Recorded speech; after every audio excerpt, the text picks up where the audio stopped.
Fire. I heard it was something to be said about a woman in a hat. A woman in red. So I figured I would hit you with both of them this morning. All right, y'all. Good morning and welcome to the final day of Success Fest 23. This is Dr. Stephanie Wall, the Tower of Power. I'm here again as your host, and I'm so proud that all of you have achieved so much over the past 2 days. So now we're in day 3. Today is about putting everything you've learned into practice. It's time to put the power in the power hour. You've all come here with a dream and a purpose, so let's work together to ensure you reach your fullest potential. You guys, it's about potential. We will be exploring topics such as identifying and managing stress and creating action and plans for success and developing practical communication skills and so much more. So get ready to take charge. Are you ready? Let's do this. It's the final day. It's the final day. It's about success. All right, y'all, let's make today count. Be 100% in. Fire. Boom, boom, boom, boom, boom, boom, boom.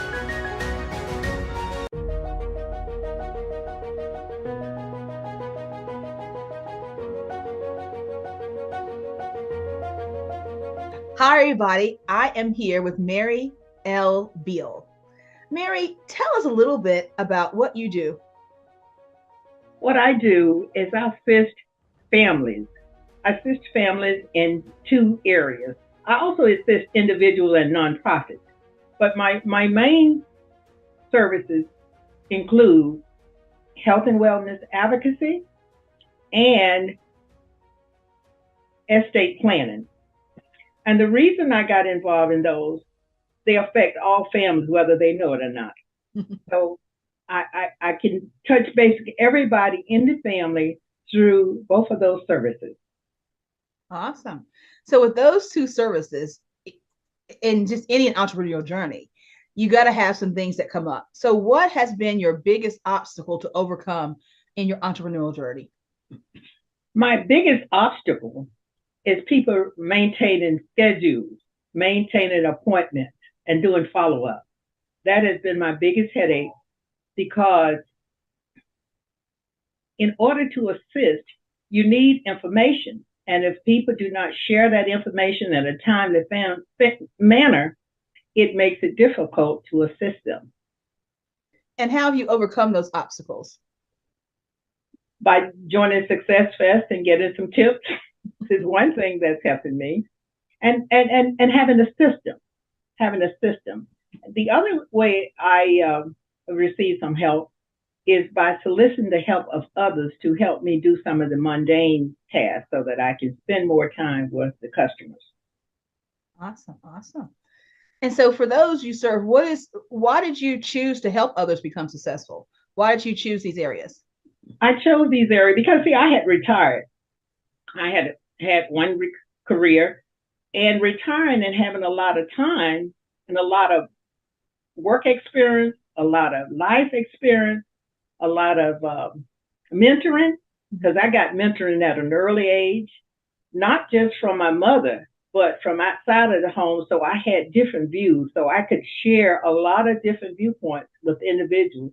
And because being a member of a large extended family, I had knowledge and skills that I had not tapped into.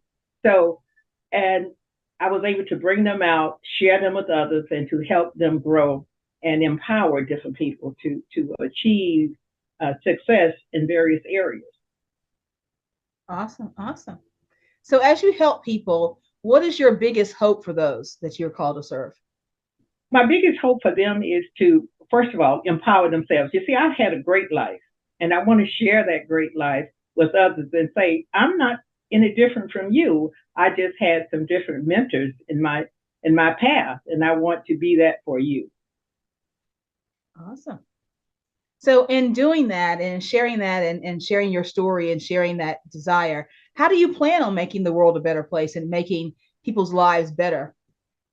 Well, I've already had some experience in that, and I thank the Holy Spirit for guiding me, because, see, I've worked on 4 continents. I've lived on 3.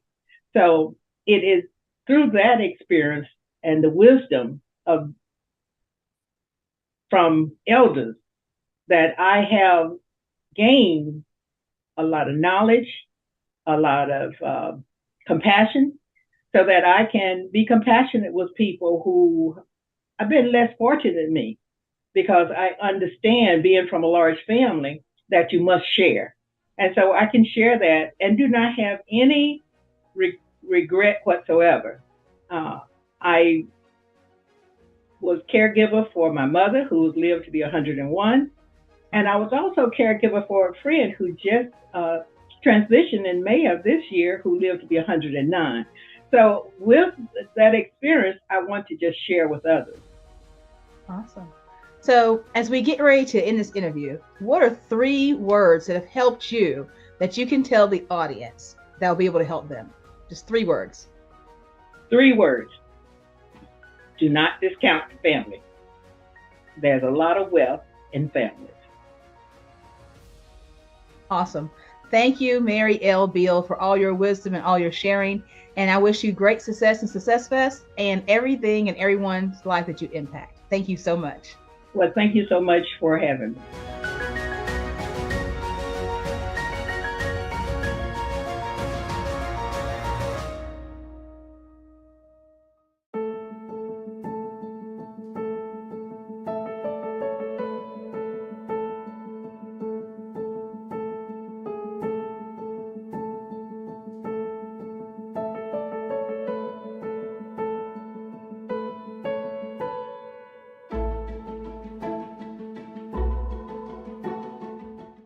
Greetings. Hello, how are you? And I'm so glad to see you here today. I'm going to share with you something about the oldest organization in the world. You probably know it. You're probably a member of it. And I know you're a member of it, as a matter of fact, because I am a member of it. That is the family. I'm talking about reuniting families and restoring family values. This is a topic that has surfaced throughout the states, throughout each community, is that the breakdown on the family. Why is that? And what can we do to reunite the family and restore family values? That's what we're here for today. I am from a large extended family. And as such, I have learned a lot. As a matter of fact, because I've learned a lot, I have been elected as the family historian. And as the family historian, you hear all types of tales about family members, about discipline, about education, about careers. There's a whole host of knowledge you can gain by being a family historian. You know about birth, you know about death, you know about graduations, you know about military service. You just know so much about family history and various branches of the family. So with that, I'm going to share a short story with you. My mother was born to a large family, and so was my father. When they merged, we had a large extended family. So there's always a tale of surrounding a holiday. And the story is, one of my uncles decided to play a trick on my mother and scare her. And my mother was a fierce person. She was not to be intimidated. But this particular time, her guards was off. And my uncle showed up at the door in some kind of outfit, and it scared the lights out of her. But the story is, from that, there was a long-lasting relationship developed. So you can't just take one thing that a family member does and become angry for life. So that's what I want to talk about, reuniting families. Daily, I hear of instances where family members have not spoken for sometimes years, sometimes decades, because of something that was said or something that was done, and there have not been forgiveness. So before I go into my 5 steps to reuniting family and restoring family values, I want to tell you a little bit about me.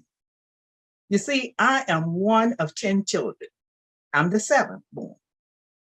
And as the 7th born, you got it from the younger ones and you got it from the older ones, you got it from your parents. So it makes you resilient in a lot of areas. So I'm thankful for that. But also as the 7th born, my parents had an opportunity to get a lot of experience in raising children. So by the time I came along, they were expert almost at raising children. So I got the benefit of that. I got the benefit of the encouragement. I got the benefit of the discipline. I got the benefit of just having siblings to share with and form relationships with. So this is what I want to talk about, is what separates us, because there are divided families. And as such, we need to have a course on how to reunite families. And let's look at a couple of things. I'm just say 5. Sharing. One of the things that we found in our family, and we have family history over 200 years. But what we found is that because our parents, our grandparents and ancestors shared our history with us, it made us feel included. It made us feel special. So it gave us that sense of confidence. I also have the opposite side. I have 2 friends. I have more than 2 friends, but I have 2 friends who adopted children. And they decided not to share information about the children's biological parents. This caused friction in the family. When the children turned around 19 years of age, they found out on their own and became angry and distrustful of the adopted parents. So you see, there is some value in sharing information. As children become mature enough to understand, it's okay to share some unsavory family history or something that may be looked upon as shameful. But it's important because children want to know, where did I come from? And so be honest with them. Sharing information about various aspects of the family will cause unity in the family. I remember my mother would share with us that about being poor. She said, it's not a sin and a shame to be poor. It's an inconvenience. So look on being poor as an inconvenience, not as something to be ashamed of. Another thing that she was very strict about, and that was communication. Mother always taught us that you could not call someone out of their names. You could not speak derogatory words to them. You could not, by any means, use curse words, as we say, vulgarity. You had to speak in a loving tone to not only your family members, but to your neighbors and friends. Another thing that we were taught is that we worked together. We played together. We worshiped together. We dined together. We had at least 2 meals together. And at the dinner table or the breakfast table, there were all types of discussion. Sometimes about finances, sometimes about work, many times about education. So as you can see, once the family is united in the areas that I just mentioned, there is unity. Another, and this I believe is the 5th one that I'm going to share with you, enjoy getting together with family. Family is part, as Mother said, God gave us family, and there's nothing we can do about it. So we just have to learn to work out, reconcile, forgive, and move on. So, in summary, the family, as we have seen it in recent days, according to the newspaper, there is turmoil. Mothers killing children, father killing children, father killing the wife, wife killing husband. So we have to take an aggressive stand and recapture and reclaim our family. So that's what this is about. And we have a workshop coming up on some detailed information on how to accomplish that. One of the things that we will be talking about, what happens after reunification. So it's not an easy process, because when you have been angry or you have distrusted someone for 10 or more years, you have allowed what mother used to tell us, don't go to bed angry, don't sleep with wrath. So you allowed that to build up and fester. So one of the things, as I said, we must learn how to love on family, to forgive family, and to move on. Thank you for listening to my talk on the oldest organization, and join me in the workshop on reuniting families and restoring family values.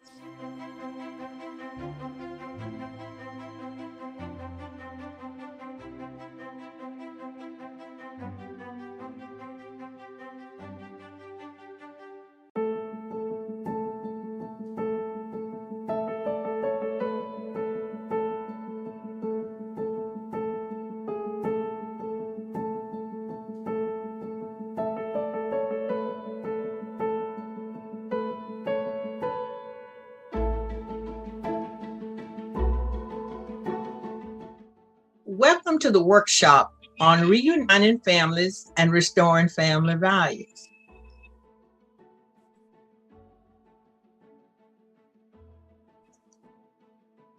I'd like to share with you a little information here as an introduction. Today, I will share some vital information on the oldest perpetual organization on planet Earth. One common thread we all have is membership in this organization. We may all have different levels of knowledge about this organization and its members. However, this does not cancel our membership, because membership is passed down from generation to generation. Therefore, before I begin sharing specific information on this topic, I request input from 3 to 5 members of the audience on what they expect to learn today about the oldest perpetual organization on planet Earth.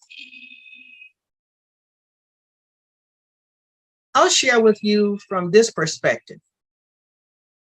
The oldest organization starts with Adam and Eve, according to the Bible. But within our own organization, it starts with our parents who gave birth to us, then their parents. So it goes on and on, great-grandparents, great-great. So for generations. So if you look at this chart, just imagine this chart multiple times going the opposite direction, and you will go back to the oldest family member recorded. Now, that's a problem for many of us because of migration, slavery, incarceration, just wanderlust. So there's a reason why some of us may not know our grandparents and great-grandparents. Even some of us don't know our parents because of adoption, because of death of a family member, and kids were separated. So there are a number of reasons. There are 4 challenges for the oldest organization: smaller families or no descendants, single parents, highly mobile descendants. In other words, at one time in Africa, you had a group of tribes that followed the season with their cattle, with their animals. So they did not stay in one place. They were called nomads.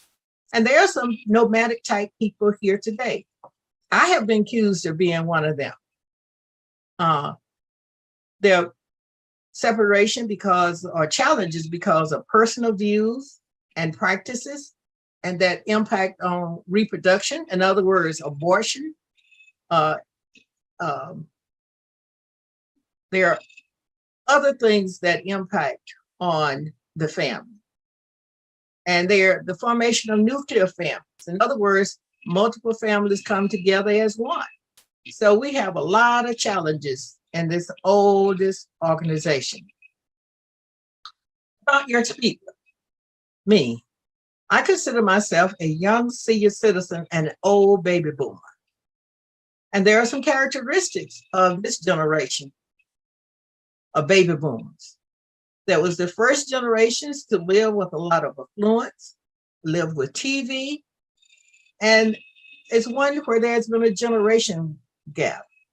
So as an old baby boomer, I have seen a lot, I have learned a lot, and also I was able to interact with centenarians that were born in the 1800s, because several of my mother's older sisters were born in the 1800s. My mother was born in 1910, so she was one of the younger ones. So I had a lot of interaction with the older generation. And with that, I was able to get a lot of information about the family, not only my mother's family, but when she moved to my father's family, I received information on them as well. Am I from a normal family? In the Sunday school lesson several weeks ago, I learned that normal is a misnomer for all families. This is all families are dysfunctional in one way or another. Dysfunction validates the need for family leadership. I did not grow up in a dysfunctional family. Although my father died when I was 16, my mother, who shared the family leadership role during my father's lifetime, continued until she reached the age of 101. She said, you never stop being a parent as long as you live. So she continued to be that encourager, that motivator, and that leader of the family. And with that, longevity brings about continuity, consistency, and maintaining family unity and family value. My mother always told us when she was a child and turned 12 years old, her great-grandmother was 112. So that is where the longevity comes in. So families with longevity has a better chance of maintaining family unity and passing down family values. As I told you earlier, I am the seventh child born to my mother and father. Another thing about a supportive family is that it's a protective family. Your grandparents, your neighbors, your uncles, your aunt, older siblings, they all assist with educating the younger children. We also got educated in church, school, and in the home. As we ate together as family, we played together. I remember when I was about 4 years old, my father taught all of us who were in school how to play dominoes. It's a game I still love to play today at the age of 76. A protected family also shares the work. So that's hard work in keeping a family together.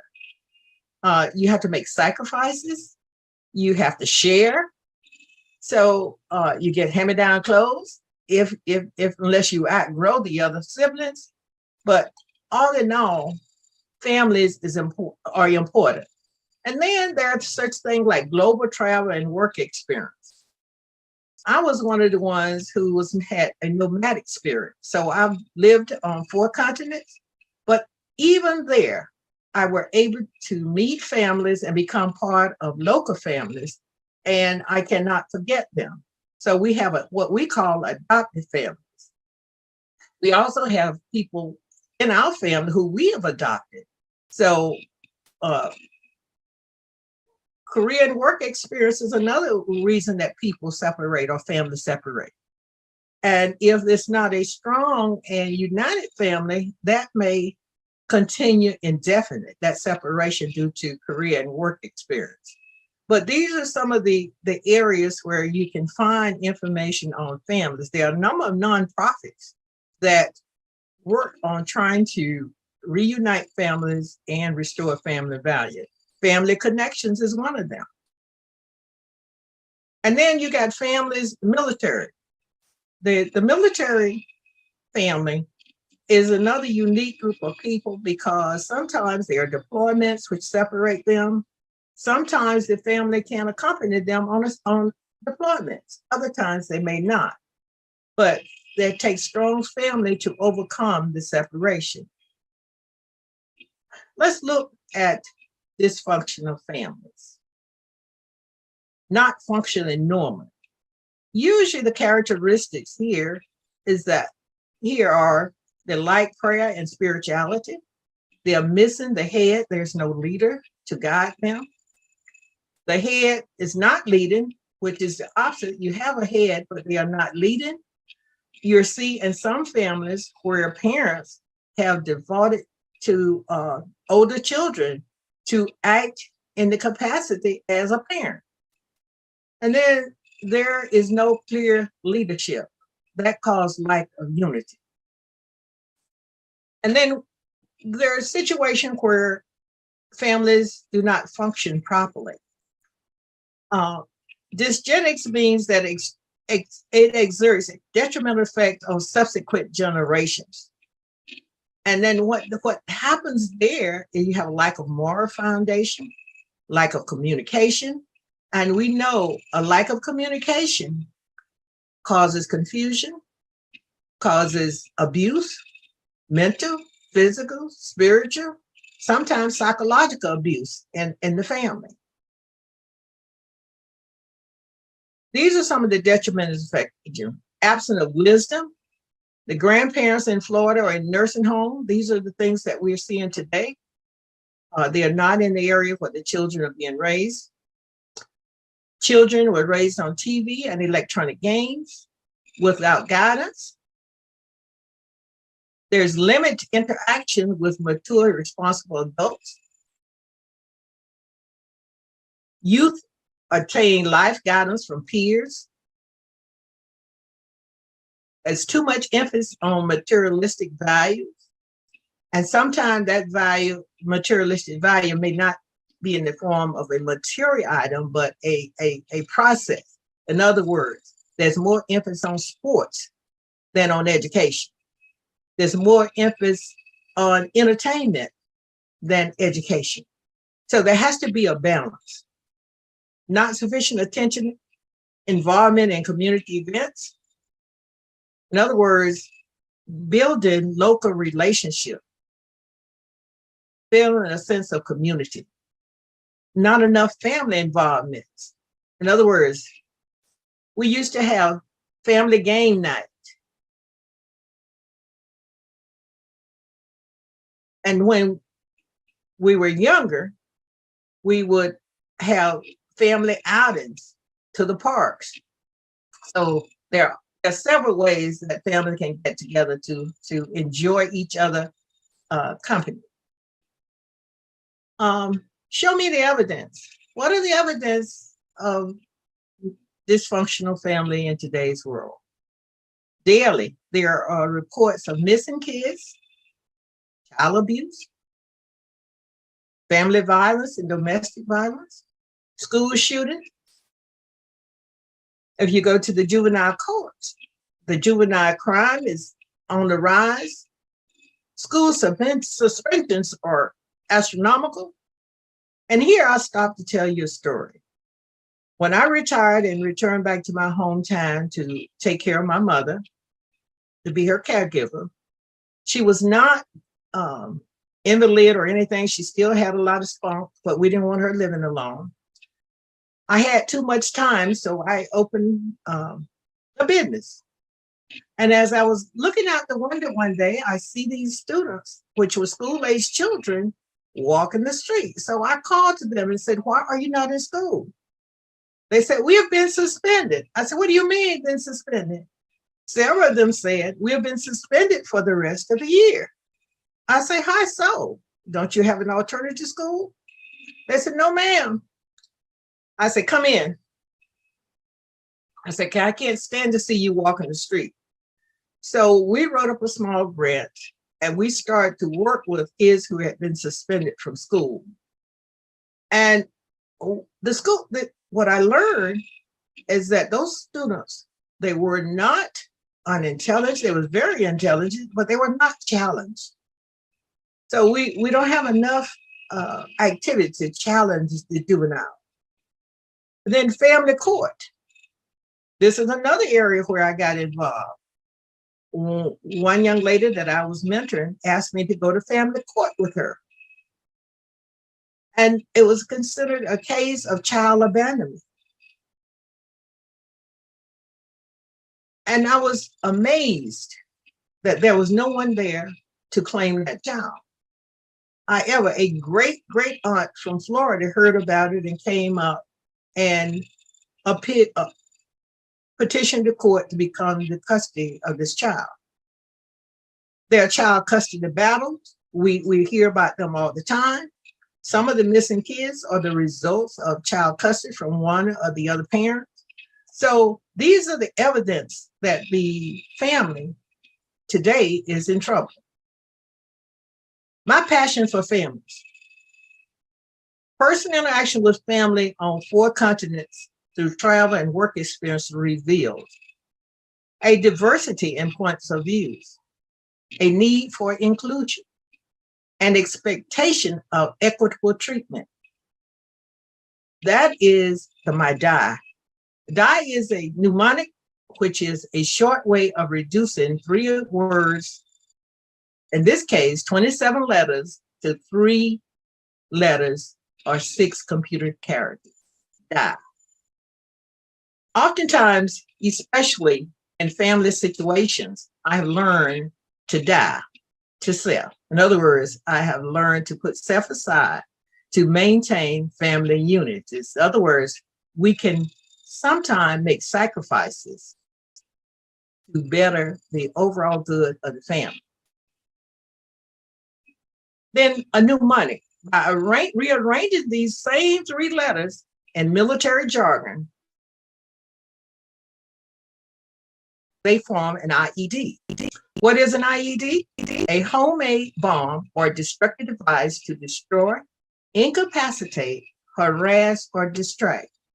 Now, I added something here. I said, in the civilian world, I added that an IED is an inappropriate explosive disposition. Still carries some of the same things that an IED bomb, homemade bomb, does. An inappropriate explosive disposition destroys relationship. Now, here are the 5 components of an IED. An initiator. Sometimes a parent may be the initiator with an inappropriate explosive disposition. How so? It's how we communicate. Sometimes we communicate with vile or derogatory language, even if it's a parent. That is initiating a certain type of behavior. A switch. This is not a switch that I got when I was a child, when I misbehaved. This is a switch in terms of something clicks within a person when they have been spoken to in a derogatory manner or a demeaning manner. The main charge is the heart, because you're thinking that your parents should not say such ugly or demeaning words to you as a child. So, or vice versa, a child saying it to a parent. So it could be a source, the power source. What caused that? Because we have certain expectations of children. We have certain expectations of parents. And that body contains those physical triggers that will pull someone's switch. And you heard that stated. He's flip my switch. So these are components of an IED, inappropriate explosive disposition or improvised explosive device. IED or DIE in human relationship. IEDs are intentionally designed to be destructive. So are semi-automatic and automatic guns. Likewise, an AR-15s and AK-47s, they are war weapons. Are we producing human IEDs with these weapons? Practically all human interaction and relationship begin in home amongst family members, natural, adopted, or fostered. I recall one of many poems found amongst my late mother's important papers. The poem, "Children Learn What They Live," shed light as to what could possibly create or produce an inappropriate explosive disposition, an IED, or a military-style improvised explosive device. Not surprised, IED ended. That's another part of the IED. Suicide, killing of oneself, bullying, discrimination, racism, abuse, bereavement, end of a relationship. Patricide, killing of one's father. Long-term abuse is a source of patricide. Matricide, killing of one's mother. Great turmoil between parent and child. Femicide, killing of girls or women. Current or former partners are noted for doing this. Filicide, killing of one's sons or daughter. Maltreatment. And here's the point. I analyzed this point. Children learn what they live. If children live with criticism, they learn to condemn. I label that as an IED. If children live with hostility, they learn to fight. That is also an IED. If children live with ridicule, they learn to be shy.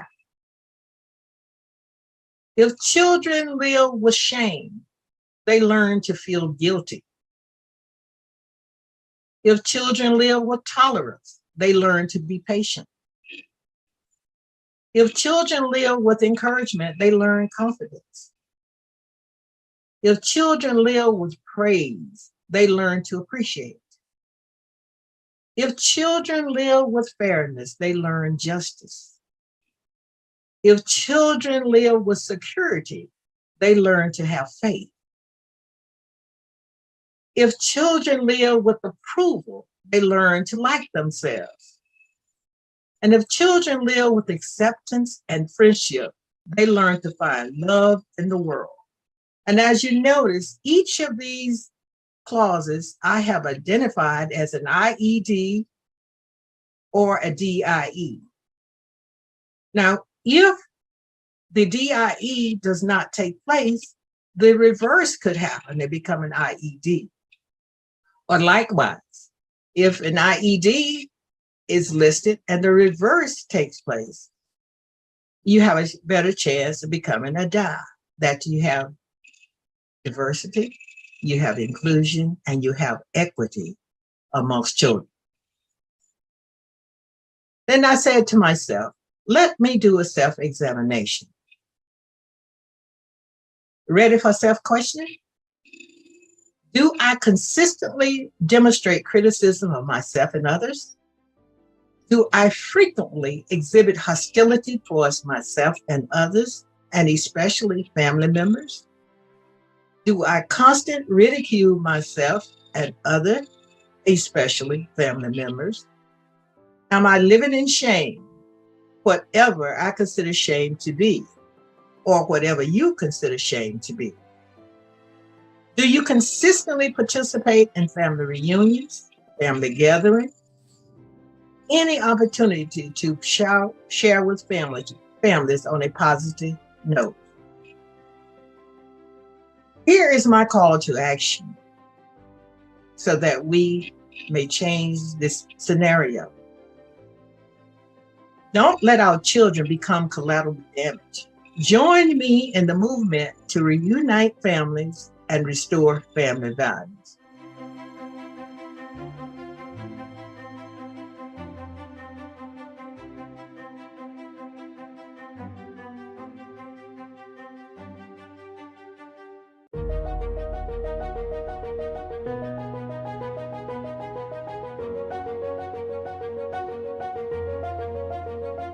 Everybody, this is Dr. Darren Robinson, and I'm happy to be at SuccessFest 23 with Sheba Simpson Amsterdam. Sheba, come up on here and introduce yourself to everybody. Let everybody know who you are, where you're from, and what do you do. Hi, everyone. I'm Sheba Simpson Amsterdam, and I'm from New York, New York. And I am an educator by day and a CEO of I'm on Assignment Inc., which is also located in New York. And my nonprofit organization empowers marginalized communities through advocacy, financial literacy, education, as well as social justice. Oh man, you got a lot going on. Busy, busy woman. And I guess you're from New York, New York, the city that never sleeps. So it only makes sense. So here we go. Yep. My first question for you is, what has been your biggest obstacle you had to overcome? Professional and political sabotage. I've always been a person that served my community. As I stated, I'm an educator. I've known from a very young age that I connect to people. I have great interpersonal skills, and that has led me to want to serve in a political field. I ran for city council recently, actually in 2021, and it opened my eyes to a world that I had never thought people would be so vicious. However, it didn't stop me. It didn't deter me because I'm on assignment and I know my purpose is to serve. And that's what I continue to do. Wow, love it. So here's my question then is, why do you choose to help others become successful? I think that we're all on assignment. We have roles that we have to play. I'm running my race to pass the baton on to other people, and I have something within myself that I have to give others so that they can run their race and be successful, because we're all part of the greater society. And until we're all in our ordained positions, then our society can't move forward in a positive and progressive way. And that makes total sense. Because now I know when people are called to serve people, they have a certain hope that they have, right? Because they have a reason why they're doing this. My question to you is then, what is your biggest hope in passing the baton to the next person? My hope is that anyone that I come in contact with realizes that they have everything they need within themselves to be successful. They have everything that they need within themselves to change their community. They have everything within themselves to change their city. And then we all together have within ourselves ways to change our society through education, through healthcare, through housing, through financing. Nice. Got you. And the thing is, because everybody else see like, okay, so she has a plan, right? So how do you plan on doing that? Again, through my nonprofit, through educating young people, by educating older people, going out there and being part of causes that I lend my voice to, animal rights, breast cancer, cancer in general, and just causes that really help people in a way that proves to them that together we can create a positive and hopeful world instead of what we've been seeing recently. I am with you on that. And ladies and gentlemen, you heard it from her. You heard why she want to help people be successful. You heard her plan. So with that being said, bring us to the stage, talking about I am on assignment and so are you, is Sheba Simpson Amsterdam. Thank you.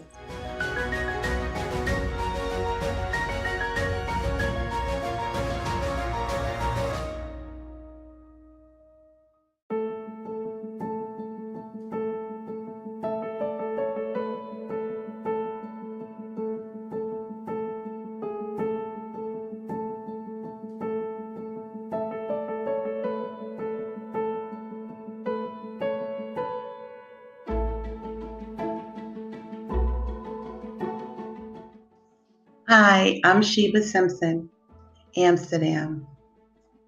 I'm so happy that you chose to spend this time with me.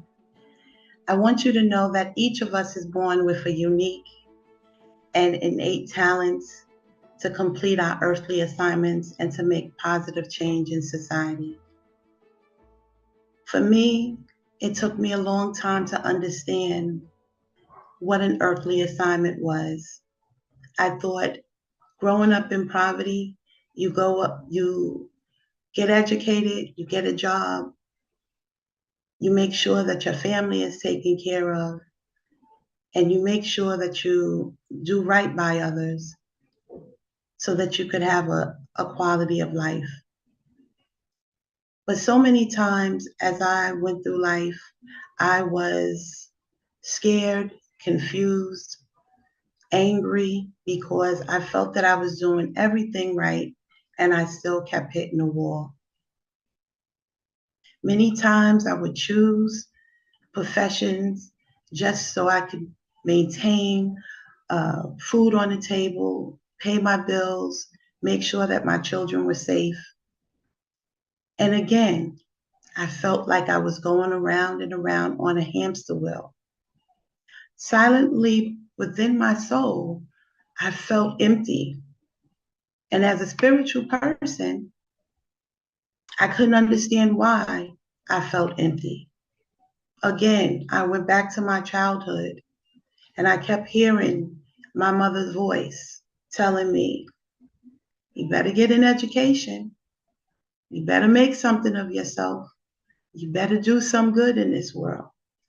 But she never explained to me what doing good in this world meant other than getting an education, going to school, teaching my children to be good people.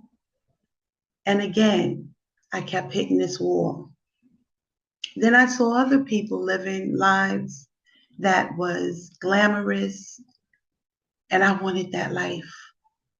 But I knew the jobs that I had, I couldn't be a glamour girl. I wanted the glamour. I wanted the lights. I wanted the shiny new cars, and I wanted to go on the trips. But again, something inside of me just wouldn't let me be the status quo. Something kept saying to me, you're not doing what I told you to do. And every time you don't, something's going to happen. I'm not sure if you or someone you know has experienced these thoughts. But I'm here again to tell you that each of us are born with unique and innate talents to complete our earthly assignments and make positive change in our society. How do I know that? Because finally I got the message. And I realized that my earthly assignment is to be of service to others. For over 20 something years now, I have been an educator, but a mother first and a teacher first to my children. I've served my community. I've done what I need to do when it comes to voting. And I finally found my niche. I finally found that I have this unique ability to connect to people. And so here I am today, about to share some tips that you may use to help you find your earthly purpose. Again, I'm Sheba Simpson, and we are all on assignment.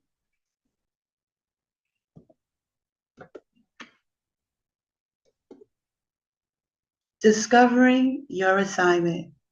how to find the talents that you possess naturally to change the world. The first tip I have for you is to pay attention to what you're good at. If there is something you are always praised for, chances are it's one of your skills or talents. Are you a great cook? Are you a great mathematician? Are you able to connect to people? Are you someone that when you walk into a room, people want to know who you are? People listen to you? If that is so, then you definitely have that talent and you need to build upon it. My second tip, ask other people. Sometimes other people see our skills and talents more clearly than we see ourselves. So if you're not sure of what yours are, ask a friend, someone you respect, because we all know we have those haters, or ask a family member for their opinion. Those who want to see you successful will always come to your aid. They will give you what you may not give yourself. I know it was true for me. People always tell me, how are you able to say certain things to people without them being angry? How are you able to connect people who would ordinarily not speak to one another? And my response is, it's just who I am. Because again, we're all on assignment, and I am on assignment to connect other people. I call myself the connector because when I see two people who have talent that sometimes they recognize and sometimes they don't, and when I put them together, something magical happens. So stick with me and listen to these other two tips, and let's see if by the end of this presentation, you know your assignment.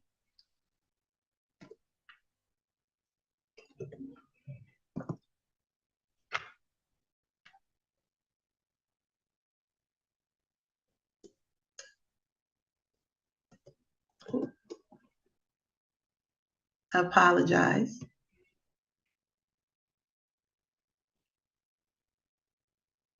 Stick with me.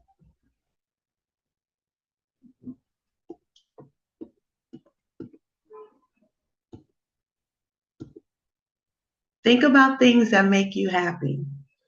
Even in my mistakes, just like I did just now, I know that I'm on assignment. So, what are the activities that make you lose track of time?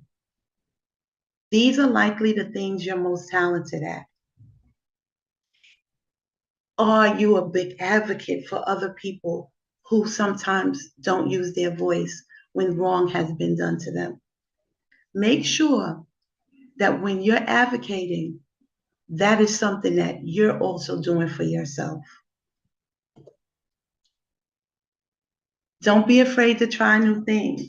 You never know what skills or talents you may discover you possess until you step out of your comfort zone and try something new. When I was trying to learn how to ride a bike as a child, I failed miserably and I gave up. And you know what? To this day, I still don't know how to ride a bike. So use me as an example. Don't be afraid to step out of your comfort zone and fail at something and keep trying until you get better at it.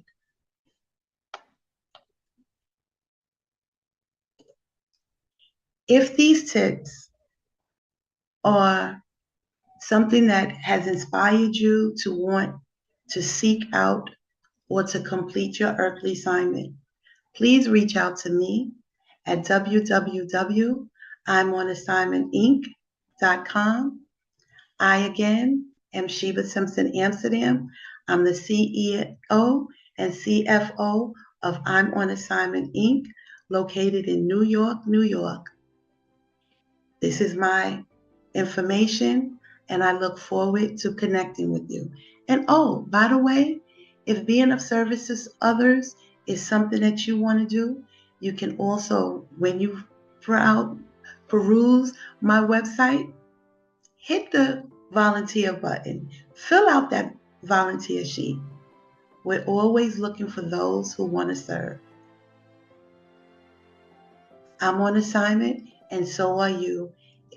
It's my upcoming book that will be sold on Amazon.com.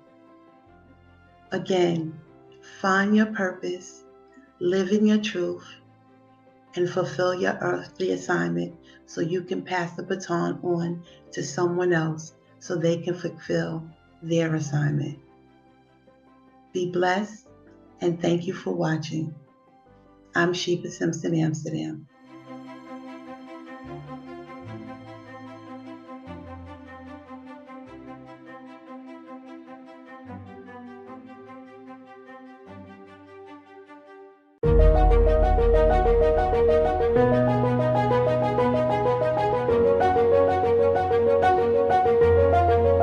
Hello, everybody. Dr. Dan Robinson here, and it's so great to be at SuccessFest with Tracy D. Armstrong. Tracy, come on and tell everybody a little bit about yourself, where you're from, and what do you do? Hello, everyone. I am Tracy D. Armstrong, born and raised in Houston, Texas, coming to you from Channelview, Texas, and I am an educator, coach, and motivator.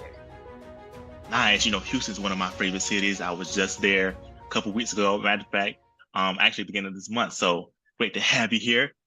First question I have for you: what has been the biggest obstacle you had to overcome? Well, my biggest obstacle in my life has been overcoming my perspective of myself. I would always judge myself, think that I wasn't good enough. I was raised by a single mom, and so she really, really pushed me to be the best. But with that being said, she never really told me, good job or I'm proud of you. So as I went throughout life, I never really thought that I was good enough at anything that I was doing. So I would doubt myself. I would doubt my dreams. I wouldn't press through until I finally realized that it was me versus me. So that was my biggest obstacle. Oh man, that is very, very deep. And I'm guessing because you went through that yourself and had to overcome it, this is why you chose to be successful. So can you speak on why did you choose to be successful or help other people be successful? That is exactly why I choose to help other people become successful, because my purpose in life is to have a positive impact on other people's lives and to help them see past what they see. And with some people, they only see doom and gloom every day, all the time. And so I want them to see further, see that there's more to life than what they see. Because as an educator, I see that a lot with my students. And so when they succeed, I succeed. And it brings me joy to see them overcome those obstacles that hold them back also, like I did. Nice, nice. And then once you do all of that, what's your biggest hope for them once they see what they see for themselves? So my biggest hope in everything that I do, every time that I speak, every message that I put out there, I want my words to inspire hope in people, ignite a fire under them. I want to influence people to change the way that they think. And so I hope to transform minds so that those minds will transform their lives. That is my biggest hope, because when you transform your life, it makes life much more successful. And you're right about that. You are right about that. But before you do anything in life, your mindset has to be set first.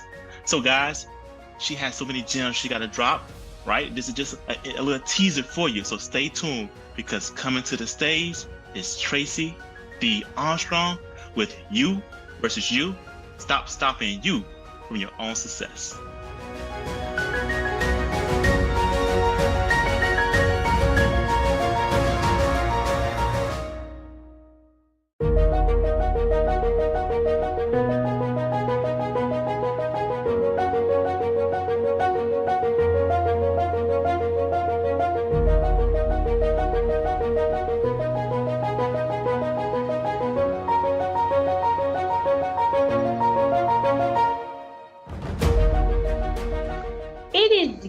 versus you.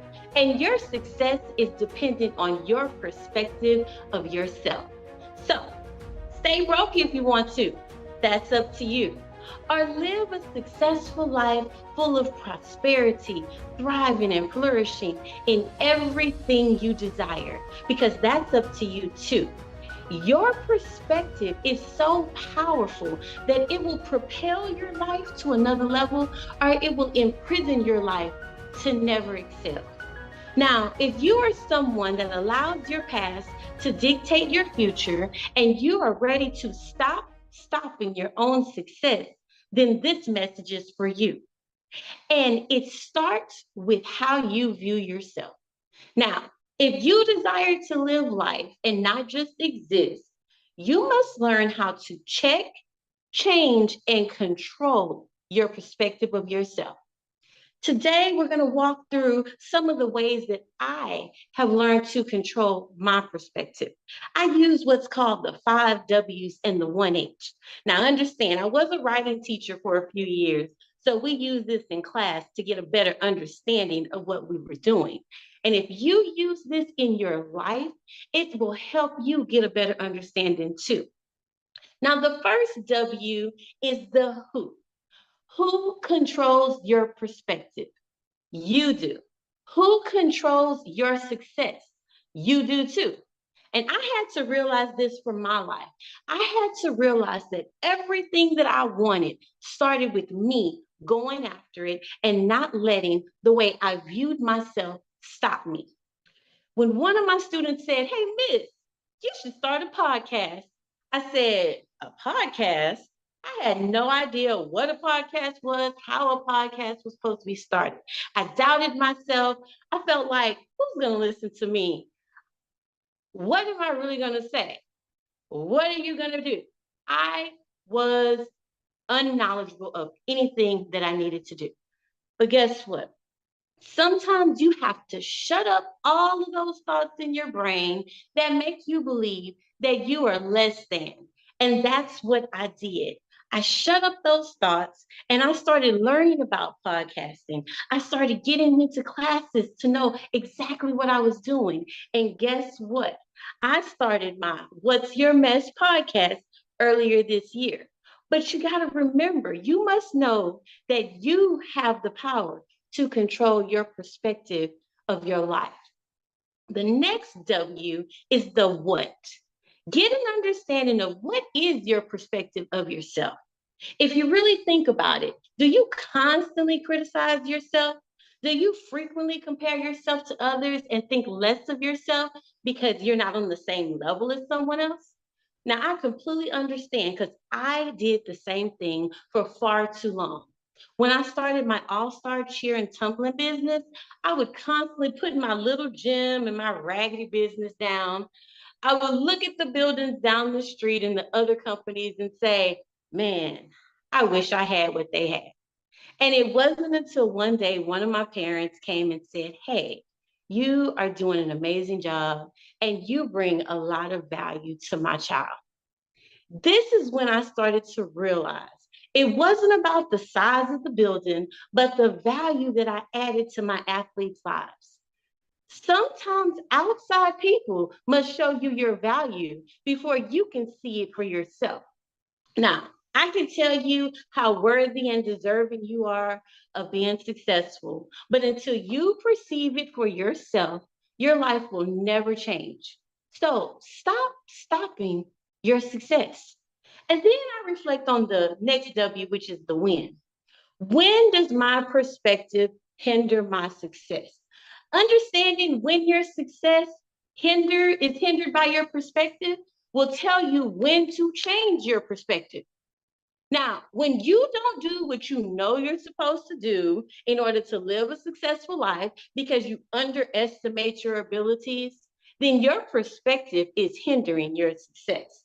When you look at others and you compare yourself to them and you think that you can never be as great or as grand, then your success is being hindered by your perspective. Think about it. What thoughts are stopping you from pursuing your dreams, your visions, and your goals? Because I thought about it and I thought about what was stopping me. And I asked myself the next question: where? Where did this perspective come from? And realizing where it comes from will help you know how to change it. Your perspective of yourself came from somewhere. The way you viewed life from previous experiences and the way it's developed over years. Have you been defeated, overlooked, or misjudged for so many years that you view life from that one perspective of failure? Some of your perspectives and the way you view yourself come from something that someone said to you years ago, and it still sticks in your mind. Now, your perspective of yourself won't get unstuck until you remove those thoughts from your mind. And then the last W is the why. Why is the perspective so important? Your perspective of yourself is so important because it will dictate what you're willing to do and what you're not willing to do. Because if you don't even believe you can do it, you're not even going to try. Therefore, it determines your fate, your finances, and your future success. Now, the H. How do you control your perspective? It all starts right here in your brain with controlling your thoughts. Your thoughts about your past can control your future because it's like you're playing tug of war with your past. You're trying to move forward towards a brighter future, and your past keeps pulling you back into the darkness that you've already escaped. The thoughts that keep telling you you're not good enough. Remember where you came from? Those are the thoughts that you need to recognize and you need to control them. And when they start to rise up, cut the rope. Cut the rope of those thoughts that keep you from moving towards your success. Next, you must control your tongue. Watch what you say about yourself because the words that you say are so powerful. And some of your perspectives are built on what you said or what someone has said to you. You must speak what you desire and expect to achieve it. If you don't want lack, stop speaking lack over your life. And if you want to be successful, start speaking words that line up with what you want. And then next, controlling your team. TEAM. The team you have in your life are the people that you surround yourself with. And it's so important to control who you have and who you allow in your circle because they will either have a positive impact or a negative impact on your life. You may have to cut some of those people off from your team, especially those that want to keep reminding you of who you used to be. You need to surround yourself with a team of people who will have your best interest in mind and a team who will be supportive of you as you move towards your success. Now, I know I've laid out a lot, but I leave you with these actionable steps. Always remember to self-reflect on your perspective for any situations that you face. Recognize who is in control. That's you. Understand what perspective you have. Know when you need to change it. Realize where does that perspective come from and why it's important to change it. Remember how to change it. Control your thoughts, control your tongue, and control your team. If you do these things, you can stop fighting yourself and get out of your own way for a successful life. Remember, it's you versus you. So stop stopping your success. And if anything that I've said today has been beneficial to your life and you want to get some more motivational moments, remember, I'm Tracy D. Armstrong. You can find me on YouTube and on all social media platforms. Thank you.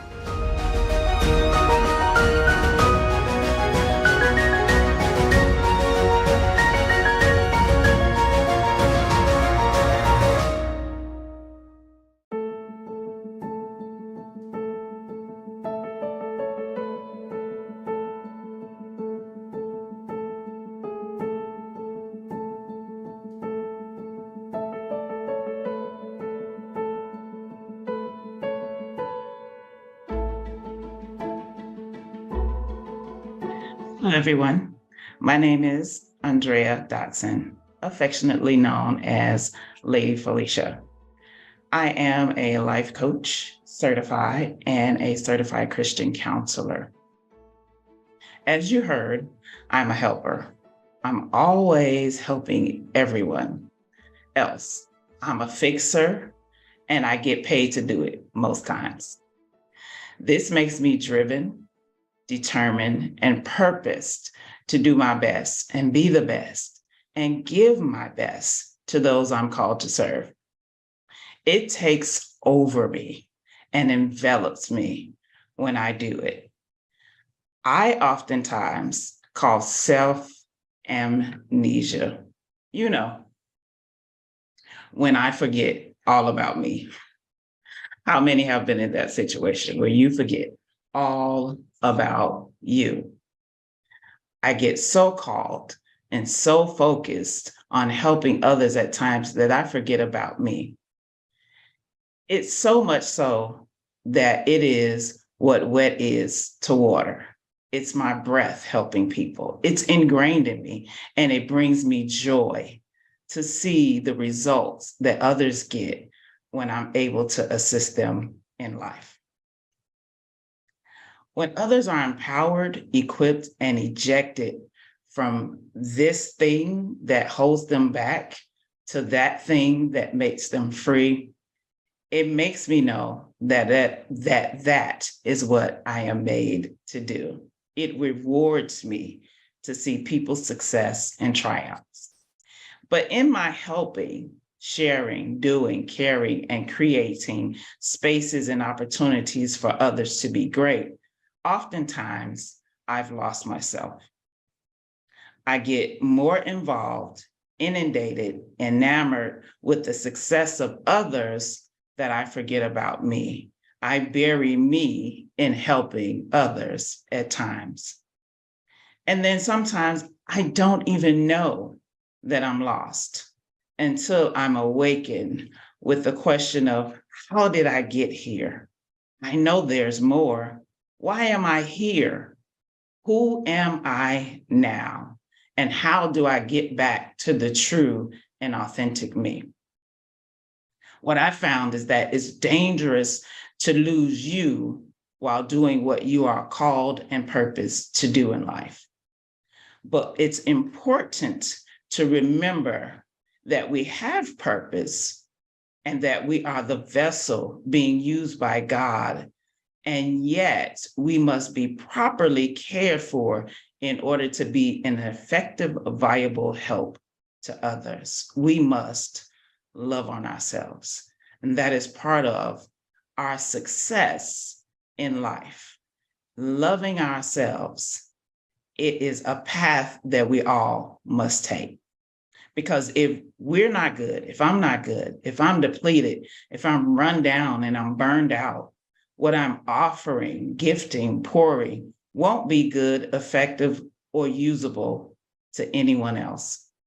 So I have to stop, sit, search, and then evaluate and determine what is needed for this vessel to forge forward and determine where exactly it is that I need to be and what I need to do next to take care of me, to love on me, to replenish, refresh, and be restored through loving on myself. This in turn will produce the discipline, the routine, the care that I need to get back to serving and helping others from a pure place. I have to get proper rest. I have to eat well, be nurtured, feed my mind, body, soul, and spirit in a healthy and holistic way. So I can bring my best to give you the best so that you can become the best of you.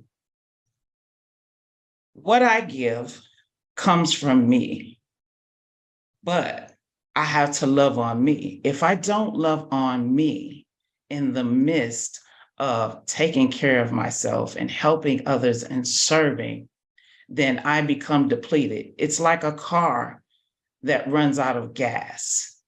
It can only run on E for so long before it breaks down. We too, as people, must make sure that we don't run on fumes, we don't burn out, and we are taking care of ourselves. Self-love, because it is a component to becoming successful, it is highly important that we do it. It is not selfish to take care of you. It is not selfish to love on you. It is not selfish to make sure that you get what you need to be refilled, replenished, restored, and revived. When starting to love on you, what that looks like at times is making sure that you have peace, that you have joy, that you're getting rest, you're well-rounded, you laugh often, your core values are in order. And in short, making you a top priority to be taken care of. It is the place where you're on the plane and the flight attendant says, in the case of an emergency, the oxygen mask will fall first to you, and you have to put it on you, because if you're not here anymore, self-love is the oxygen mask that must go on you first. Because if you're not here and you're not well taken care of, then you can't breathe and you can't be alive to take care of the next person, to take care of your purpose, to walk in the calling wherewith you have been called to. For me, I need one day a week to care about me, to love on me, to make everything just about me. Sounds selfish? It's not. It is making sure that my very well-being is intact. When I'm not okay, I can't fully show up, serve, and speak to the greatness in you from the greatness in me. Self-care should also produce and reproduce determination to continue the discipline of self-love. And that determination comes from within. It is the decision, a decision that you deserve love, you need love, and the self that you are is not quite satisfied with what you're getting right now. It's not quite satisfied with what it sees, wants, craves, and desires. And you want more. And guess what? You're entitled and you deserve more. How does that look for you? Determining how self-love looks for you is very important. Now that we know how self-love looks and what is the definition, it's time to show up for you. It's time to take you on a date. It's time to take you to dinner. It's time to go try something new just for you. For some, it looks like counseling and therapy to heal the past wounds. One of the components of authentic success is going through the process of healing so that you can love yourself. I've done it and I'll do it again at any given moment. Another component to having the success of self-love is making sure that you produce a discipline when it comes to self-love. How does that look, Lady Felicia? It looks like you creating a routine, a regimen, a schedule. Yes, schedule time for you. And if you're a person who doesn't like being alone, consider spending time with God. Consider inviting a friend every now and then. whether it's weekly, monthly, or daily. 5 minutes a day, 10 minutes a day, 2 hours a week, or 10 hours a month.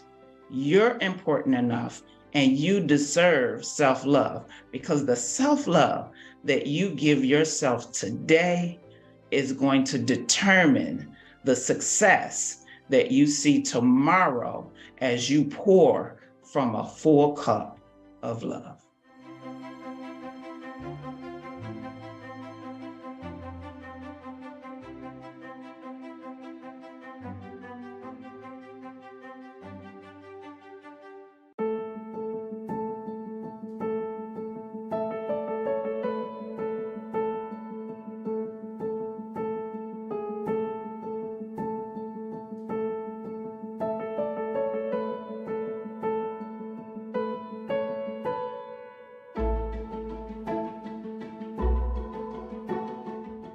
Hello, everyone.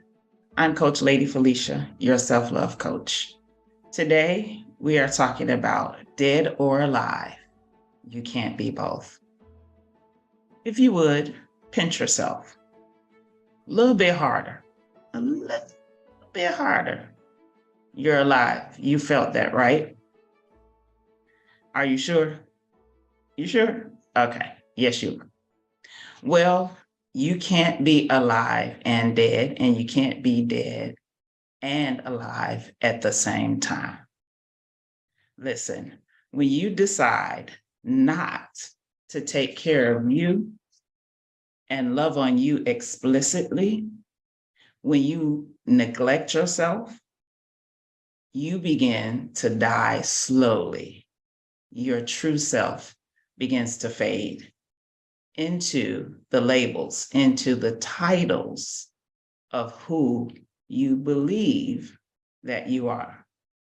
When we place others above ourselves, we are literally watching as we fade into the background. We watch as we become someone that we don't even know. A different person, a different self. It is as if you are seeing yourself laying on the floor, choking. And guess what?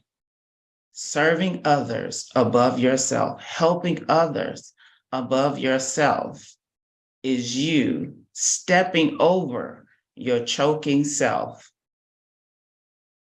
and leaving you to die. Well, it's time out for that. It's time out for putting everybody else above ourselves. It's time out for allowing other things to come before our own well-being. It is time for us to live.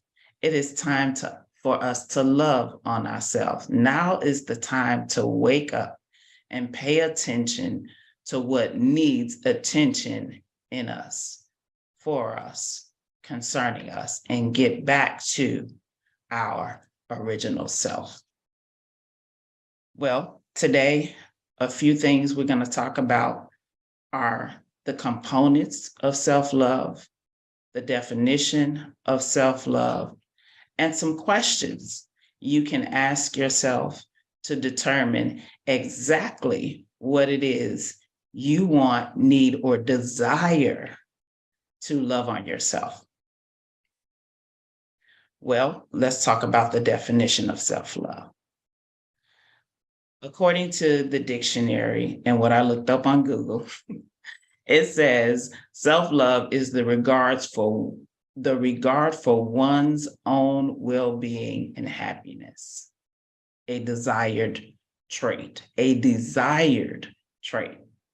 Well, you don't have to desire it anymore. We're going to go after it. But my definition is this. It is the ability to choose oneself and well-being mentally, emotionally, financially, spiritually, and physically overall, so that then we can turn around and serve those that we love and give love to those that we serve. It's your choice. You can make it. You can choose to do CPR, which is self-love, on yourself, the Heimlich maneuver on yourself, which is self-love, to make sure that you are no longer laying in the middle of the floor, choking and dying. Listen, self-love is not arrogance. It's not conceited. It's not pride. But what I found that self-love really is, for me, it's humility in action. It is self-awareness, being aware of who I am, being aware of where I am, being aware of who's around me and how they impact me, how what they say or what they have to say or have said in even past times affects me or impacts me. It is self-reflection. It is looking at myself and seeing the growth in me, seeing the areas, the weaknesses in me that I desire to work on, that I need to work on so that I can be a healthier me, a more whole me, be a better person, so that when I serve from that place of wholeness and healthiness. And not just that, but also from a place of purity, because I have integrity inside of that self-love. I have standards, I have morals, I have core values that I leave up and no one can penetrate or take me down from them. That is self-love. And also making sure that I'm accepting me in all my curves and all the blemishes and all the faults and failures that I have, knowing that all of those things make up the wonderfulness, the greatness of me. And you too can as well look and reflect and see who you are. Be self-aware and know that no one can stop you from loving you but you. Now, let's talk about 3 key components of self-love that makes you know and will identify if you need life support, if you need CPR, if you need a breathing treatment called self-love, or if you're alive and well and just need a discipline and regimen and a routine. All right. The first one is recognize that you have a need and what area you have a need for self-love. What do you mean? What I mean is there are times when I feel my peace is disrupted.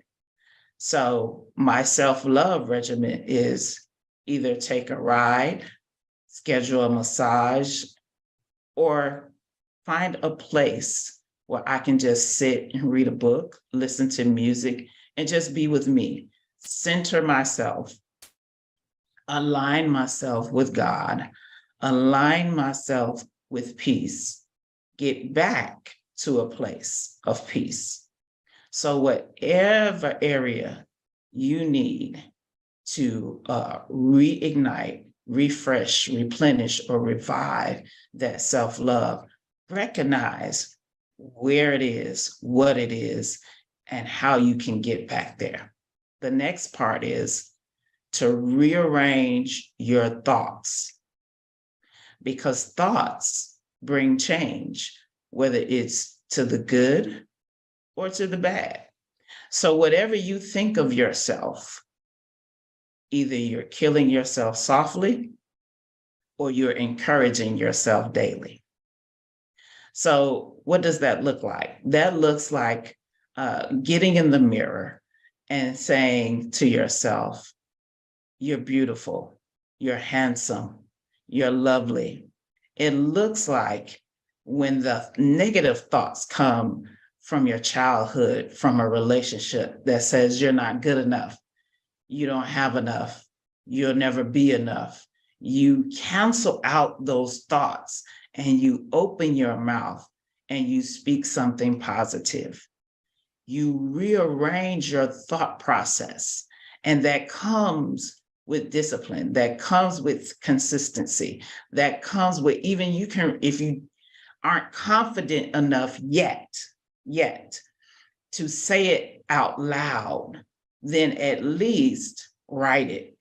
Grab a notepad, grab a recorder on your phone, grab something that you can transfer it from your heart to paper, from your heart to the computer, from your heart to the voice message. And if you record it on a voice message, you can always play it back. That way, until you get comfortable and confident, you're still speaking to yourself. So you can say, you can make it. You're okay. You're fine. You're great. You're the greatest you there will ever be. There will never be another like you. Rearrange your thoughts about yourself from negative to positive. Then number 3, a third key component is remembering to love on you in all you do. So whether you're at the grocery store, make sure that you're in a space and a place of positive thoughts. So if those thoughts are coming like, how can I afford this? Or what am I doing here? Or anything negative, even if you're passing by somebody, I've heard this many times as a counselor, they were looking at me as if, or they were laughing at me. You don't know that. So rearranging your thoughts and remembering to be in that space and place of self-love will help you remember to be about you in that moment and making sure that positivity stays around you, that peace stays around you. And loving you teaches others how to love you too. Now, the next part, there's 5 questions that I want you to ask yourself to determine your need for self-love. Yes, 5 questions. These aren't the only ones, but these are ones that I've asked myself quite often and gotten the answers to. And I use them whenever I'm feeling in that place of contention, strife, anxiety, or anything to the negative. Let's go into them. The first one is, are you happy? Are you happy? Do you need something to be happening for you to be happy? That's part B of number 1. So part A is, are you happy? Part B is, do you need something happening to be happy? What I found about happiness is this: it's a choice. When I'm in a situation or a circumstance, I can either choose to succumb to the negativity that's going on at that particular time, or I can choose to do like the Word of God says, to think myself happy. Well, how would I do that? And someone's yelling and screaming at me. Well, I've done it. I've been standing before a person who's accusing me and maybe saying very foul language to me, but in my mind, I'm not taking in the trash that they're throwing out. But instead, in my mind, what I'm doing is I'm thinking about, you know what? They're hurt. They're in a place of pain, and I choose not to participate in bringing more hurt and more pain to them. So what I'm going to think about is, how can I help them? How can I be a blessing to them? Or I'm going to walk away. I'm going to be calm. I'm going to remain standing. I'm not going to go down, but I'm going to be up. And then I'm going to leave with what I came with, and that is my peace. So make sure that you don't always need something happening to be happy, because that place means that you want to be entertained. And we don't need to be entertained, but we need to be educated so that we can educate others. And that is another part of self-love. All right. Question 2. When you are done talking, doing, being, fulfilling, how do you feel? Does it make you feel like, oh, I want to do this again? Yes, yes, yes. That was so great. I love to see people blessed. Or was it taxing? Was it like, I don't want to do this no more? Why am I here? What am I doing? Look at what you're doing, why you're doing it, the place and posture that you're doing it from, and what has motivated or gotten you to that place to even do it. Are you serving from that place of gratitude, or are you serving from a place with an attitude? Gratitude or attitude? How do you feel when you're serving, when you're doing, when you're on assignment and you've done what you were asked or called to do? Even in conversation, when you're talking to someone and you're done talking to them, did that conversation make you feel a way or some kind of way, as they say? Or do you feel better? Do you feel relieved? Do you feel more peace? Did it add to you, or did it take away from you? Did it shift you from, yes, hello, how are you, to, oh my God, why did I even take that call? Those are components of loving on you. Sometimes you have to let the phone ring and not answer it. Sometimes you have to say, no, not today. Sometimes you have to say, I'm not in a place, I'm not in a posture to serve right now. So please excuse me. Thank you, but no thank you. Number 3. Now we're asking questions to determine your need for self-love, okay? Number 3, how long has it been since you felt you were living the life you desired? How long has it been? Has it been days? Has it been weeks? Has it been months? Oh, God forbid, has it been years since it felt like you're living the life that you desire to live? Well, what does that look like, Lady Felicia? What it looks like is you're happy with waking up and doing what you get to do every day. You're happy with serving who you're called to serve when you're called to serve them. You don't have a problem with it. You're not trying to find a way to get out of it. You're not making up excuses or telling lies because you really don't want to do it. Versus, you know what? Remembering that you get to choose what you do with your life. You get to choose who you allow in your space and in your circle. You get to choose who you talk to on your phone that you pay the bill for. That is part of self-love. Do you need to exact some of that in your life? All right.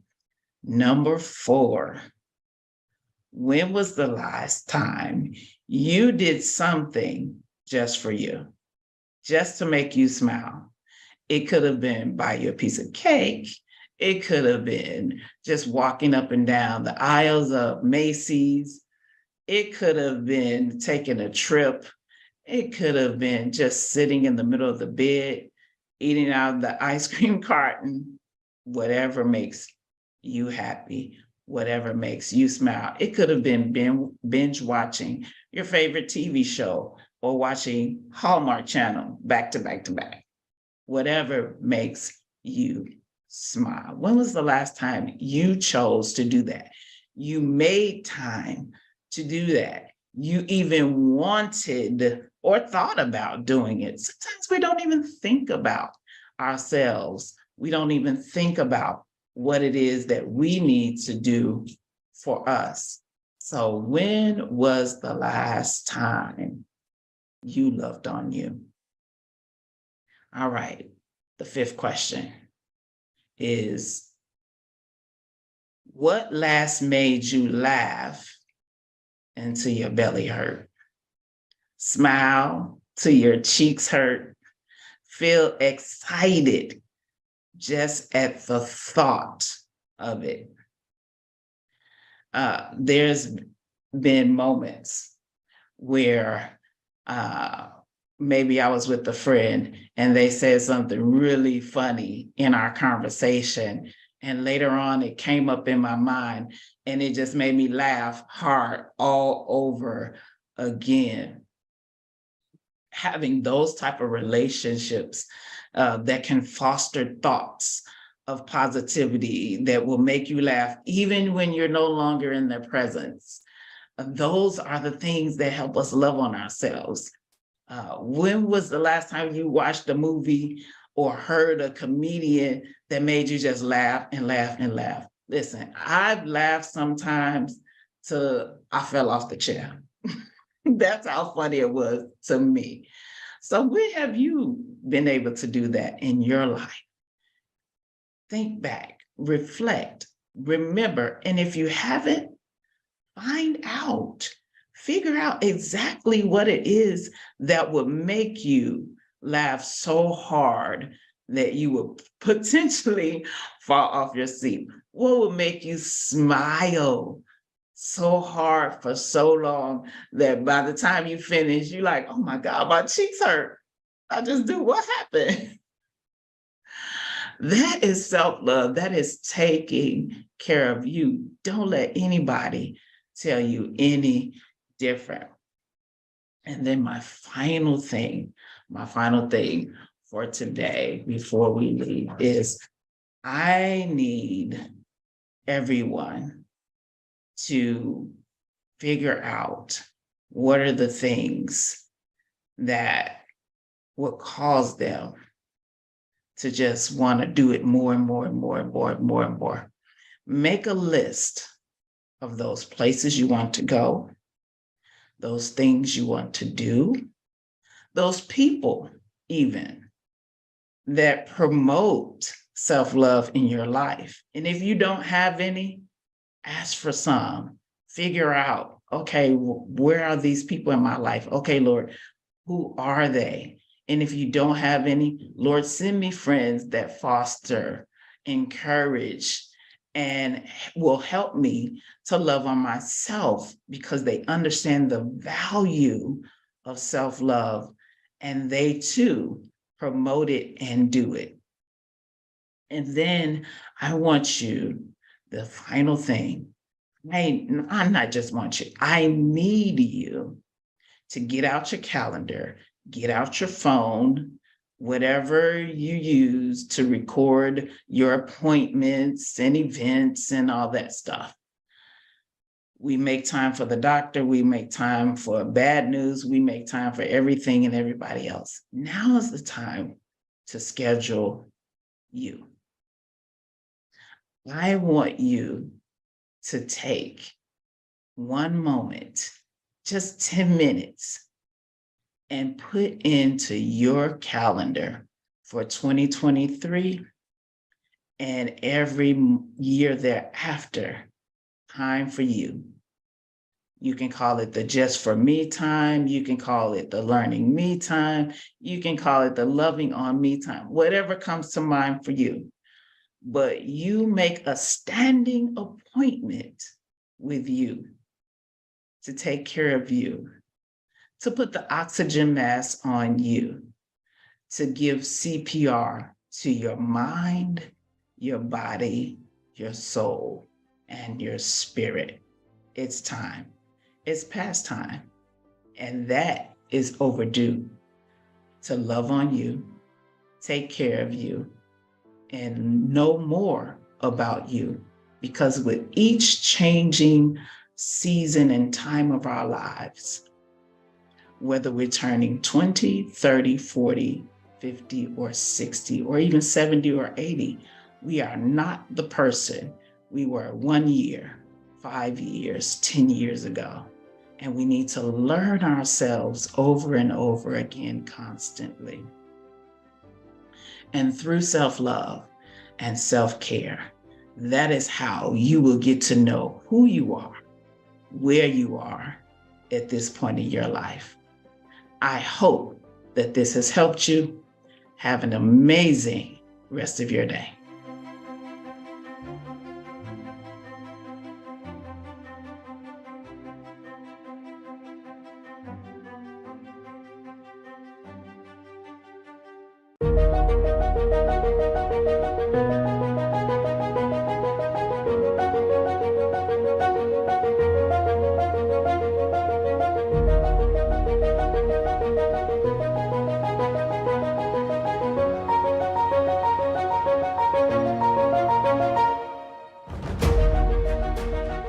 Good day, everyone. I'm Dr. Pamela Hall, also known as Dr. Ye, and I am here to talk to you today about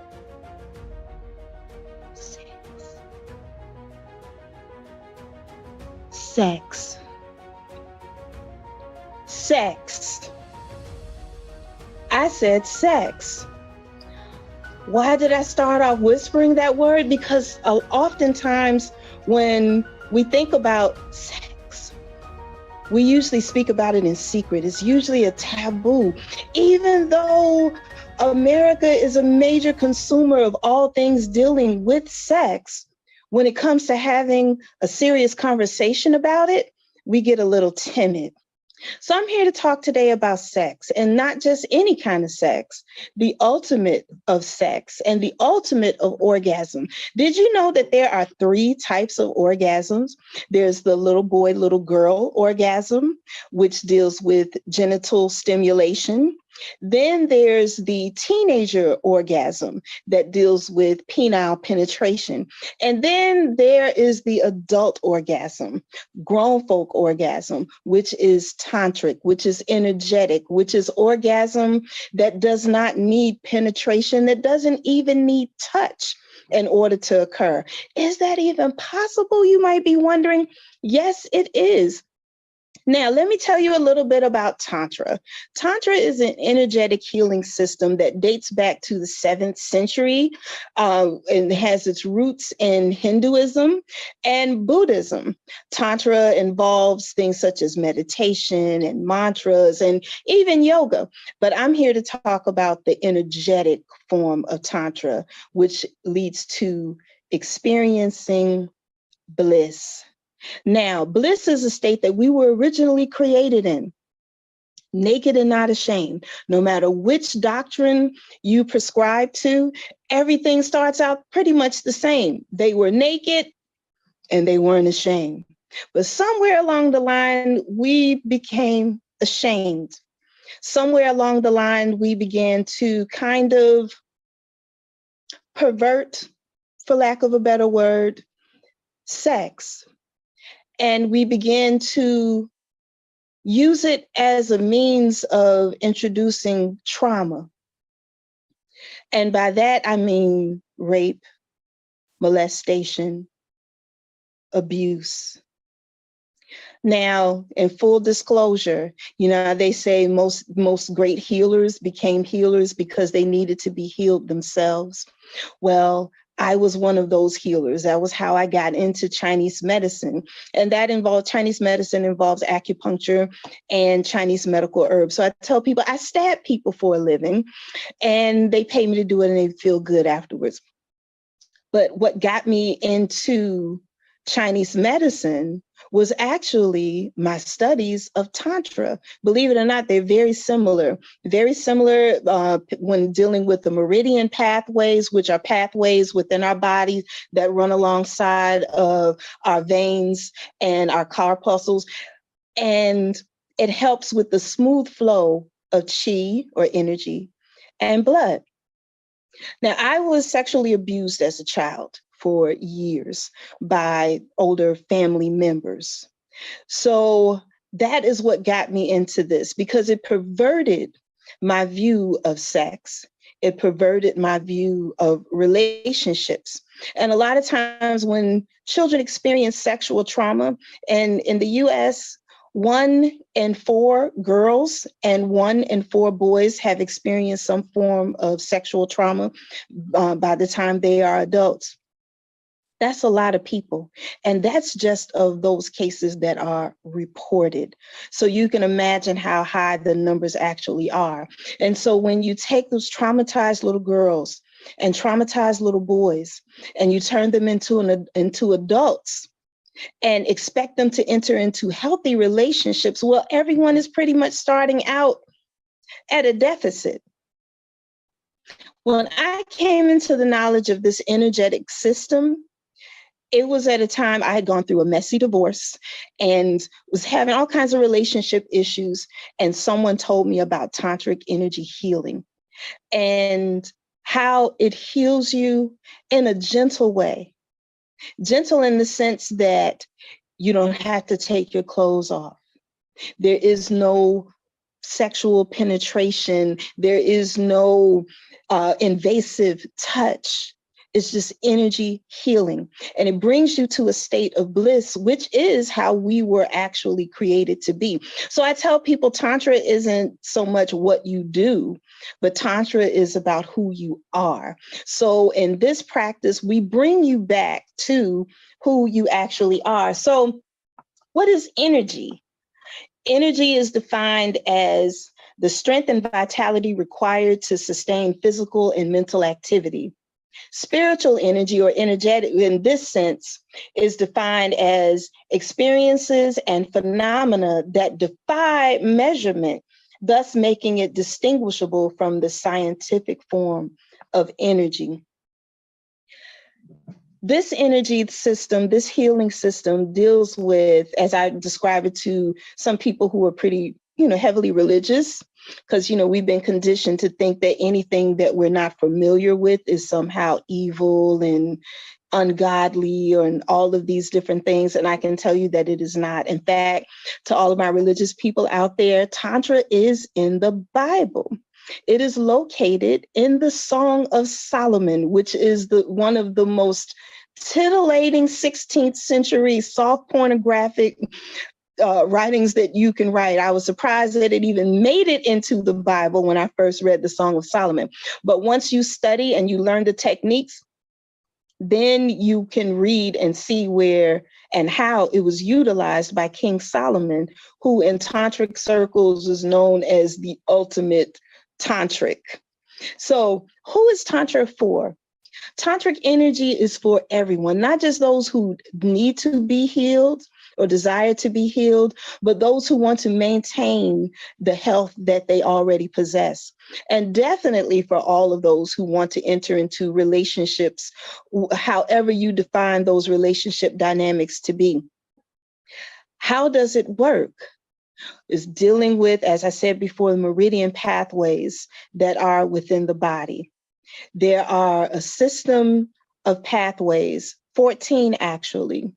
And this is how it kind of comes into play with Chinese medicine and acupuncture and acupressure, because you're gently laying hands on specific points on the body to effectuate change at the physical, mental, and emotional and energetic levels.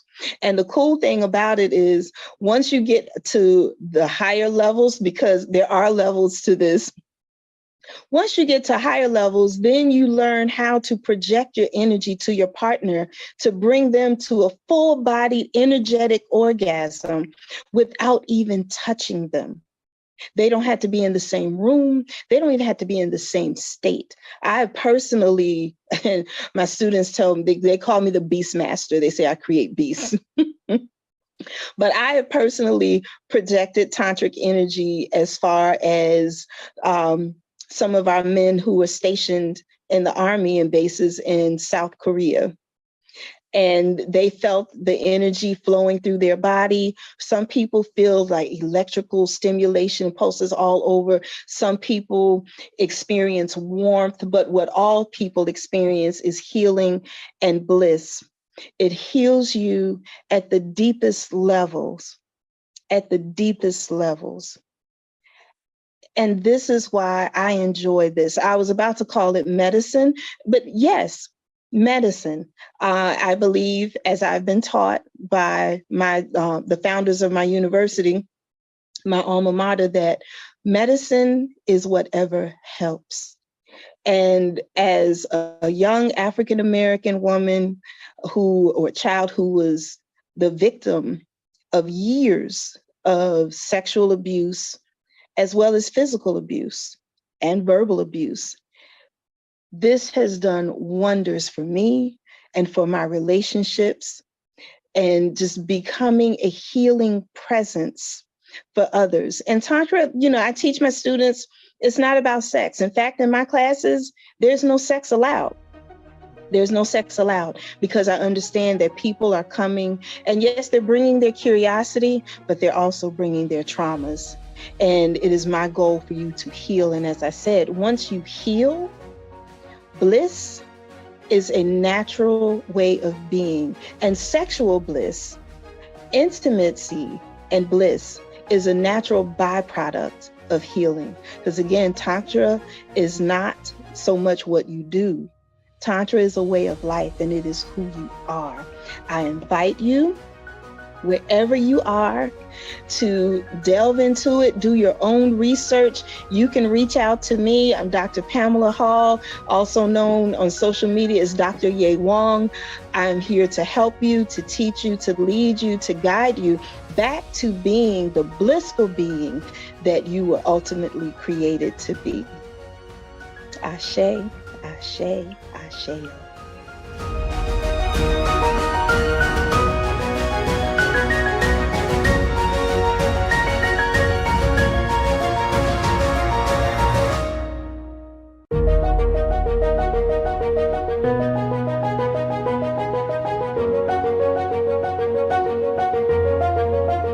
All right, welcome in, welcome in. I am so excited that you're here. But first off, I want you to tell people, who are you and what's your point of expertise? What are you here to empower other people with? I am Melody R. Smith-Briggins, better known as Coach Melody R., the forwardologist. And I'm here as a life coach, business Christian coach. Pretty much my thing for people is basically, it's just life, living. And basically the things that I've been through in life has called me. And I know this has been my calling, my purpose since birth. This is what I was called to do. It's just not something that I just stepped into. It's just something I'm very passionate about. And it's what I was called to do. And, my background is basically the things that I've gone through, the things that I've overcome. And I know that I am what I call a life survivor. So my goal is to help others survive the obstacles that they have gone through and the obstacles that they may face. Oh my God, that is something that I think is most needed for people to move forward in life, right? And so during SuccessFest, what is it that you, I would say, want to really focus on, or that pivotal point in your life that really kind of changed things to bring you to today? Well, that point would be, for so many years, I lived in the shadow of myself. And so many years, I lived the story that everyone else had written for me, never living the story for myself, never coming out of that place of being in that shadow. And so for so long, I was in a mental prison. Mm-hmm. I was mentally bound for so long. And it was just like the person within was just screaming to be free. And it's as if all the guards, the people around me, they will walk past me and wouldn't take notice. And one day it just came, in prayer. And I'm like, God, I don't want to be the person that I've been. I want to be the person that you destined for me to be. And I know that the only way that I can be that person, I got to come out of this shell that I'm in, have to come out of this place of being in that mental prison. And God, you got to show me how to come out.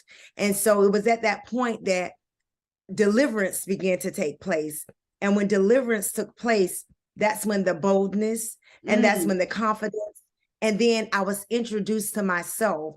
And then that's when I realized who Melody really is and who she was destined to be. And I began to walk in the purpose that was always destined for me. Awesome. Awesome. Wow. I want you to really go in a little bit deeper and share with everyone what is the title of your talk, and really kind of like what are the key points that you will be leaving people with or sharing with them. The title is There's an App for That. And it came to me one day, actually, while sitting at work.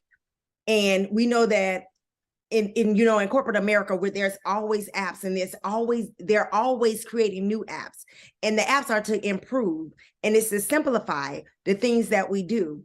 And so as I was sitting there and I'm in a meeting and we're discussing these improvements, and it dawned on me that there's an app for you, for your life. And an app is just simply an application.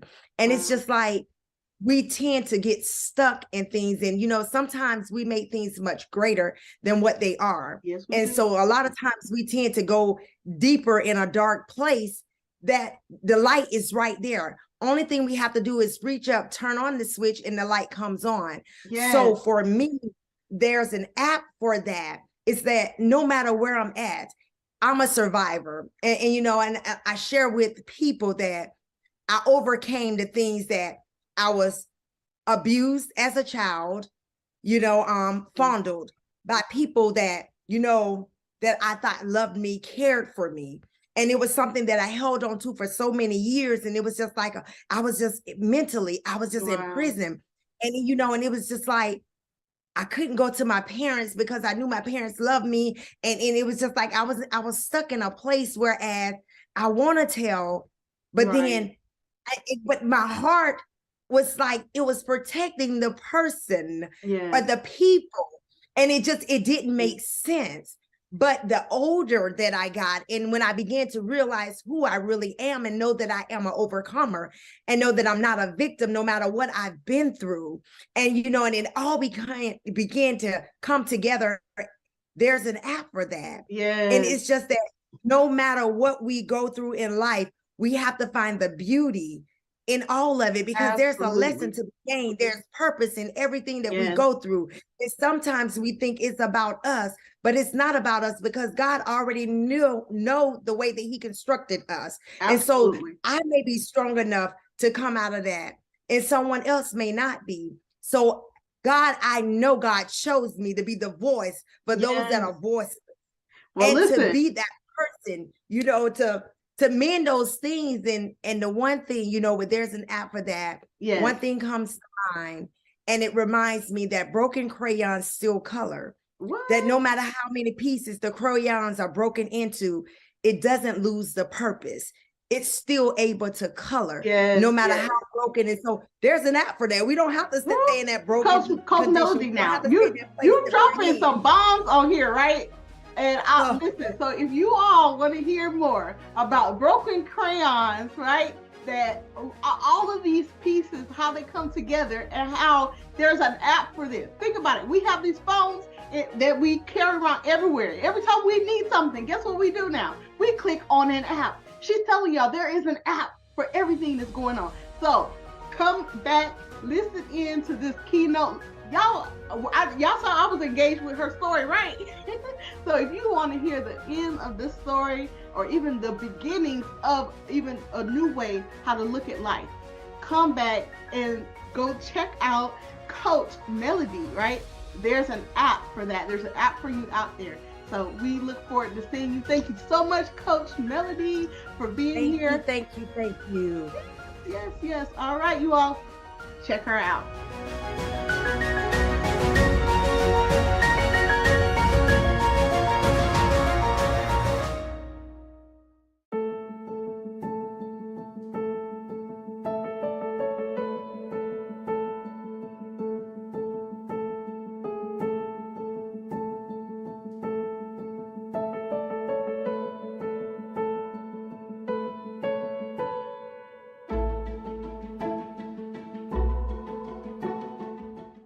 Hello and welcome.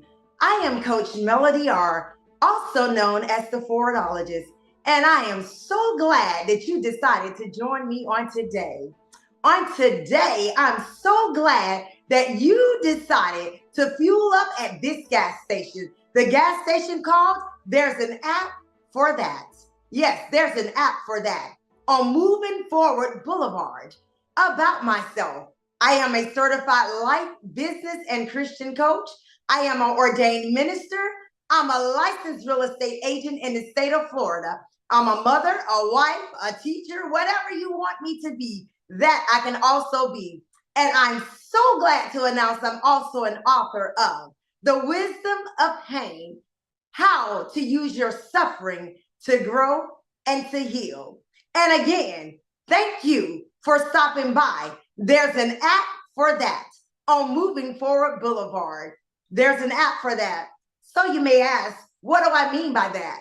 Let me just share with you just a little bit about how that came about. Many years ago, I remember working for a company and I was hired in as just a temporary employee. And only thing that I was hired to do was just to process payments, meaning that the people will call in to make their payments online. And only thing I was to do was just get the information, and that was that. But in the midst of that, people began to ask more questions in reference to other departments, other lines of business within the company. And I want to share where just there's an app for that comes in. So in the midst of all of that, I'm one of those people that are never satisfied just being where I am. So I had to come up with a strategy. How can I be more of a service?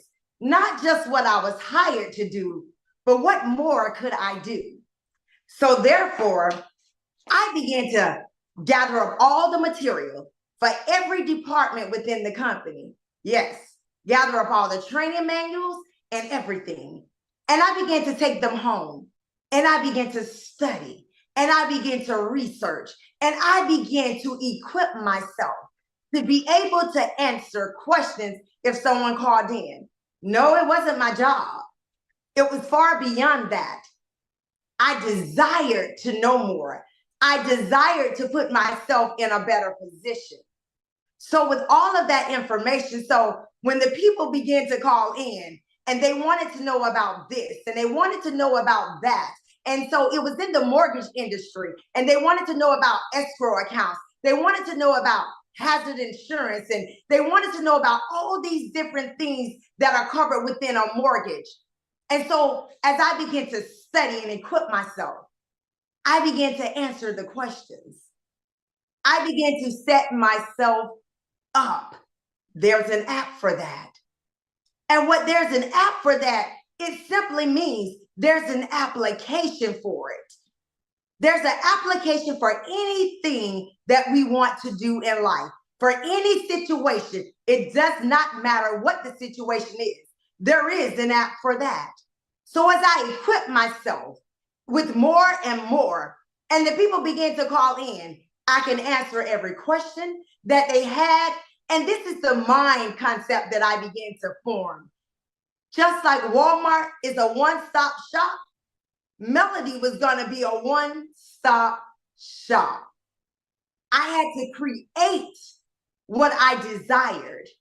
So with that, you know, one of my favorite, most valuable thing that I practice consistently, what I've learned is if they don't invite you to the table, you create a table.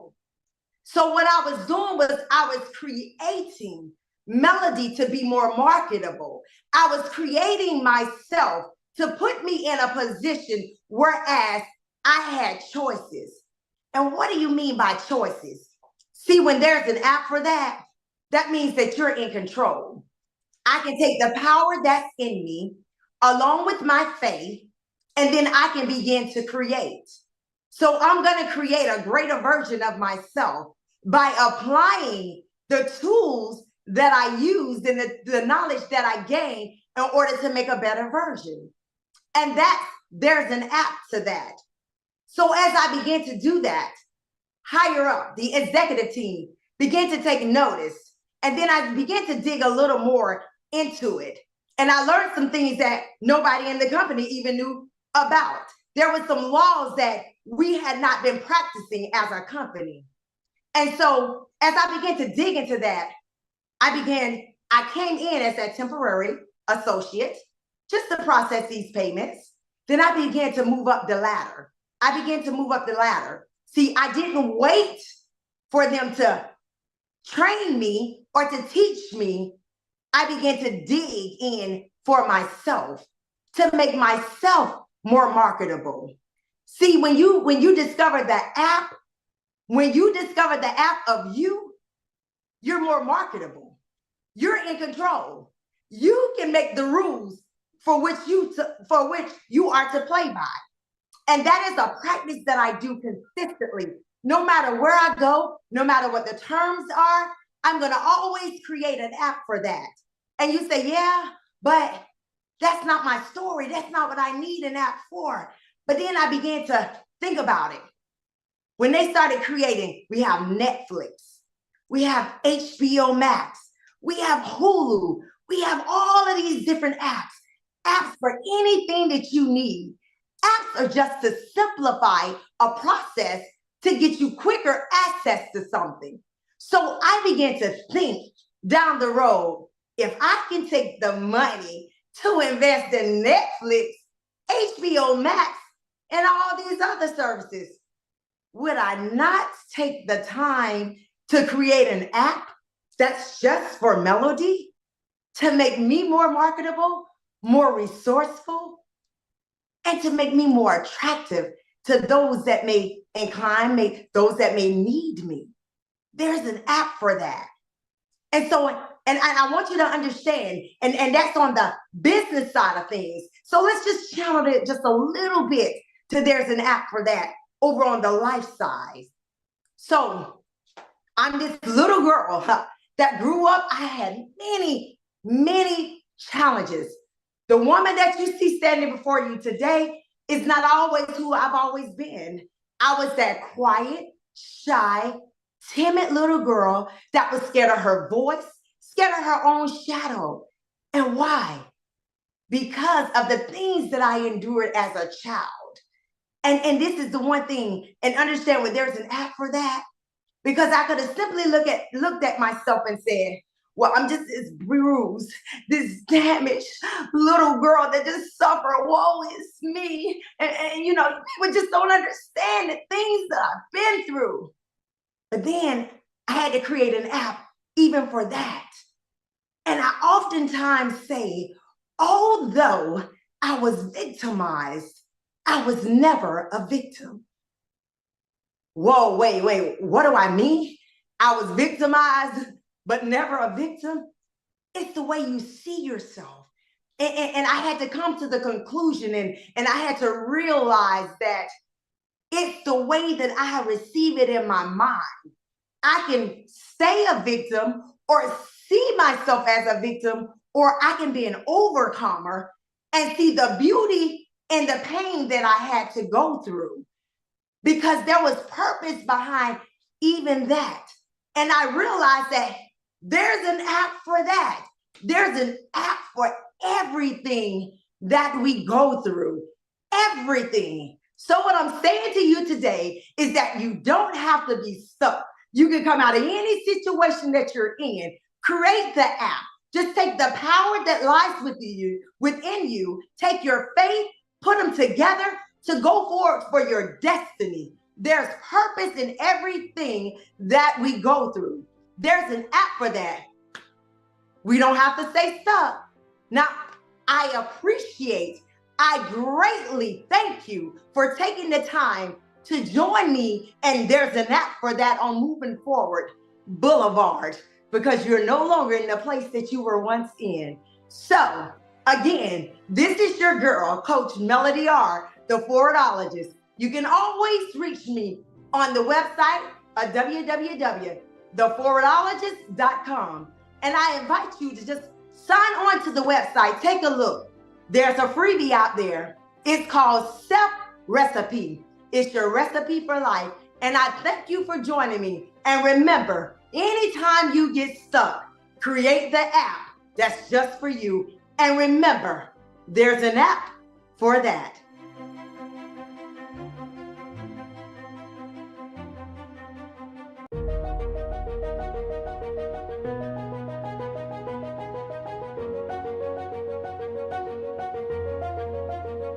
Hello and welcome. Hello, how are you? I am good.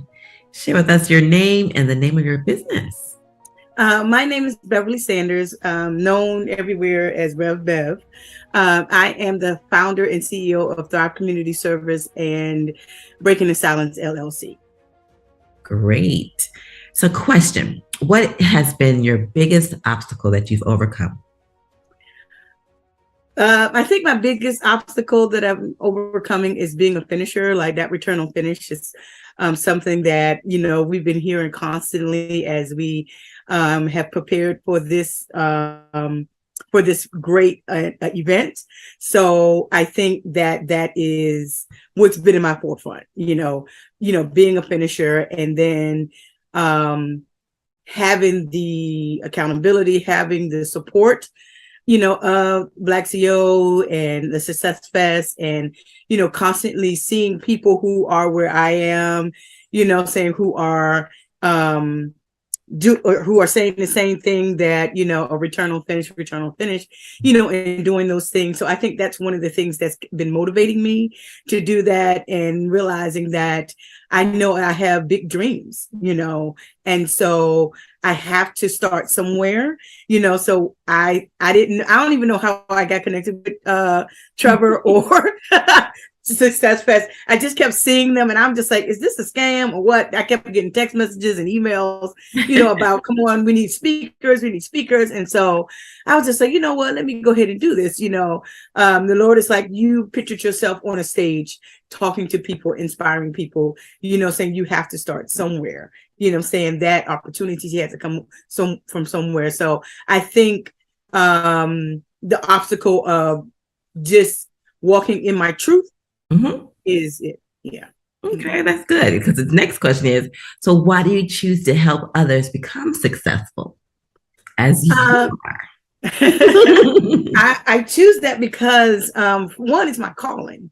It's my purpose. My calling and my purpose is to inspire people and help people see beyond where they are, help people see beyond their obstacles, help people see beyond the circumstances, and see hope in themselves. So many people are lost.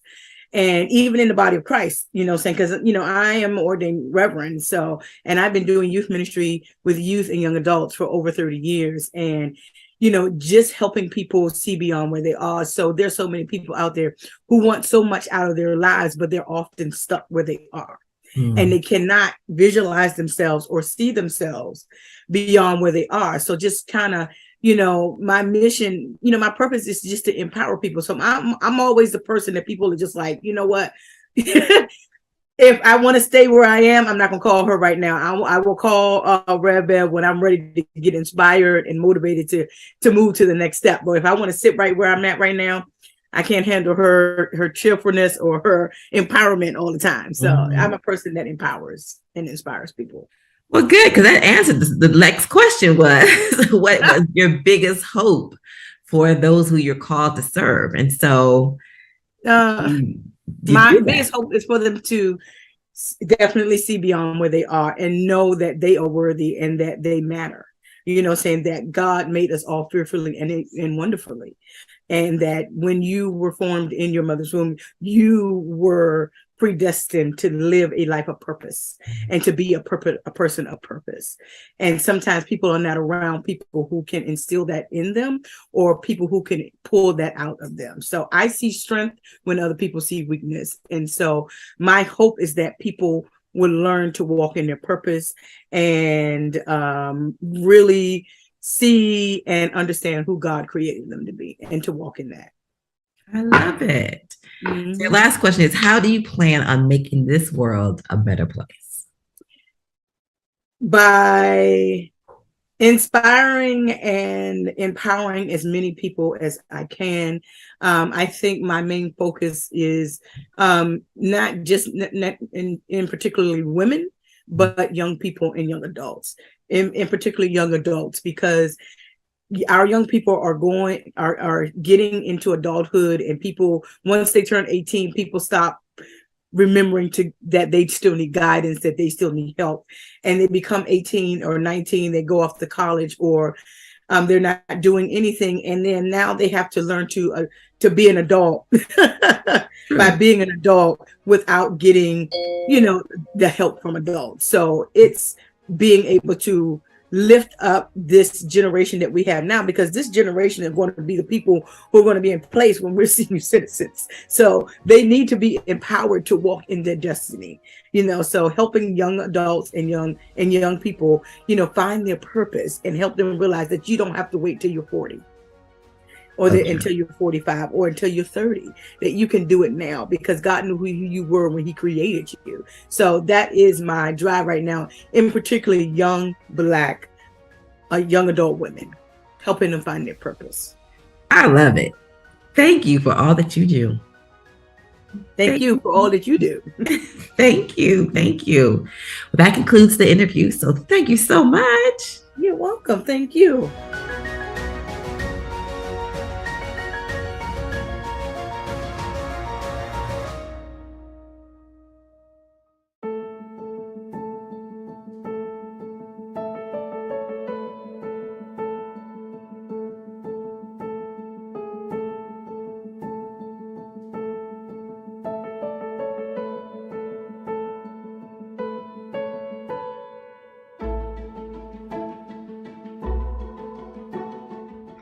Hello, everyone. I am so glad to be here with you today. My name is Beverly Sanders, and I am the CEO and founder of Thrive Community Service.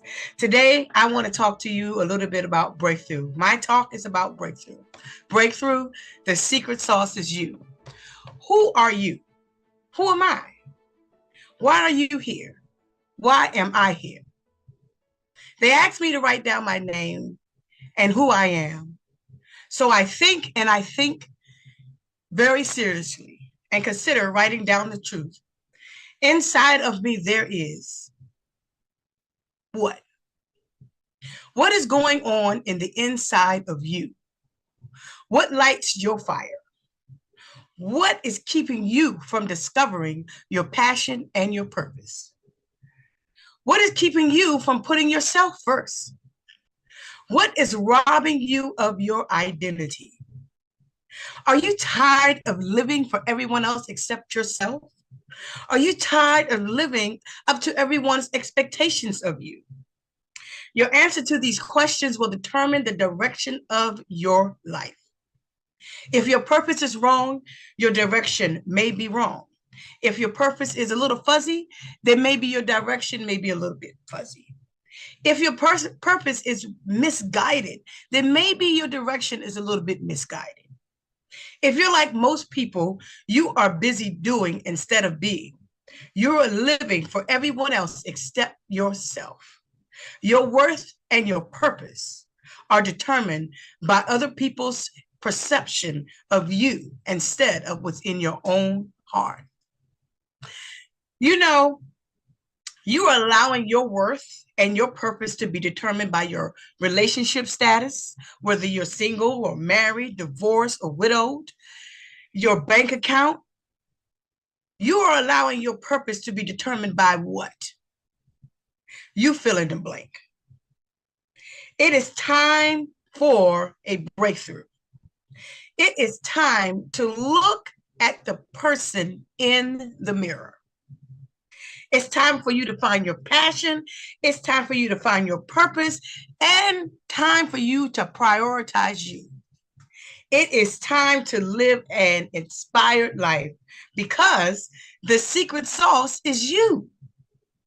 So I want you to take out your phones. I know you have them near you. And if you can, grab a mirror. It's time to look at the person in the mirror. So if you're using your phone, open up your camera to the selfie mode.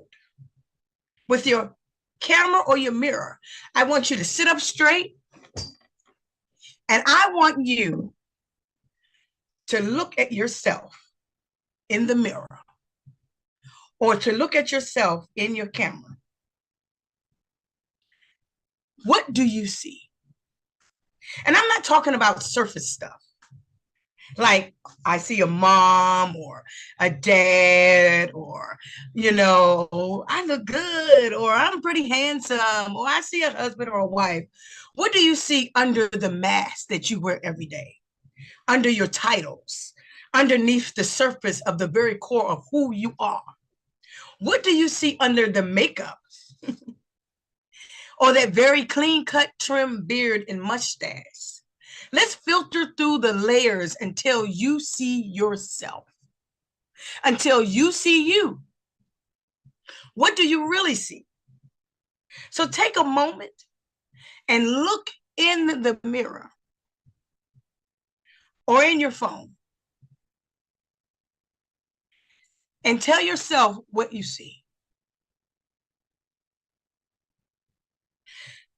I know this can be hard for some of you to see yourself or to look at yourself, and it's okay. No matter what you saw or what you don't see, know this: you are worthy, you are strong, you are capable, and you are loved. No matter what the world says or thinks about you, your purpose is valuable, and no matter what, you matter. And no one can take that from you. When I first looked at the man in the mirror, or when I first looked at myself in the mirror, it was hard for me too. I honestly did not know what I saw when I looked in the mirror. Sometimes I saw Beverly, but most times I saw the person I was trying to be for everyone else. Always comparing myself to other people. So as you take a moment and you look in that mirror, look for the real you. And be as authentic and as transparent as you can be. So when this talk is over, I want you to take some time to reflect on who you are and use it as fuel to help move you forward. Find something to be passionate about. Find the purpose that drives you every day. Don't let anyone else determine your worth or your purpose but yourself. Did you know that your assignment in life is not to impress people? Your assignment is to impact people. There are too many people walking around with talents, gifts, and skills, and they never use it because they're afraid of what other people may think about them. They allow other people's opinions to shape their reality instead of shaping their own. It's time for a breakthrough. It is time for you to find your passion. It is time for you to find your purpose. It is time for you to prioritize your life and yourself. It is time to live an inspired life. Your work is going to fill a large part of your life. The only way to be truly satisfied is to do what you believe is a good work. And the only way to do a great work is to love what you do. If you haven't found it yet, keep looking, but don't settle. 10 years ago, I thought I was walking in my purpose. I was Rev Bev, and ministry was my focus. It was my life. I was operating out of my God-given gifts and talents. I was on fire for him.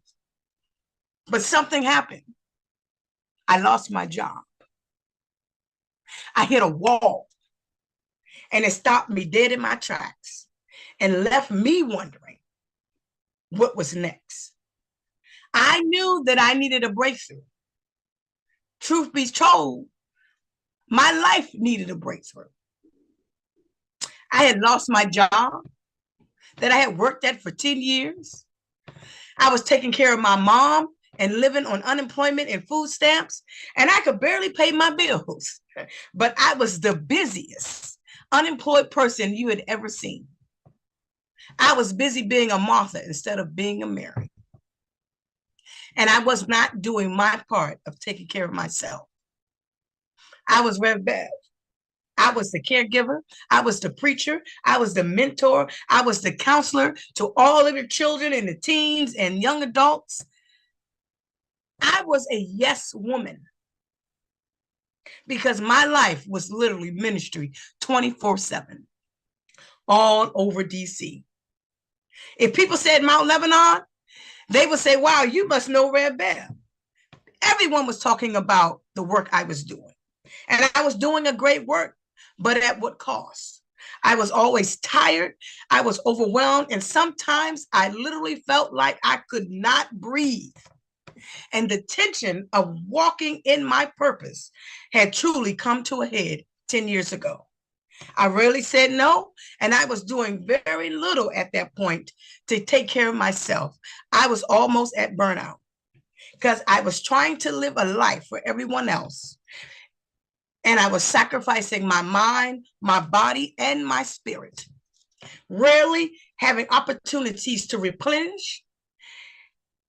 And I was running on empty. For years, I had struggled with several things, allowing everything and everyone else to be more important than me, never putting myself first and always comparing myself to other people. I was living through a cloud of brokenness and not knowing what breakthrough was. I learned that the only way to true breakthrough, the only tool I needed is purpose. Purpose gives you a reason to live and an anchor for your life. Purpose allows you to create meaning and discover direction when faced with difficult situations. Purpose fills us with inspiration and it fills us with hope. Purpose is powerful thing. It will set you free. Purpose deliberates. It liberates us and it allows us to break through the barriers with confidence. Purpose gives us clarity. It helps you make every decision better. It helps you to design and align your vision for your future. Purpose is your passion. It's your story and how God uses your unique gifts and talents to bring him glory. Purpose is your why, and it will help you define your how and your where. Purpose is the discovery that makes life worth living. And it is what lights your fire. It's time to live a purposeful life. Don't settle for anything less than what you deserve out of this life. An inspired life is a life of purpose and passion. It is a life where you are the priority. So prioritize your life, your purpose, your passion, and your time, and most importantly, you. Do you know why?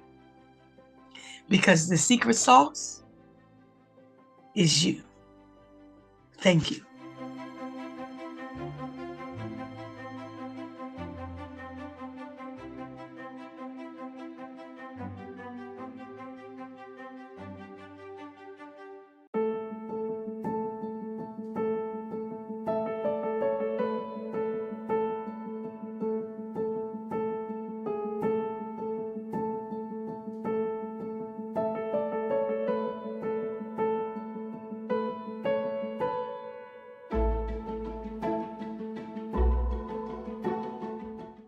Hello, everyone.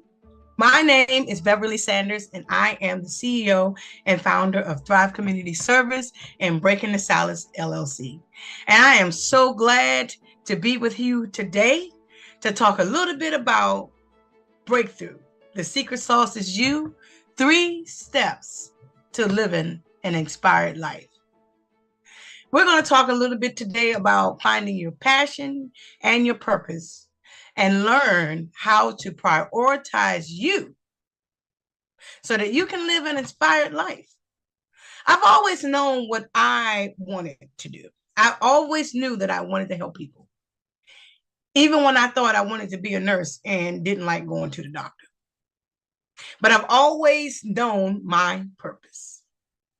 And even though I knew my purpose, and I knew what made my heart smile and what gave me joy, the one thing I forgot about was me. I was doing a great work. I am doing a great work. And I was doing things well, but I was living for other people and not living for myself. I was making everyone else a priority and not making me a priority and not putting myself first. So today we're going to talk a little bit about your passion. We're going to talk a little bit about purpose, and we're going to talk about helping you find your passion and purpose and helping you prioritize your life and yourself, and to learn the importance of putting you first. So before we get started, there's a poem that I used to use called I Am. And I used to use this poem when I wanted to help people, young people, adults, men, women, didn't matter. When I wanted to help them discover what they wanted out of life. When I wanted to help them discover who they were. And it's called I Am. And as I recite some general pieces from many different I Ams that I've heard through the years, including my own, I want you to think about and see if any of the things that I may say relate to you. They asked me to write down my name. And I think and very seriously consider writing down the truth and have my answer read. Inside of me, there is fear, trauma, anger, worry, rage, doubt, uncertainty, a lack of faith, distrust, love, God. Can you relate to any of the things that I just said? What is right now where you are on the inside of you? And so let's go a little further. The next part of the poem reads, I am so much more than what? What are you much more than? I know that I am so much more than Rev Bev. I am so much more than a Black full-figured woman. I am so much more than a preacher, a life coach, a CEO, a case manager, or sister, or cousin, or godmother. I am so much more than all of those things. What about you? What are you so much more than? What do people see when they look at you? What do you allow people to label you as? I know that I am Beverly Renee Sanders. I know that I am worthy, capable, strong, fearless. I know that I am fearfully and I am wonderfully made. I know that I am confident. I know that I am loved. I know that I am unique, strong, and bold.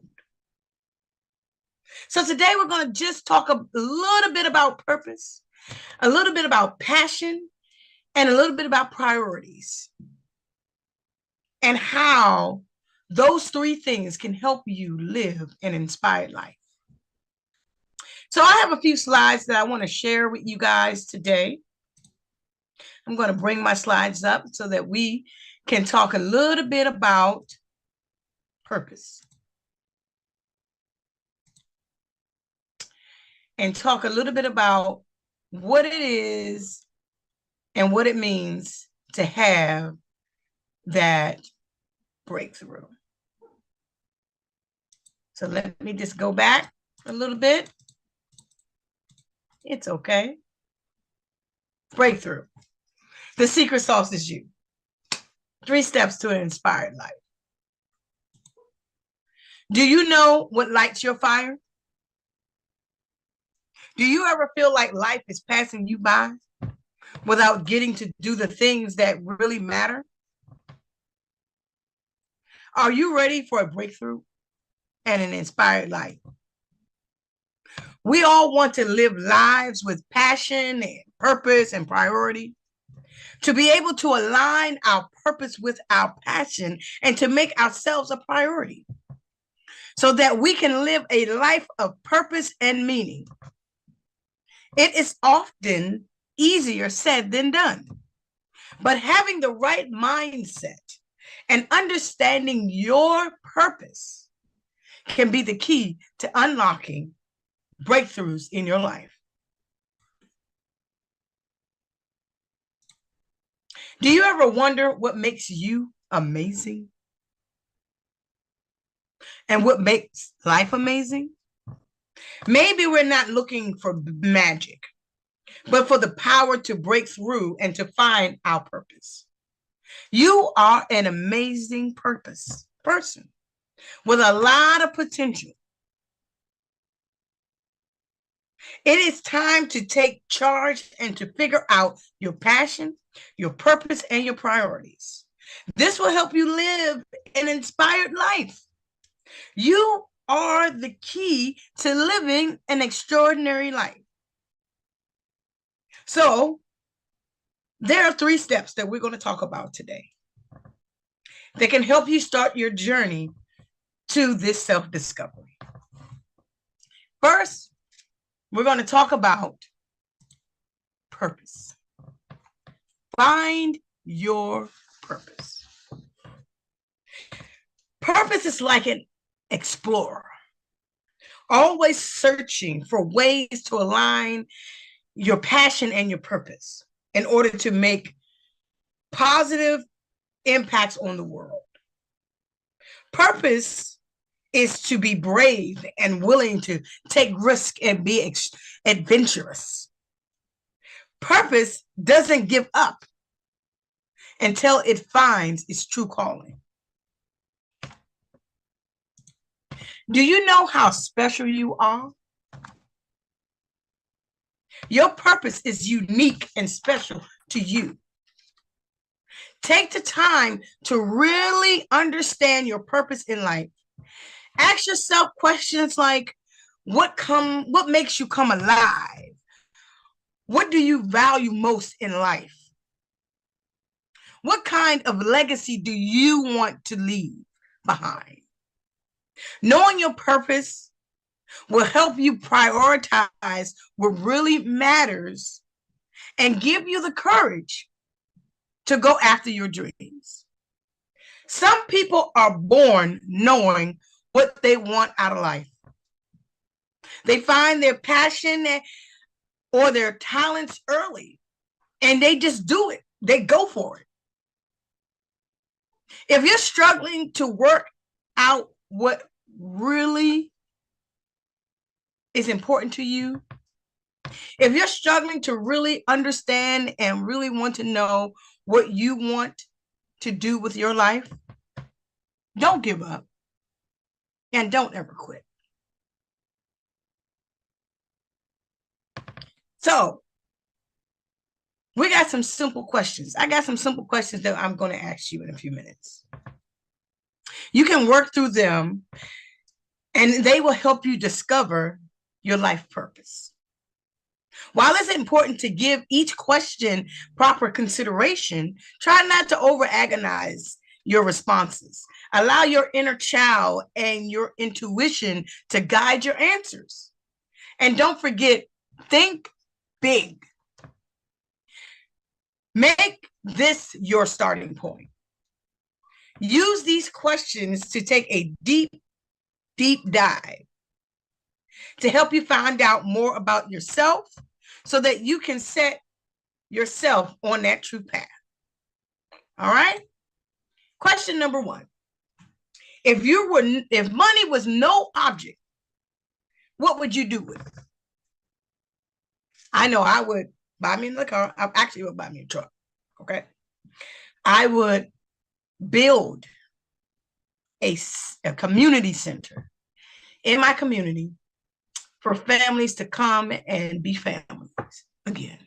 Well, we will have family nights, game nights, all sorts of activities for families to do. A place in the community that will serve the community. I would go to the Caribbean, so a couple of places, for at least a week, probably each one of them, because I need a vacation. I would do some of those things. But if you had a never-ending magic source of money, how would you choose to spend it? And be honest. The answers will help you. And they're not meant to impress anyone. Like I said, I would go on a vacation. I would build a community center. I would buy me a truck. I would probably buy a van too, so I could have room to like transport all kinds of things and items to people who are in need and help them. I will make a reboot room. Yep. Where people can come and just be still for a moment and just breathe. What would you do? Question number 2. If you could do anything for the whole day, how would you spend it? I know last Saturday, I spent my entire day distributing toys for Tots. And I loved every minute of it. Even though I said I was only going to do it for an hour or 2, but I ended up doing it for 6. And I wasn't even tired after I finished it. I ended up writing a sermon after that and preached the next day. And I still wasn't tired. That's because I loved doing what I did. I loved distributing the toys. I loved when I came home and was inspired and wrote that sermon and then delivering it. I loved doing those things. So think about your perfect day. And then it's okay if you want your perfect day is lying in the sun. Even if your perfect day is binge watching Netflix, because maybe you need some rest. That's a part of prioritizing you, right? Try and describe your ideal day and be as detailed as you possibly can. Step number 2, passion. What lights your fire and what makes your heart smile? Passion is like a fire, burning brightly and lighting your way to discovering what truly makes you come alive. Passion fuels your dreams and it leads you on a journey of exploration. Passion always pushes you one step further than what you're comfortable. Do you know what truly excites you? Are there activities that make you feel alive? Are there activities that you do that time just flies by and you don't even recognize it? You don't even realize it. What are some of your favorite things to do in life? Your passion is what makes you feel alive. It makes you feel good on the inside. It is what excites you. It is what drives you. What is that one thing that interests you? And when you do it, you lose track of time. And I'm not talking about strolling through social media. Do you know when you are doing what you are passionate about, you will lose track of time? It's because you're in the flow. And it seems like time just stands still. You're in the zone. I'm in the zone. You're in your element. And everything flows naturally. Try spending some time discovering and exploring what brings you joy. When you do this, this will help you recognize the things that light your fire and make you feel alive. So quickly, I have 5 little steps of passion that help you find your passion.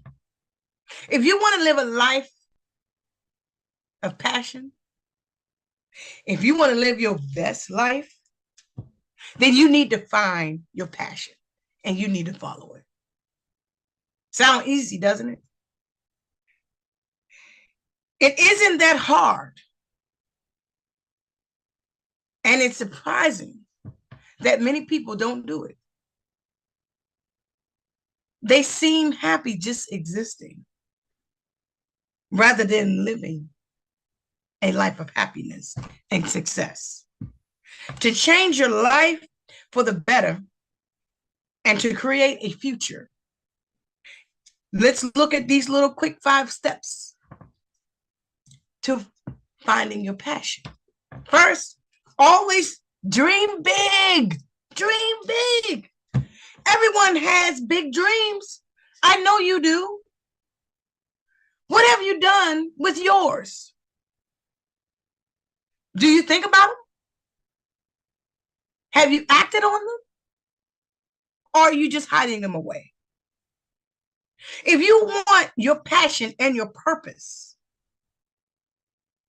then it's time to dream big. So think about, make a list of the things that you've always wanted to do. Those big dreams that you've had since you were a child to today. Those dreams that you had when you were in your 30s or in your 40s or your 50s, even your 60s, or even your 70s. What are those dreams that you've had since childhood? Write them down. And no matter how wild they are or how funny they are, write every last one of them down. Which of those dreams resonate most with you? Which of those dreams makes your heart sing? What one of them, or how many of them inspires you the most? Make sure that they are realistic and make sure they are achievable. Your big dream does not have to be huge and outrageous. It just needs to be big enough to push you out of your comfort zone. Needs to be big enough so that you will be willing to commit to making changes in your life so that you can achieve it. It needs to spark a desire in you and your passion. Step 2, set goals. Once you've decided what your idea or your big dream is, then you need to set some goals. Setting goals are essential and they are important. Your end goal is what you want to achieve. It is your dream. There will be other smaller goals, of course, that you will set along the way, and you will achieve them. Make sure you keep note of that. Make sure you write down your big and your little dreams, your big goals and your little goals. Step 3, plan your way.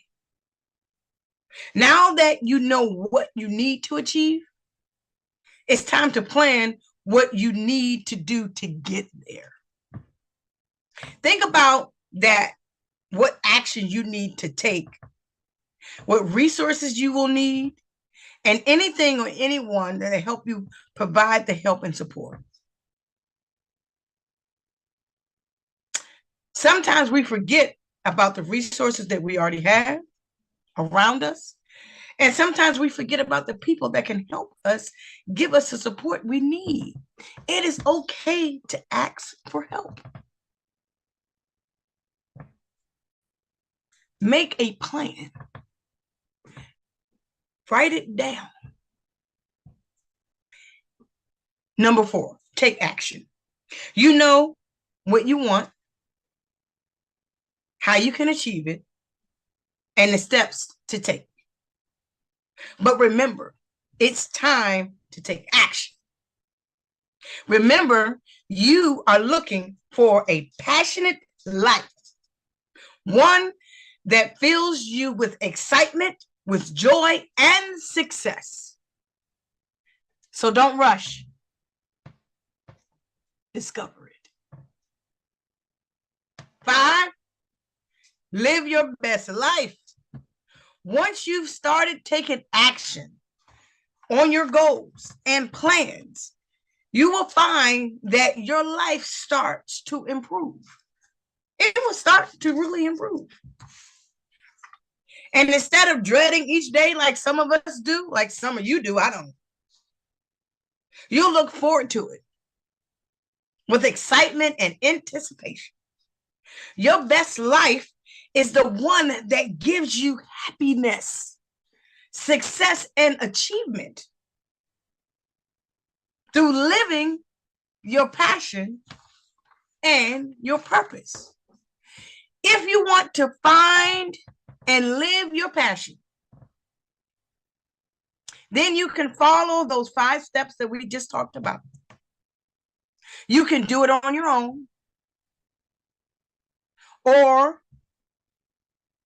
you can give yourself a helpful boost by using a coach, maybe a mentor, someone that will help you get there. Our 3rd step, prioritize your life and put yourself first. So you got passion, purpose, and everyday life. Woo! Balance is what we got to learn. Priority is like a navigator, finding balance between passion, purpose, and everyday life. Priority helps you stay focused while making sure that all of the areas of your life are given their due attention. Priority keeps you and keeps us grounded on our goals, so that when we reach them, we will reach them with clarity and focus. When you put yourself first, it does not mean that you are being selfish. Putting yourself first is essential and it is necessary. It means that you are making your well-being and your development a priority. You will make better decisions for yourself when you take care of your needs. When you prioritize yourself, it allows having the energy and capacity needed to be present with others without feeling overwhelmed or resentful. I was reminded this morning that you love your neighbor as you love yourself. And in order for you to be everything that you want to be for everybody else, you have to first be those things for yourself. So that means it says love your neighbor as you love yourself, that you have to love you first. You have to put you first. When you prioritize yourself, it allows you to have that energy and the capacity needed to be present with everyone else. You will be able to make more meaningful connections with others, and you'll be able to embrace your life more fully.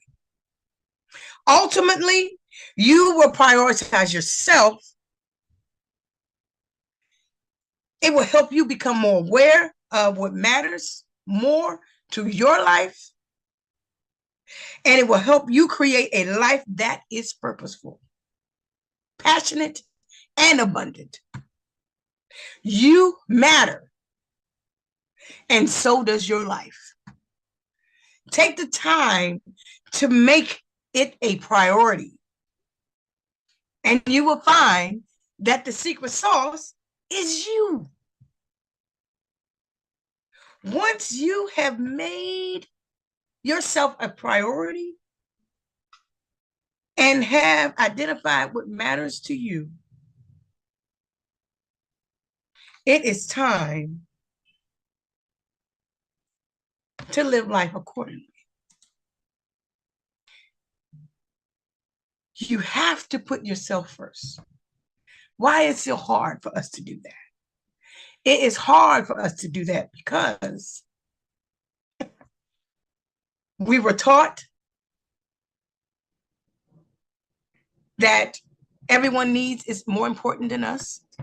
We were taught that it's selfish to think about yourself, but we can't do those things.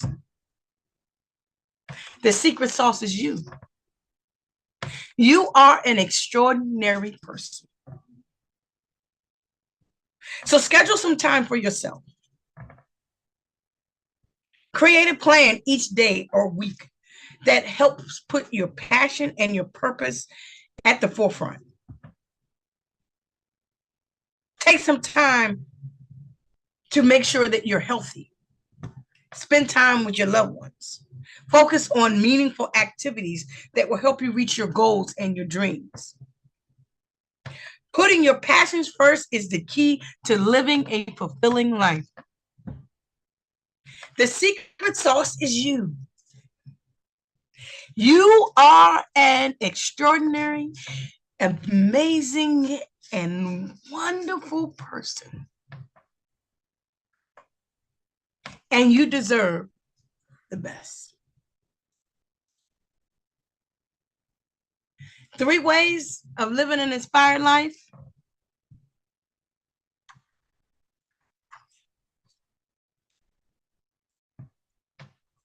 Live with purpose. Don't forget to celebrate yourself. Take time to acknowledge your success and relish in them. You're worth it. Your journey to self-discovery awaits you. Go for it. One of the most effective ways to discover your purpose and your passion is to give yourself time and space and permission to explore and discover all of the things that we talked about today. Change is hard and it is difficult, but it's worth it. Give yourself the time and the space and the permission to discover your passion, your purpose, and prioritize by making you a priority first. Listen to your inner voice. Trust your instincts and be brave enough to take the actions that you need to take. Take time away from your everyday life and take time to reflect and to think about the type of life that you want to live. Those 3 steps that you just saw to living an inspired life, living with purpose, take time to discover your purpose and make it a priority in your life. I live with purpose. Make yourself a priority. I make myself a priority, and so can you. Taking care of yourself mentally and physically and spiritually is essential to living an inspired life. Believe in yourself. I believe in myself. Do you believe in you? Have faith in yourself and in your capabilities. You are capable of achieving anything that you set your mind to. The secret sauce is you. Don't let anyone tell you that you can't do something or that you aren't worth it. Believe in yourself and enjoy the abundance of life by taking action on your purpose, your passion, and your priorities. You matter. Your life matters, and your life has meaning. Discovering your purpose allows you to live an inspired life and to be your own hero and your own cheerleader. Start the journey by unlocking breakthroughs today. It is never too late to start living an inspired life. It is never too late to live a life full of purpose, passion, and priorities. You got this. Because at the end of the day, it is important that you remember that you are the secret to living an inspired life. Life is too short not to live your life with purpose and not to do what brings you joy. Make yourself a priority.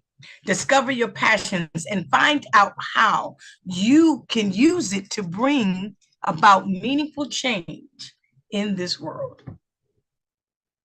You have something special on the inside of you. Use it. Be your own hero. Remember? Be your own cheerleader and navigator. There is no limit to what you can achieve when you make you a priority. You have the power to be and to do whatever you want. So don't let anyone or anything stop you from achieving your dreams. You matter. And that is the secret sauce. Know that and go out there and show the world what's on the inside of you. You can do it. Believe in yourself and stay focused on what makes the most of your life and make the most of your life. The secret sauce is you. Now go out there and show the world that you've got it. You are fearfully and you are wonderfully made. And you have something great and wonderful on the inside of you. Find it, use it, and live an inspired life. I hope you enjoyed talking about breakthrough today. I hope you got one. And I hope you realize that the secret sauce is you. I hope that you will take the time to discover your passion, your purpose, and your priorities. Be on the lookout for some great things coming your way by me, Rev Bev, by Beverly. Finding and living life with purpose, self-worth challenge, life coaching. If you need someone to talk to, if you need some help, I'm here. The secret sauce is you. Do you need help finding your secret sauce? Do you need help finding who you are and what your passion is and what your purpose is? If you do, you can find me at revbevsanders.com. You can find me on Facebook at Thrive Community Service and at Beverly Sanders. It has been a delight and amazing time talking with you all today. I hope today you got your breakthrough. I hope today that you found out that the secret sauce is you. And I hope today you begin to discover your passion, your purpose, and your priorities so that you can live an inspired life. Thank you.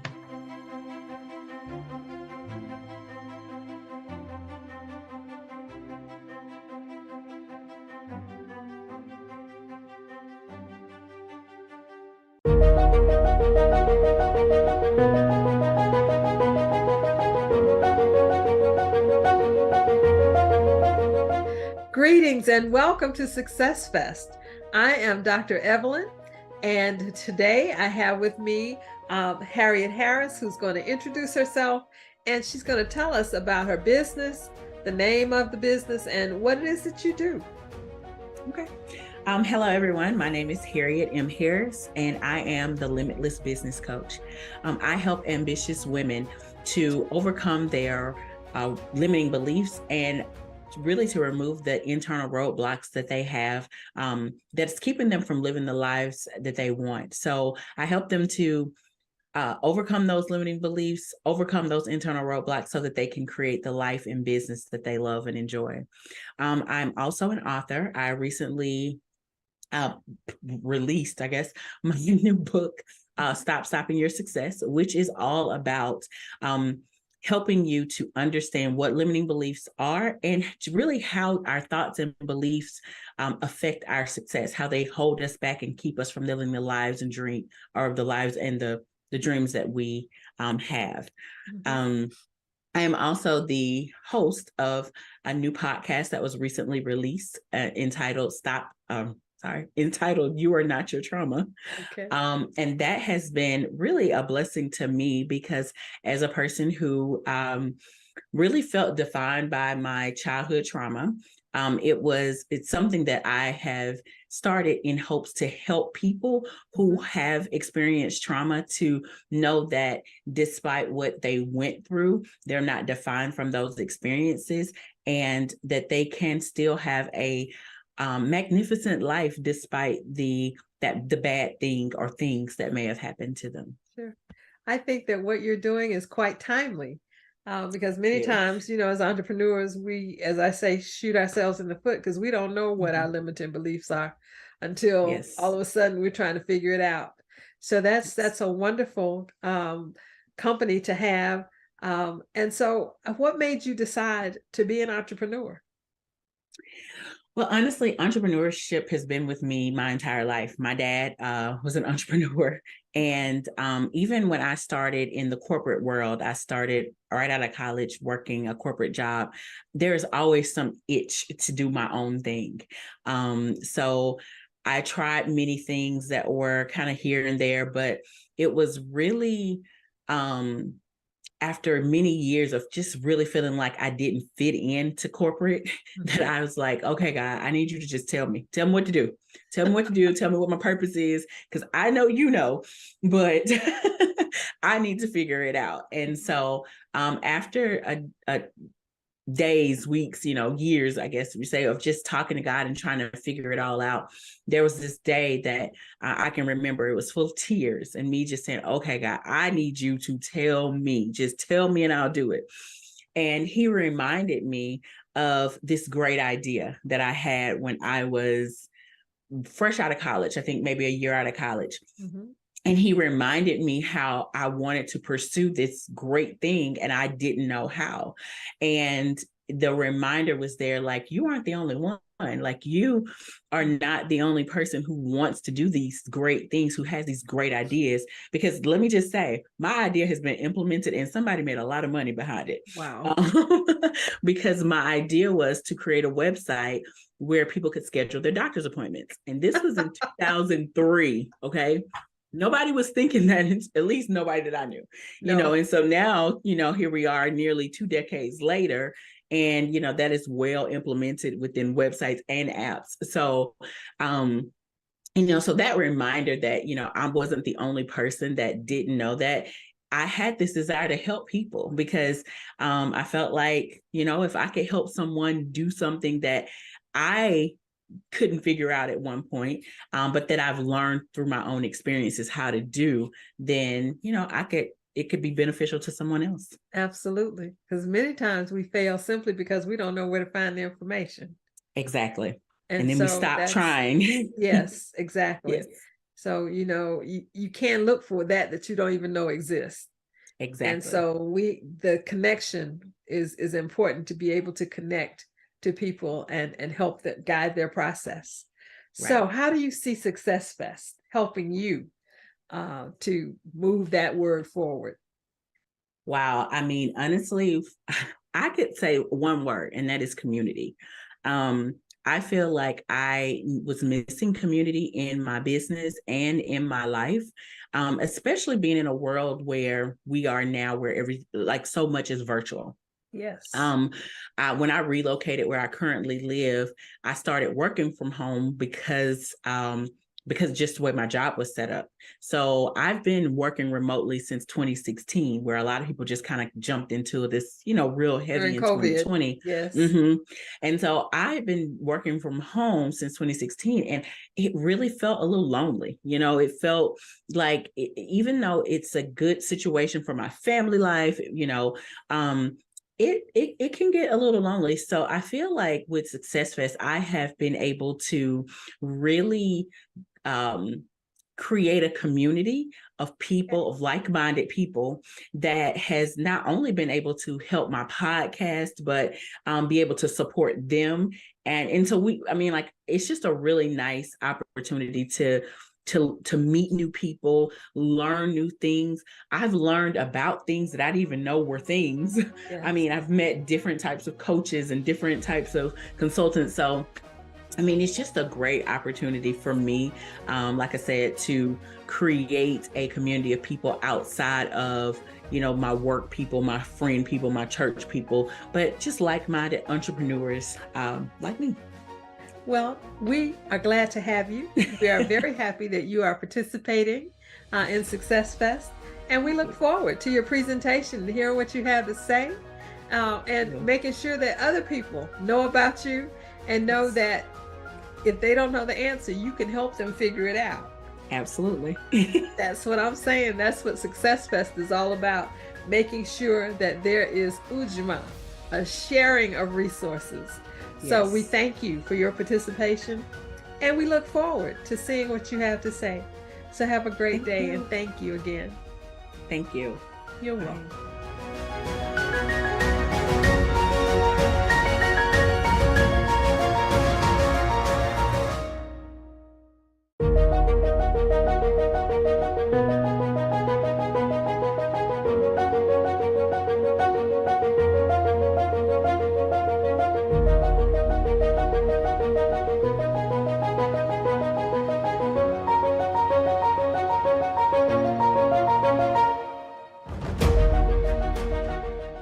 Have you ever felt powerless?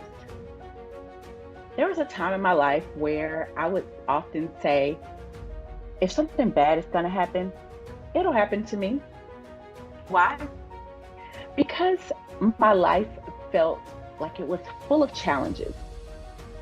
Starting as early as 10 years old when I experienced a very traumatic childhood trauma. Then I grew up and I got married, and well, that was its own roller coaster. I spent nearly 2 decades in a career where I felt overlooked and that my talents and abilities often went unrecognized. I felt powerless, as if things just kept happening in my life that were outside of my control. These challenges often made me feel unseen and unheard and undervalued, unappreciated, and really just not enough. Whenever something bad happened in my life, somehow, some way in my mind, it got linked back to the trauma I experienced as a child. I would go down these rabbit holes thinking how if that one bad thing had not happened to me, my life would be so different. After attending a women's wellness conference, I returned home fired up from everything that had been poured into me during that conference. I was ready to release all the negative things that I'd been holding on to. And then my reality hit me smack in the face. I realized I had been dragging around decades of hurt and pain, embarrassment, abandonment, and betrayal as a result of what happened to me when I was just 10. Not to mention all the limiting beliefs that had been created by the self-blame that I placed upon myself. I began thinking, girl, why have you been blaming yourself for all these years, over 3 decades, for what someone else did to you? Just the thought of it was irritating, to say the very least. I was also quite frustrated and annoyed because the reality was I'd spent a lot of years allowing my negative thoughts to sabotage me over and over and over again. I'd done the work to forgive the people that had hurt me and betrayed me years ago. But one thing I failed to do was to forgive me. And it was time. It was time to let it all go. I had to. And I finally did. I finally forgave myself. Charles Swindoll says, life is 10% what happens to me and 90% of how I react to it. So it was past time that I reacted differently and realized that each moment moving forward was all about a choice. And the choice was mine. The choice I made to forgive myself changed everything, because that is when my healing finally began. That is when I began to see myself as the gem that I was created to be. That choice prepared me for a quiet moment when the Holy Spirit whispered into my ear, "You are not your trauma." Those were words that I never knew I needed to hear, but I absolutely needed to hear them. Prior to beginning my healing journey, I seriously doubt that I would have been able to really receive that message, because for years I had been so stuck in allowing my traumatic experience to define me. So, despite the childhood trauma and the marriage drama, I survived. I survived to thrive. I am not powerless, and neither are you. It's been said that every ending leads to a new beginning. And I had to end blaming myself to begin to forgive myself. I had to end feeling that life was unfair so that I could start living with abundance and gratitude. I had to end feeling like a victim so that I could start being powerful and take responsibility for my own happiness. I had to end feeling like I could never be enough so that I could start being exactly who God created me to be. So I challenge you to consider this.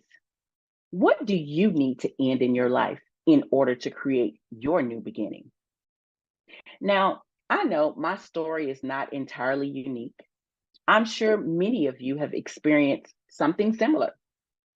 But I want you to know that if you're carrying the weight of blame and shame or feeling powerless and stuck like I did for so many years, just know that you aren't alone. And know that it is possible to move from the pain of trauma and challenges that you encounter in life. You see, when the Holy Spirit whispered those words, "You are not your trauma," with me, those words remained in my spirit for weeks. And I wasn't sure just what I was being tasked with. I knew it was something that I was supposed to share, but I wasn't quite sure in what manner that I needed to share it. I now realize that not only was I supposed to tell each and every trauma survivor under the sound of my voice, "You are not your trauma," I was also supposed to provide you with tips on how to triumph after you've gone through a traumatic experience. So, what I'm going to do is give you 3 tips to triumph after experiencing a trauma. First of all, let's be clear. Your trauma is not who you are. You are more than the things that have happened to you. You are the person who has decided to fight back against whatever pain life has thrown at you. You are the person who is standing up and saying, "I am enough." You made it through your difficult time because of your perseverance and resilience. Now it's time to take those skills and use them to grow into the best version of yourself possible. Even if someone in your life ignored or invalidated what you went through, it's not too late. You can still heal. So, my first tip for triumphing after trauma is to heal. Trauma is a wound that needs to be treated. And the first step to healing is acknowledging that it happened. You can't heal if you don't know how bad the damage is. Healing may be one word, but it's a very complex process. Healing is a multidimensional journey that involves many different parts of you. It may look different for everyone, but the basic principles are the same.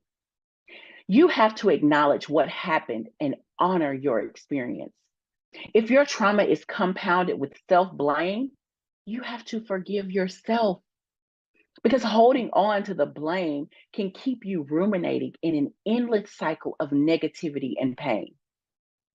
Then you need to give yourself permission to feel your feelings and experience them fully, without judgment or without fear. You will also need to find support from friends, family, or professionals. It's important to have people in your life who can help you through this experience. And finally, in your journey of healing, acknowledge that you are indeed a survivor. Now, my next tip for triumphing after trauma is to grow, because trauma can impact our lives in ways that are so unexpected, sometimes in very surprising ways. It's really important to acknowledge these things and let them guide your growth as an individual, so that you don't get stuck trying to live the same way forever. So, as hard as it may be to believe, there is purpose behind pain. And if you're like me, I felt the pain was punishment for mistakes that I'd made in life. But I now know that my pain guided me to my purpose. And it's the same for you. You have a purpose in this life, and your pain is guiding you there. I realized that my purpose was to help others who were struggling with the same issues I had been through. So here I am, helping people heal from trauma and pain in a way that's life-changing for us all. And my final tip for triumphing after trauma is to flourish. Flourishing is not just surviving, it's thriving. It's having a rich, full life that has meaning and purpose. When you are flourishing, your life feels more like the thing you dreamed of when you were little, the idealized version of yourself that includes all of your hopes and dreams. I believe that part of thriving after trauma is accepting that you will never be the same again. Now, this doesn't mean that you are less of a person or that something bad has happened to you. It just means that life will never be the same as it was before. And this is a very important part of the process. You can't just survive trauma. You have to thrive after it too. This also means making sure that you are taking care of yourself and your mental health, as well as continuing to do things that make you happy. So after you've done all the work, on yourself to heal and to grow, it's time to reap the rewards and flourish. It's time to put the past behind you and move forward. It's time to create new dreams and goals that align with who you have become and what you want for your life moving forward. No longer does your past define you, because you are not your trauma. I'm Harriet Harris. I am the Limitless Business Coach, and I help ambitious women remove internal roadblocks and overcome limiting beliefs so that they can finally create a life and business that they love. If overcoming trauma is something that you desire to do, please check out my podcast, You Are Not Your Trauma, which is available on iTunes, Spotify, and Google Podcasts. Learn more about the podcast at www.youarenotyourtraumapodcast.com or connect on Facebook and Instagram. And if you're ready to live a life of thriving and not just surviving, then grab a free copy of my ebook, Limitless Living. Face every adversity regardless.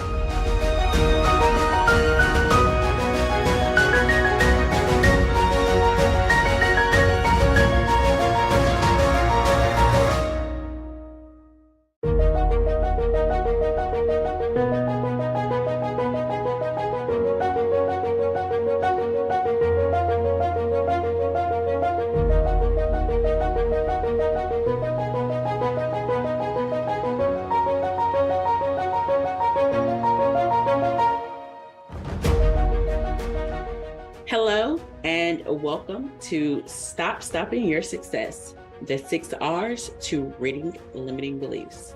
I'm Harriet Harris, and I'm so glad that you're here today. Now, I won't bore you with details and bullet points about me, but I do want to start by asking you a question. Have you ever felt stuck? Like you wanted to do more, be more, achieve more, but you just couldn't manage to get where you wanted to be in life? I know I have. There's actually a time in my life where I would say, if anything bad is going to happen, it'll happen to me. Why? Because my life seemed to be full of challenges. And a lot of times when we're facing challenges, we feel like we're the only ones in the world. But for me, those challenges started at the very early age of 10 years old, when I experienced a traumatic childhood trauma. I grew up, I got married, and well, that was its very own roller coaster. I spent nearly 2 decades in a career where I felt overlooked and my talents and abilities were often unrecognized. I often felt powerless, as if things in my life just kept happening to me and I had no control. These challenges made me feel unseen, unheard, undervalued, unappreciated, and really just not enough. Have you ever felt that way? I personally often felt powerless, as if things just kept happening and I couldn't do anything about it. So whenever something bad happened to me, somehow, some way, I could always find a way in my mind to relate it back to what happened when I was a child. I would go down these rabbit holes thinking how if that one bad thing hadn't happened to me, then my life would just be different. I would have made different decisions. I would have been stronger. I would have been bolder. For me, everything went back to that one thing. So after attending a women's wellness conference, I returned home and I was fired up from everything that had been poured into me during that conference. I was ready to release all the negative things that I had been holding on to, because I realized that I've been holding on to them for way too long. It was like some sort of reality just smacked me in the face. And it made it clear to me that I had been dragging around decades of hurt and pain and embarrassment and abandonment and betrayal as a result of what happened to me when I was 10. Not to mention the self-blame that I placed upon myself that eventually manifested into limiting beliefs. You see, up until this point, I had no idea the power of my beliefs and my thoughts and the impact they could have on my life and ultimately my success. Charles Swindoll said, life is 10% of what happens to me and 90% of how I react to it. See, I had been stuck in a negative loop, and it was time to break out of it. I began to realize that if I wanted my life to change, then I had to change my thoughts and beliefs. I came to realize that each moment moving forward was all about making a choice. And if I wanted things to be different in my life, then I needed to show up differently. I needed to think differently, and I needed to believe differently. See, at this point, I realized I had two choices. I could either continue to be a victim of my circumstances, or I could make a choice to be the creator of my own life. And I chose the latter. I started by finally forgiving myself. It took 3 decades, but I did it. And once I did, I began to see the world as a place of unlimited potential, where my dreams were possible. I began to see myself as someone who could create anything I wanted in my life by simply deciding what I wanted and then taking action toward it. That one choice that I made to forgive myself, it changed so much for me. The reality was that my negative thoughts and beliefs were holding me back because I didn't believe in myself. I expected bad things to happen, and I didn't think I could do anything about it. Isn't that just crazy? But by making a conscious effort to change the negative thoughts and beliefs I had about myself, I began to create new thoughts and new beliefs that were more aligned with the life that I wanted to live and the person that I wanted to become. And you can do the same. You just have to decide that you are finally ready to stop stopping your success. So if you've ever wondered, what's stopping you from living the life you desire, the goals you want to achieve, or the success that you want to have, I'm here to tell you what it is. What's stopping your success?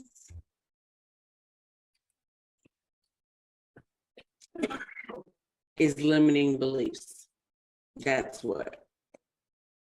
Now, you may be wondering, how can thoughts and beliefs affect my success? And I get it because, I had very similar thoughts when I first realized what was happening.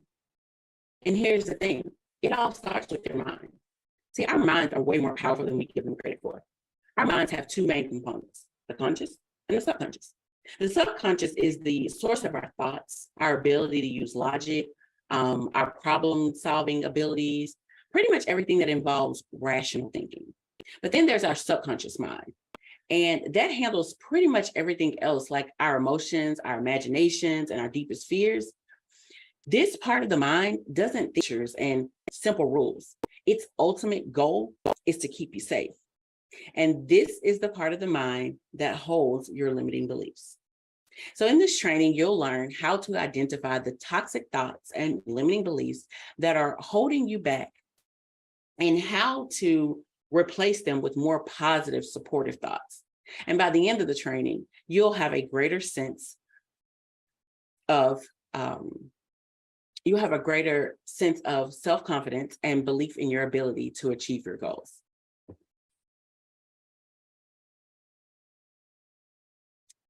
So in order to stop stopping your success, you need to begin by assessing your thoughts.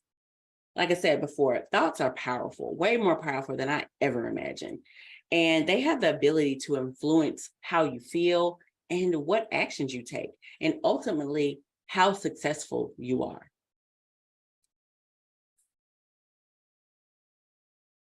So in order to understand how limiting beliefs work and how they affect your success, let's begin by understanding what a limiting belief is. So to answer the question, what is a limiting belief anyway?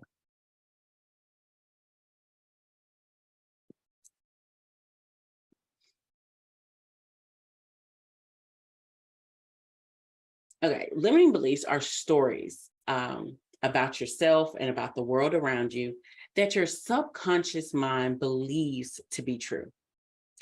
Negative things that you tell yourself about yourself that can be incredibly harmful to your confidence and your self-esteem. It doesn't matter if they're true or not, because your mind believes them to be true. And what our mind believes to be true is really what becomes our reality. These limiting beliefs can make it hard for you to succeed because they create an invisible barrier between where you are now and where you want to be. These beliefs sabotage your best efforts at reaching your goal. You basically cause these problems yourself, but not intentionally or consciously.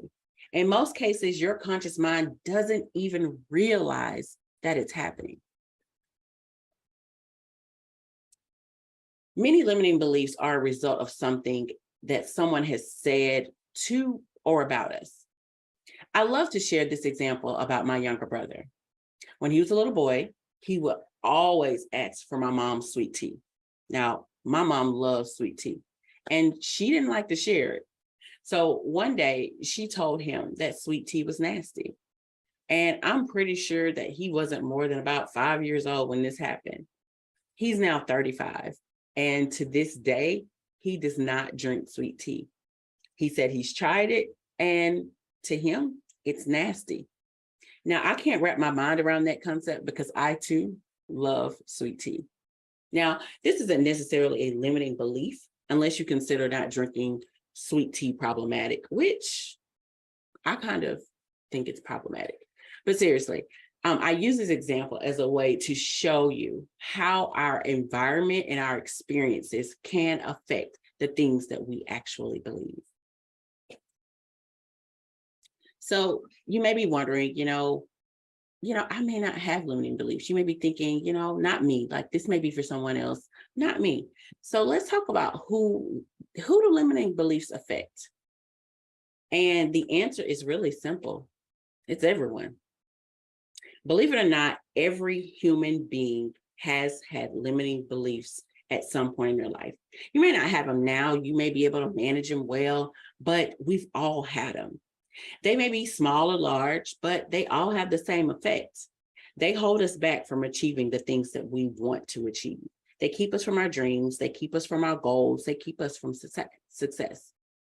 They can be incredibly powerful because they don't just affect us, they affect every aspect of our lives and the people around us. Limiting beliefs are ingrained in our minds, and it usually starts from childhood. For example, the sweet tea incident with my little brother. They are rules we tell ourselves about how we must live our lives and the things we must do, about who we are and the things we're capable of doing, and the things that we could never accomplish. They are the stories we believe about ourselves and what drives our decisions to do things. Because if we believe that, we aren't capable of doing something, we typically won't try. So for example, if you believe or have ever believed that you weren't good enough or intelligent enough to do something, or maybe you think you are a failure because you tried something new and it didn't work out. You may also believe that other people are better than you or have more potential than you. These beliefs may come as a result of something someone said to you at a young age that you began to believe about yourself, or something you started to believe because you felt you didn't measure up based on someone else's standards. I can remember when I was a kid, people told me that I couldn't dance. So I stopped dancing, at least in front of anyone. I convinced myself that I couldn't dance. So I started to believe what they said, and I stopped even trying. If someone asked me to dance, I would say, I can't dance, and I would refuse to even try. And the truth is, I can dance, maybe not as well as others, maybe not to the standard of others, but physically, I can dance, and I really like to dance. So there's no reason that I shouldn't do something that I enjoy doing, right? Would you agree? So the truth of the matter is this: limiting beliefs are often lies. Yes, I said it, they're lies. Any belief that holds you back or limits you can be a limiting belief. Things that you say with very little thought, like, I'm not good at math, or I never get anything right. They're stories that we tell ourselves that our mind begins to believe are true. And in reality, these things aren't true.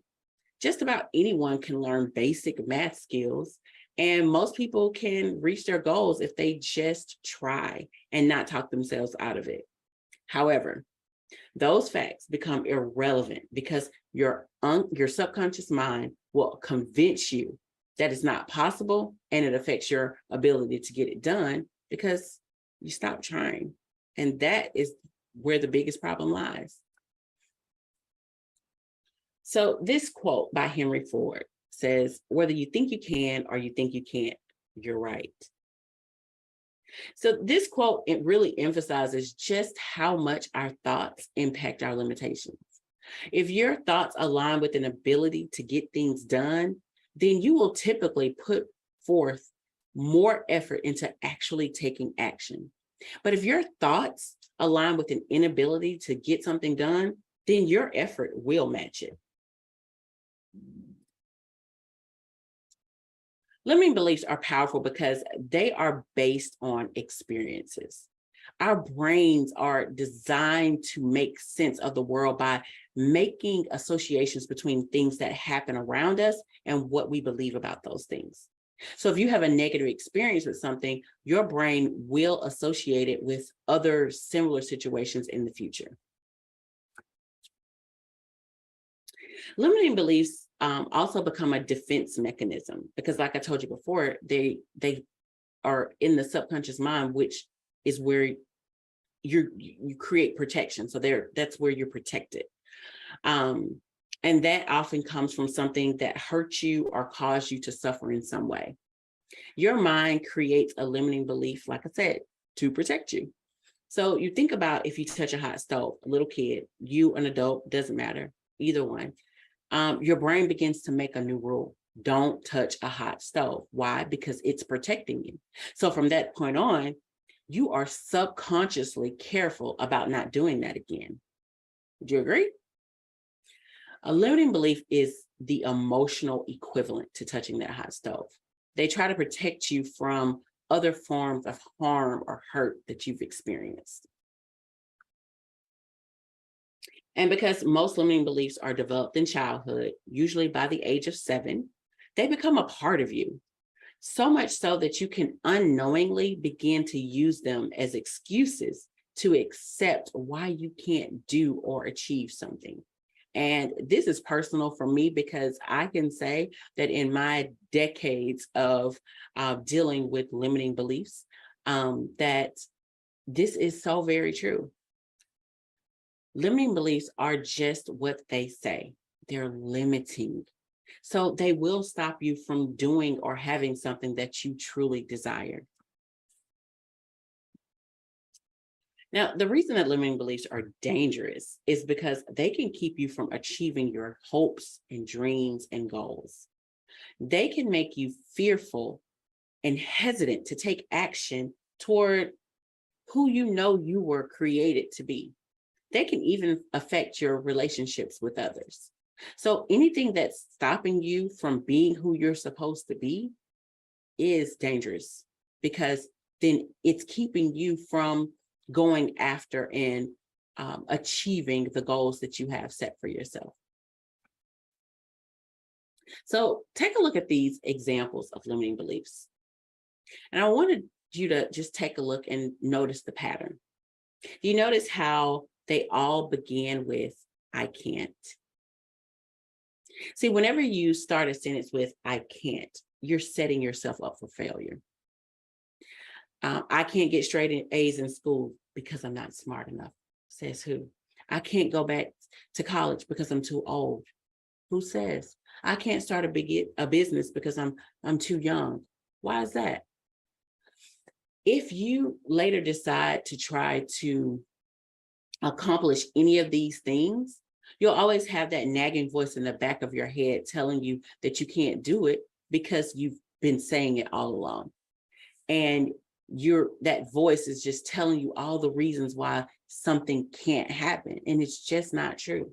This voice can also cause you to give up too soon, or without getting all the facts or putting forth a real effort. I can't tell you the number of people I talk to as a business coach that decide that they can't start a business because it's too expensive without ever writing down the numbers. You got to know the information before you decide what you can't do. So the tricky thing about limiting beliefs is that they can be hard to recognize because they become normalized as part of your belief system. So when you think about it, when you have thought or felt something for so long or believed something for so long, it becomes normal. It becomes just part of who you are. When in actuality, these limiting beliefs are irrational and untrue. If we go back to my previous example of, I'm not good at math. Even if you're brilliant, everyone gets bad grades at some point. We don't always know why these thoughts get stuck inside our head, but once they do, it's hard for them to go away on their own. So here are some common limiting beliefs, and I want you to just take a look at these. Limiting beliefs can trap you in a negative mindset that can be very hard to escape. A negative mindset often leads to feelings of fear, anxiety, and self-doubt. These emotions can cause you to make poor decisions, often the opposite of what you want out of life.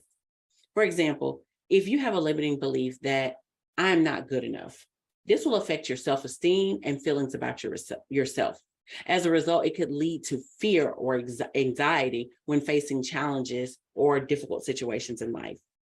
Another example is if you have a limiting belief that, I don't have enough money to start a business. This belief can sabotage you because if you've already convinced yourself that you don't have enough money, how likely is it that you're going to sit down, gather the startup costs needed, and look for alternative ways? I can't tell you, again, like I said before, the number of people I've worked with that are afraid of an unknown number. If you don't know what the number is, then how do you know you can't do it? So if we wish to achieve our true potential, we must destroy the limiting beliefs that are holding us back. And in order to destroy your limiting beliefs, you have to start by understanding what they are, where they came from, and how they are affecting your life. Because you can't fix what you don't know is broken. So what beliefs are holding you back? Limiting beliefs must be destroyed so they can no longer keep you from being who you are created to be. And there are several methods you can use to do this. But in this training, I'll use a process Okay, so in this training, I'll use a process that I created called the 6 R's to ridding limiting beliefs. But first, I want you to take a moment and think about what beliefs you have that are holding you back. Think of a situation in your life that you're not satisfied with. Where are your results not in alignment with what you really want to do or be or have? What areas of your life do you feel stuck or stagnant? Where have you not been able to make progress despite your best efforts? For example, maybe you're not happy with the amount of money you make. So I want you to use the following fill in the blank statement, and you can use this with the limiting belief that you create. So this example is, I can't make more money because blank. So if you feel like you don't make enough money and that's, a thought that you have, then what goes in the blank? Why do you feel that way? And if that's not your belief, then I don't want to put that on you. But if that's not your belief, think of what beliefs that you have that are holding you back. Maybe you feel like you want to go back to school and get a degree. Like, I can't go back to school because blank. Or I can't buy the house I want because blank. So whatever it is, I want you to write it down and then put that blank there. And I want you to think of the reasons that come up after the word because. Okay. This is a limiting belief or thought that is likely holding you back. So to continue this example, I can't make more money because I'm afraid I'll lose it all and wind up more broke than I am now. The limiting belief here is then if I make money, I'll lose it. And you can also take this a step further and identify where this belief came from. Did you hear your parents fight about money?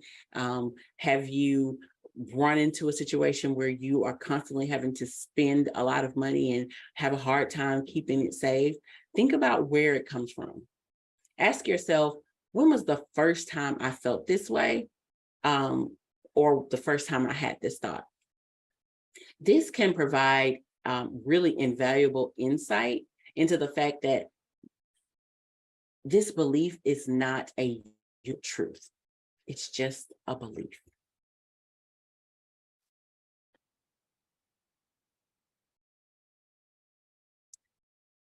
So as you're thinking through your limiting beliefs, be careful not to judge yourself or any of the negative thoughts or beliefs that come up.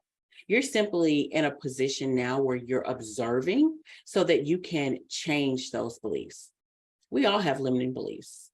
Even the most confident, the most successful people can struggle with negative self-talk at any time. Even after they've reached a level of success that most would envy, they can still have limiting beliefs. It's all about knowing how to move past them. So it's hard to, stop negative thoughts when you've been thinking them for a long time. Like I said, anything that we've had ingrained in us since childhood, that is generally something that we're holding on to. And the longer they go on, the more they become ingrained in your brain. But once you recognize those beliefs and the fact that they're keeping you from being the best version of yourself, it's so important to rewrite your script and change how you think about yourself and how you think about your life.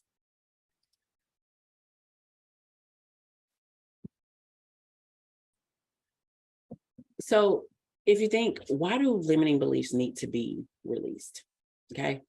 When you release your limiting beliefs, you can create a new mindset that supports you in living the life you want and allows you to move forward confidently.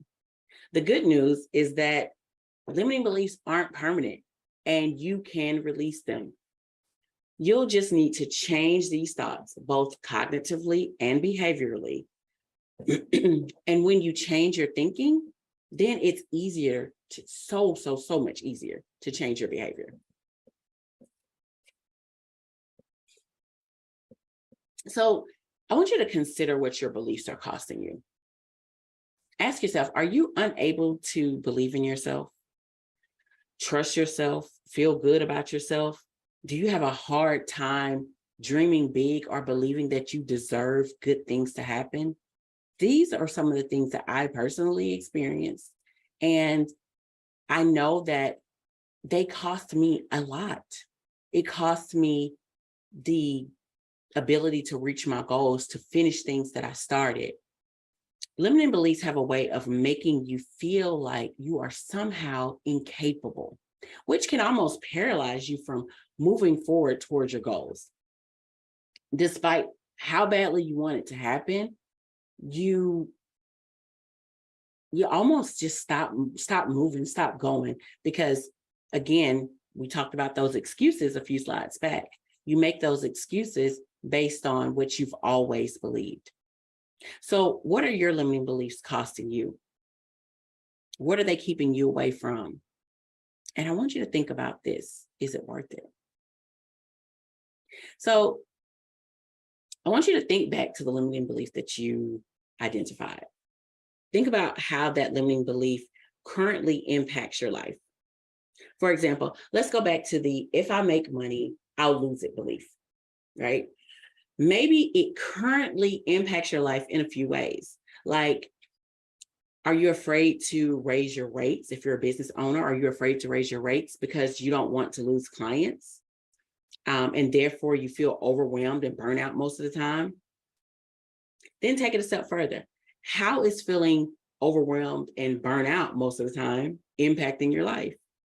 Maybe it's costing you money because you literally feel too overwhelmed to take on more clients. Or maybe it's affecting your relationships because you're always canceling on your friends last minute or yelling at your kids or your partner. Maybe you're afraid to say yes to new opportunities, even ones you'd love to say yes to, because you don't believe you'll have the energy to follow through. And it makes you feel like you're not growing in your job or in your career or your business, for that matter. I want you to peel back all the layers here so that you can truly begin to understand the impact of your beliefs. And once you understand it, you can dismantle it so that you can begin to move forward. Continue thinking of the limiting beliefs you identified, and I want you to take a moment to acknowledge that it is indeed a belief, not truth, and therefore it is possible to shift it and change it. And now this shift will not happen overnight, believe me. But the first step is acknowledging the belief and trusting that with the other exercise that I'll be sharing, you can shift your thinking. And as your mind shifts, you'll feel more confident, which leads you to taking action. You will believe that your business can grow, your relationships can improve, and you can buy your ultimate dream toy. So before we move forward, here's a word of caution. When you are thinking through your limiting beliefs, please be gentle with yourself. You might feel some sadness or even despair. Sometimes people feel like it's a punch in the gut to really understand their limiting beliefs and the harm they're doing in their lives or they have done in their lives.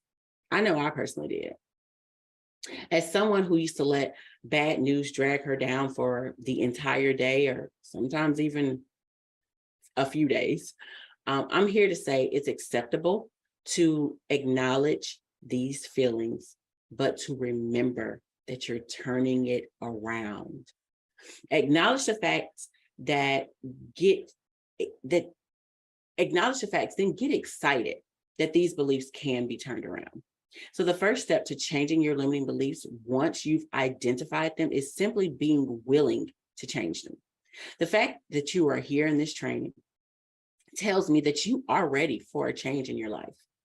You want to stop stopping your success. So remember, change isn't easy. It takes courage and it won't happen overnight. Like I said, you've likely had many of these beliefs ingrained in you since a child. So we can't expect to undo what's been done over decades of time. Can't expect that to be undone quickly. So be patient with yourself and give yourself grace. and then consider, what if I'm wrong? Limiting beliefs are so ingrained in our brains that it's easy to believe they are true. But what if they're not? Have you ever considered that the things that you believe that you've been holding on to forever are just lies instead of the truth? I often wonder why it's so easy for us as humans to believe negative thoughts so easily when we haven't tried to prove it, tried to prove if they're actually true. So again, I want you to consider this question for the limiting belief that you've identified. What if I'm wrong? For example, do you believe that you'll lose money as fast as you earn it? What if you're wrong? You might discover that you're an incredible saver simply because you don't want this limiting belief to ever become true. You may find the motivation to hire a CPA or a bookkeeper to help you understand your taxes and how much cash you really need to earn each month so you can pay your expenses. Think of other possibilities that can happen if you choose not to believe this limiting belief. It's such a simple question, and yet it can open your eyes to a new world of possibilities. If you believe you need to look a certain way before you can date anyone, or what if you're wrong? Whether you believe you're too tall or too short, too heavy, too thin, you will never know if your next partner is out there looking for you unless you get out into the dating world too. So consider that same limiting belief that you've been working on, and ask yourself, am I willing to see things differently? If the answer is yes, and if you're here, it likely will be, then you're on the right track. If you feel resistant somehow to changing this belief, that's okay. Some beliefs take more time than others for us to be willing to address them. So let's jump into it. 6 R's to ridding limiting beliefs. Like I said before, everyone is capable of changing their lives for the better by ridding their limiting beliefs. To do so, however, requires a process of self-reflection and transformation. The 6 R's to ridding limiting beliefs is a process that will help you overcome limiting beliefs and create a life that you truly love if you willingly take the steps to recognize, release, reframe, reclaim, reshape, and receive. So first, recognizing your limiting beliefs. That first step in overcoming a limiting belief is absolutely to recognize it exists, which can be difficult because they are often ingrained, like I said before, into our subconscious. But you need to clarify the negative thoughts and beliefs and perceptions that have held you back. And you can start by writing down your thoughts, feelings, and beliefs about a particular situation or experience. That usually gets you going. Then you need to release the negative emotions associated with this belief. And you can release the negative emotions associated with the limiting belief by writing down all the feelings that come up when you think about it. This process can help you identify what's bothering you and makes you feel bad about yourself. Once you have determined how this belief impacts your emotional state and self-esteem, try to let go of the negative emotions by focusing on positive thoughts instead. The more you focus on positive thoughts surrounding this belief, the less the negative emotions will arise. Then you want to reframe your thoughts. This step is all about changing your mindset. You can reframe your thoughts by asking yourself questions such as, what is the opposite of what I believe, which is the limiting belief? What evidence do I have that supports this? How does this belief impact my life and my goals? Instead of focusing on the negative aspects of your limiting beliefs, reframe your thoughts and focus on how you would like things to be instead. So take a moment and consider whether you have any evidence to support this belief that you've been thinking of and how this belief impacts your life and goals. And then I want you to imagine how you would like things to be instead. Now, reclaim control of your thoughts, beliefs, and life by taking action. You are in the driver's seat of your life, and you have complete control of what does or does not happen. You have the power to create new beliefs, change your thoughts and actions, and take steps toward your goals. You will reclaim control of your life when you take action and make positive changes. It's time to take control back from those beliefs that have controlled you for so long. Starting today, commit to being in control of your thoughts. Even when a negative thought slips in, be prepared to move it along by remembering that that belief has to go because it no longer serves you. Now, I will say this gets easier because this is something that I experience frequently. When a negative thought slips into my mind, I'm like, oh no, nope, stop, nope. So it is possible to actually take control and reclaim those thoughts. And then you want to reshape your reality by creating new, empowering truths that support you and align with who you want to be. This step sits at the core of the process of ridding limiting beliefs. Creating new, empowering truths will allow you to free yourself from the false beliefs that have held you back and enable you to move forward with confidence and certainty. By reshaping your reality and creating new empowering truths, you will begin to see yourself differently and empowered to step into the life that you were meant to live. So for example, in the previous example used, if I make money, I'll lose it. A way I would want to reframe that thought is to say something like, I am thankful for my strong and healthy relationship with money. You see the difference? And now, step 6, receive all the good that comes your way by embracing your new truths. Although each step in this process is crucial for ridding limiting beliefs, this step deserves special attention. Because when you get rid of your limiting beliefs and fully accept yourself, it becomes easier to let go of unnecessary suffering and feel worthy and deserving of all the good that's coming your way. This step is like opening a floodgate that allows positive energy to flow into your life, creating even more opportunities for prosperity, happiness, and success. The receiving can be a bit difficult, especially if you have held limiting beliefs around your self-worth, like I'm not good enough, or I'm not worthy, or I don't deserve good things. So be patient with yourself as you go through the process and remain open and willing to receive. I can assure you that you will be glad that you did, especially when good things begin to come and you feel how good it feels to receive them. And now the final step is to repeat. Repeat these steps for each limiting belief that you identify.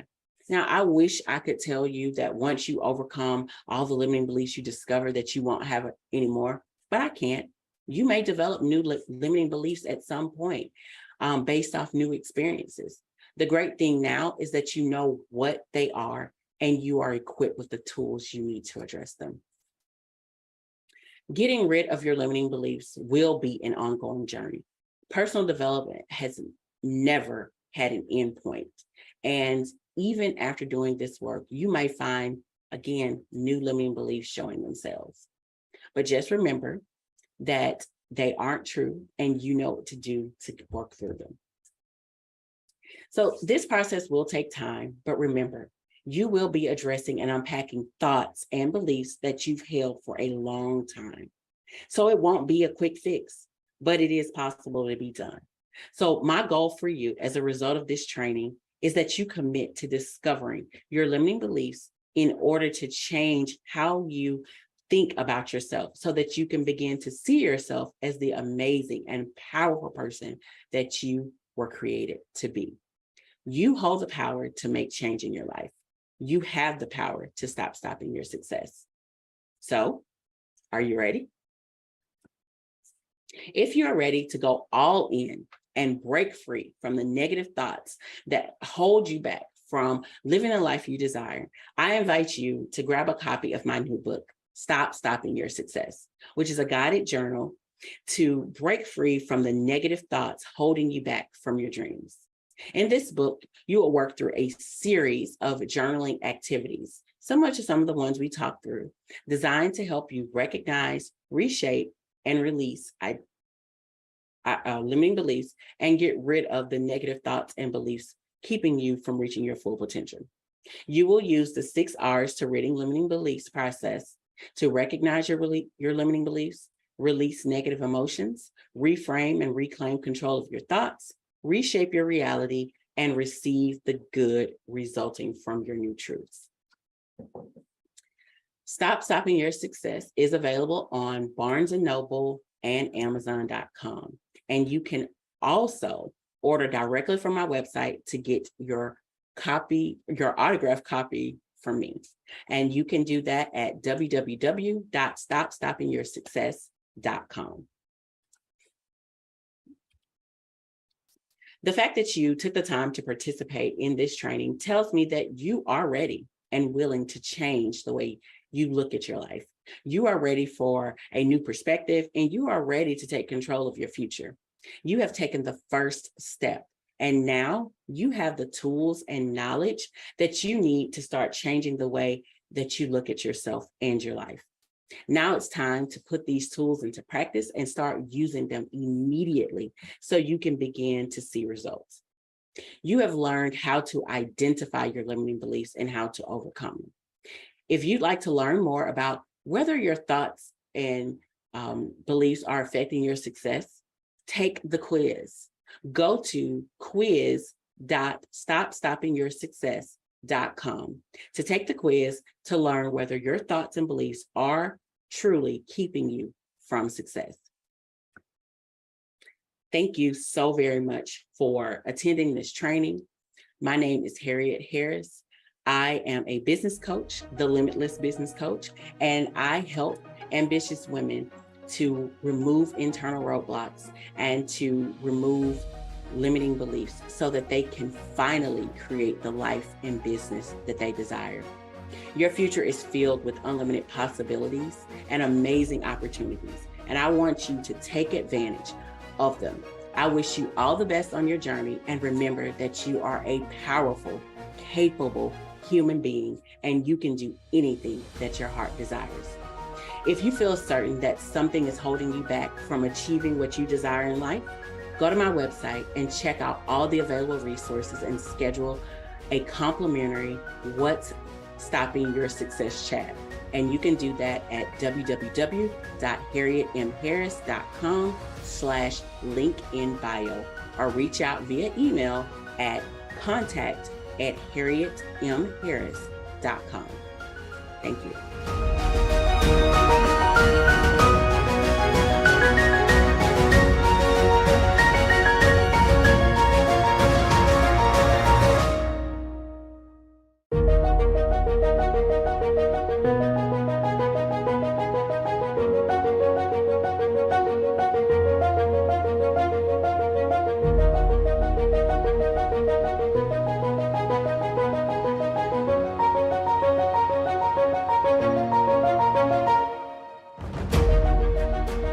When you finally go back to learn from the past to move forward, things will make complete sense and other things fall into place. This has happened in my life and in my work. Do you remember an important event that occurred when you were younger that stuck with you? When I was in upper elementary school, a few events happened to me that stayed with me my whole life. In Chattanooga, we grew up in an all-Black world and went to good segregated schools.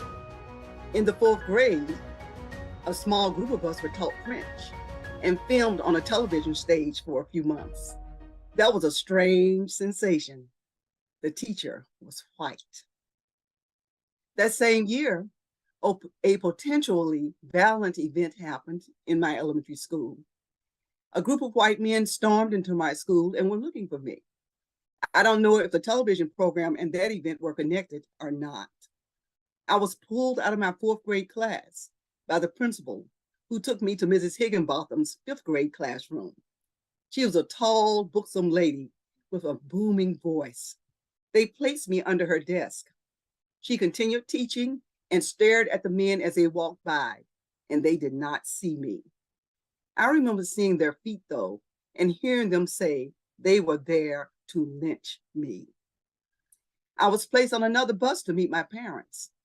I asked my daddy about this right before he passed, since my sisters didn't believe it when I told them that as adults.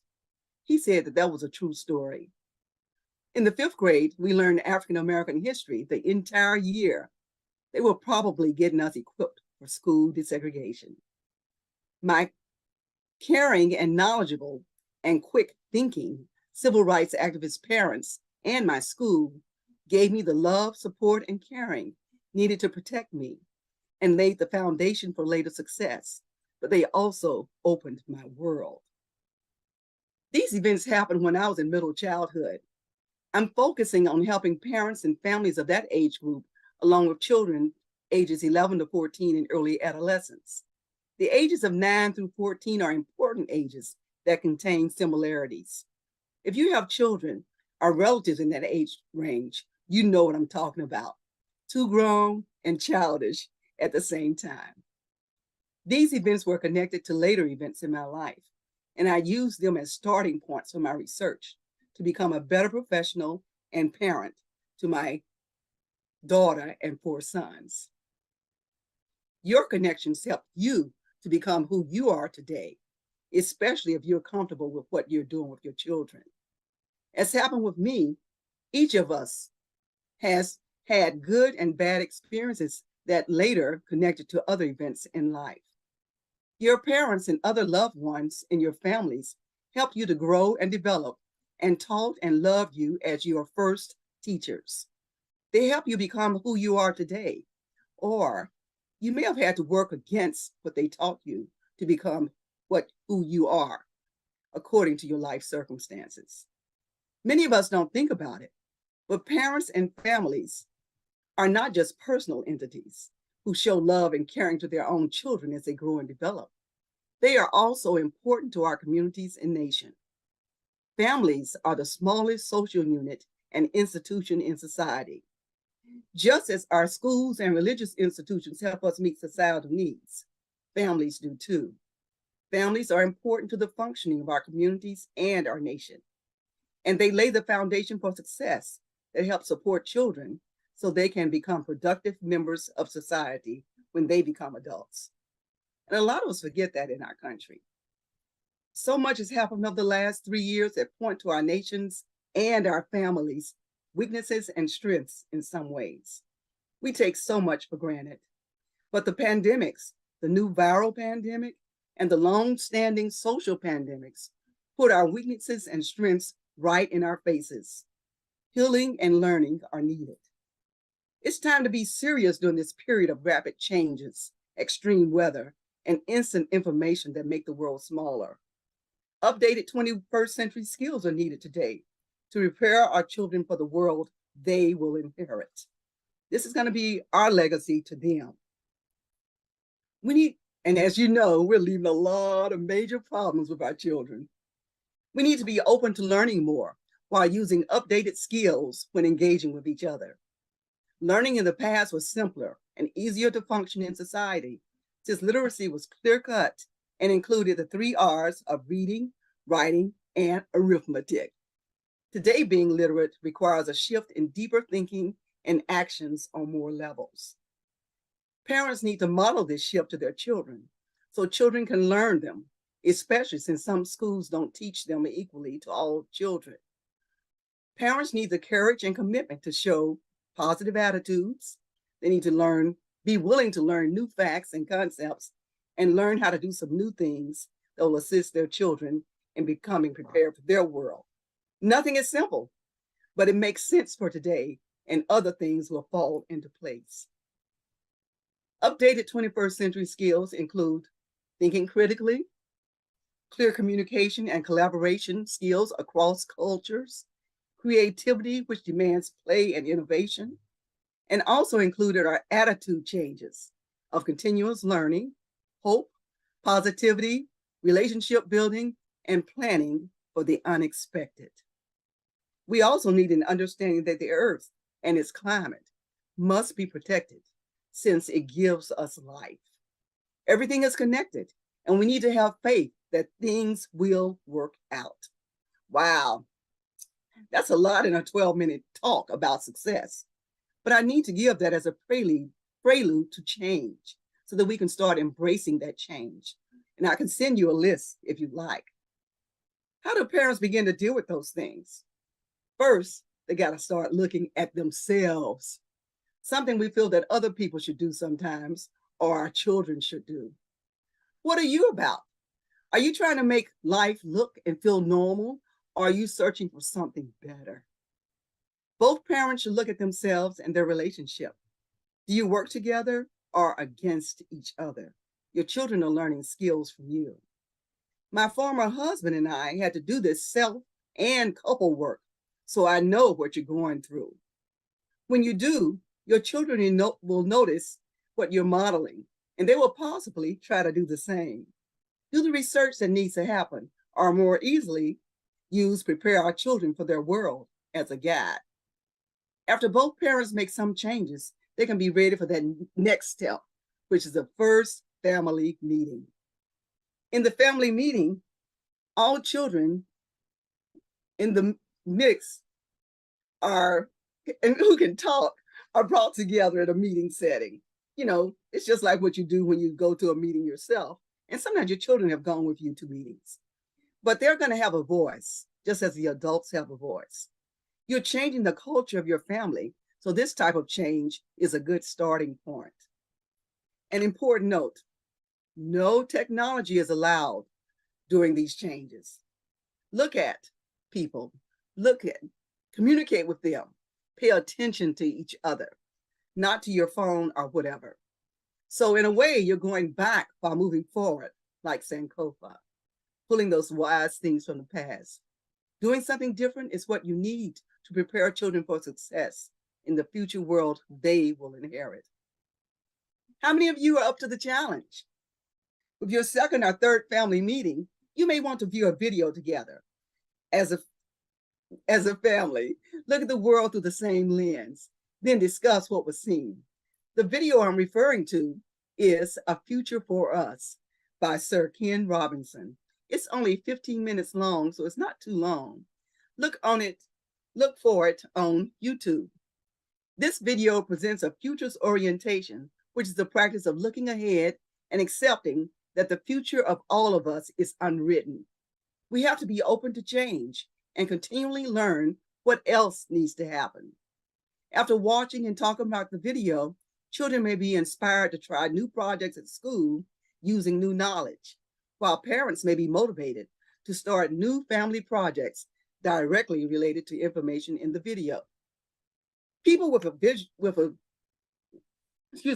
futures orientation are looking at the fact that you can write your own history. It's not written for you. You know, the past is past. We learned a lot from it, but the future is unknown. Everything is interconnected and interdependent, and we must have faith that things will work out if we make fruitful connections and embrace change. Those connections help us to heal from the past 3 years and include family wellness and well-being that will grow. You know, we hear a lot in the news about mental health of our children, and this is what they need. Your children's academic achievement will improve, and your children's behavior will also. Parents may find that using a futures orientation means that their job or career situations will change for better financial security for their families. Their spiritual growth may also change with this boost in faith.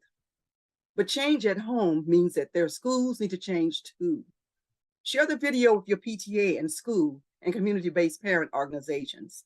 Advocate together with them for better schools that use a futures orientation to continue the work of preparing more children for success in the future world they'll inherit. This is deep work, but changes begin at home and be the start to doing something a lot bigger. Learn more about that. Take time today to begin the long process, making it an adventure for both parents and children. If you're close to other families, join together for the journey. You'll have support and accountability partners, and your children will be able to build strong interactions or in-person ties with friendship with family members. As I close, know that you can be the change your children need to see this year and in the future. Speak about those needed changes. Act on them, knowing that when unspoken connections are brought to light, we can then embrace change. This is the SOULS framework used in schooling solutions, books, and consultations. Contact Dr. Mapp to learn more.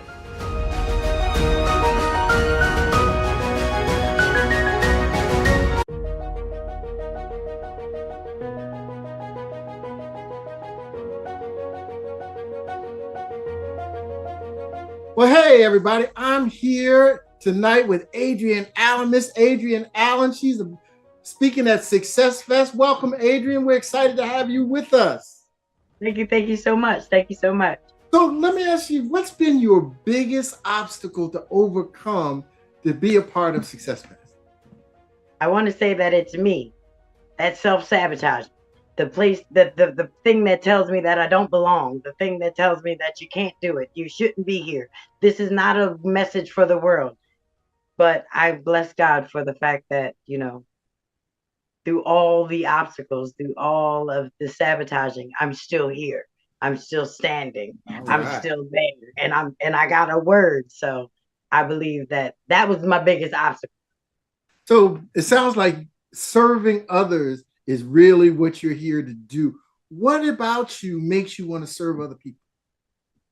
Well, because of the fact that within the last 12 years, I was diagnosed with multiple sclerosis. And I literally had to learn how to do life again. I had to learn how to walk again. I had to learn how to laugh again. And to me, when it comes down to career, that's the only thing that I've done for as long as I've done is be sick and know how to still maintain, know how to show up, know how to be the best that you can be. You don't have to be sick and look sick, you know? So I became an example of, I have MS, but MS doesn't have me. And no matter what you're going through, you know, there's another way through. So if there's something that you wanted somebody to take away from your message when you speak to them, what do you want people to walk away with after they hear your message? What do you want them to walk away with? That they can do it. No matter what, no matter how it looks, no matter where they think that they are right now, it's all in the plan. We don't know God's plan. We can just live it. So we have to trust the plan. And when we trust the plan, it all works out. My line is stay in the boat. No matter what you do, stay in the boat. Wow, that's powerful. I'm excited just talking to you and interviewing you tonight. So listen, everybody, Adrienne Allen, you don't want to miss her because she's got a powerful message and a powerful word just for you. All right. Well, thanks so much. Appreciate you so much and welcome again. Thank you so much.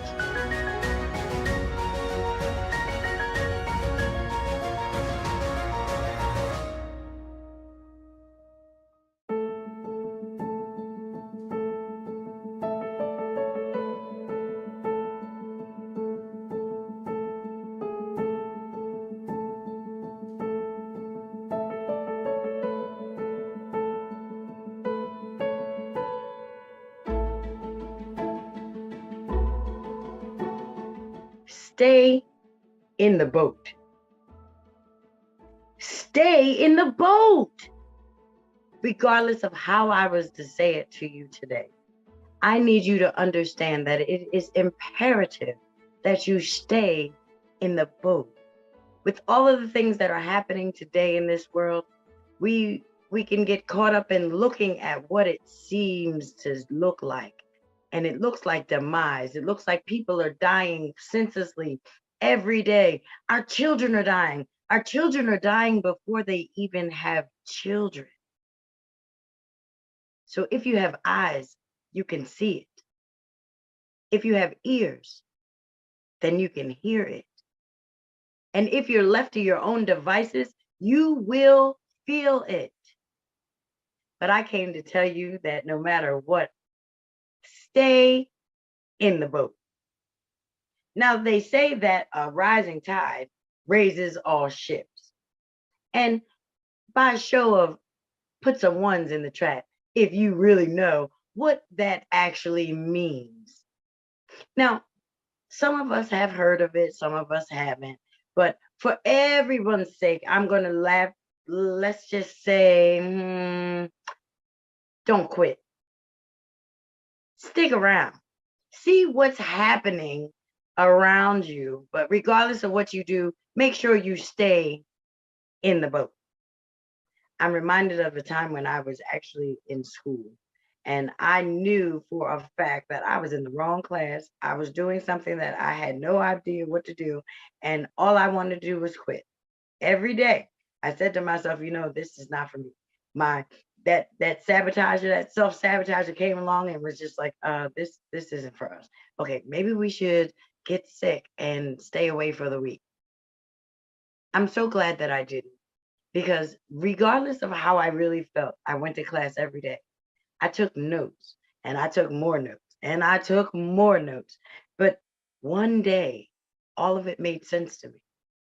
And that was the day that I realized, wow, things are looking up.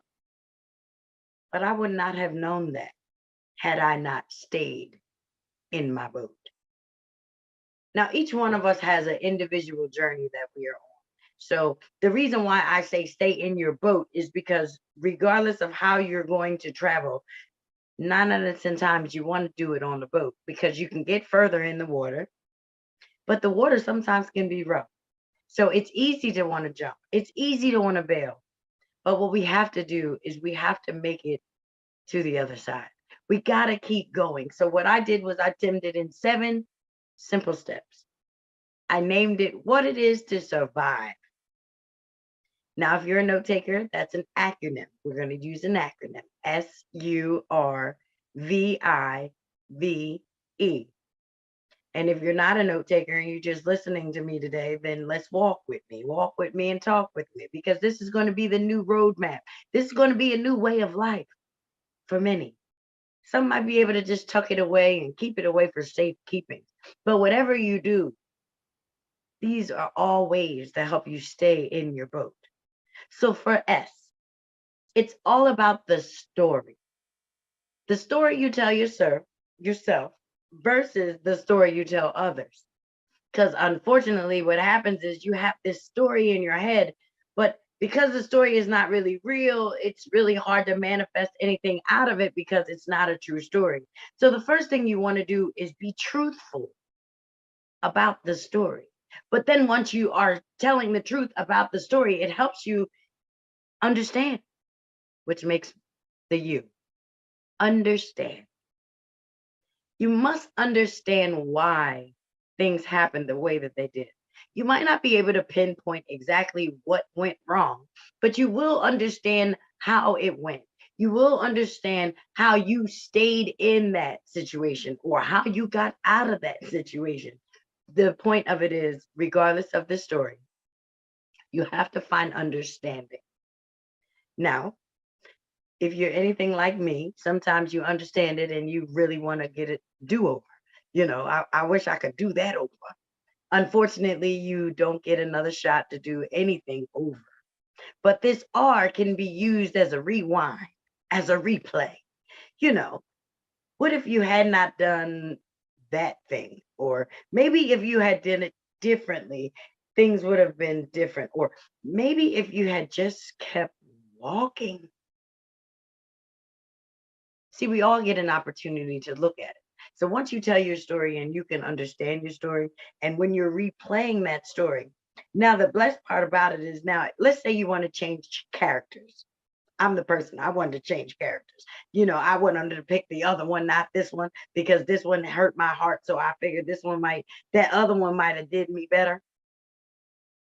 That moves you into your view. You get to look at this story, look at it different, figure it out and say, what if that had not happened? Would it have been better this way? And as you're viewing your story and you're looking at it, you really have to then ask yourself, would you have ended up in the same spot by doing something different? A lot of us have to understand that that is what it's all about. Now, in my book, Surviving Tough Times, on your March, Get Set, Go, we actually touch on a lot of the reasons of why we do the things that we do. But it's all about the understanding of really why God made us. And with the better understanding of why God made you, it helps you appreciate the next man, especially the ones that you really know nothing about. Because after you actually look at your story, you told your story, you understand your story, you replayed that story, and now you're viewing that story. The next step is illuminate, shine a light on it, shine a light on it. That's the new birthday song. But it's as simple as a new birthday. Shine a light on it. Let you see it how God intended for it to be. Wow. You mean to tell me the things that I went through are things that I went through because those are the things that made me me? Exactly. And if I was able to keep anything in the dark, by the time you shine the light on it, everything's coming out. And that's the blessing. Then you can actually look at what it is that you're dealing with, and you can see the people that you're dealing with, and you can see them for who they really are. And then you can bless God for the whole entire thing. Because whether it was good, bad, happy, or sad, it's exactly where you were supposed to be for right now in this moment. That's why I came here to tell you that no matter what it looks like, you gotta stay in the boat. Now, after you shine the light on it, the next two steps are very simple. V and E. Value everything. No matter what it was, no matter how it affected you, you have to find the value in it. Love everything about it. The good days, the bad days, the hills, the valleys. Make sure that whatever you do, you are grateful for all of it. So if I was to wrap it up for you and say, how could you end up staying in the boat through all of these tough times? I'd say, tell the story. Tell the honest story. Understand that story. Rewind that story. View that story. Illuminate that story. And then value everything. Now, I remember in 2010, life was going good. I just knew I was just where I needed to be for the rest of my life. This is going to be the rest of my future. I knew it. Good money, good cars, good friends. And then all of a sudden, I got sick.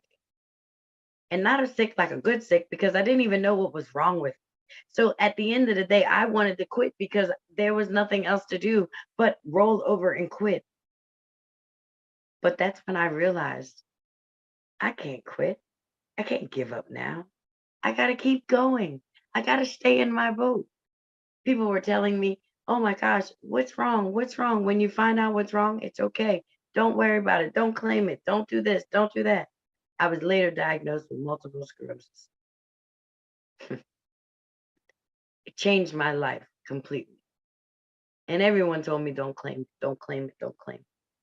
I had one pastor come to me and tell me, I need you to claim it, my dear, because God gave it to you. And God gave it to you because you were the strongest person to have it. And this is why I can stand here with you today and let you know that regardless of what it looks like, regardless of how you really truly feel, no matter what, it is imperative that you stay in the boat. My name is Adrienne Allen, and I am the author of a book called Surviving Tough Times. On your march, get set, go. It is the call that is like no other. It's the call that says that you can stand next to each other and we can do this march together as one. No pick, no race, no color, no creed. It's all in the way that we breathe, the way that we move and we have our being. and our children's children's children need to be seen. We are the examples of what it looks like and what it means to survive. And the reason why we are surviving is so that we can thrive. I want to thank you so much. Make sure, whatever you do, you remember, stay in the boat.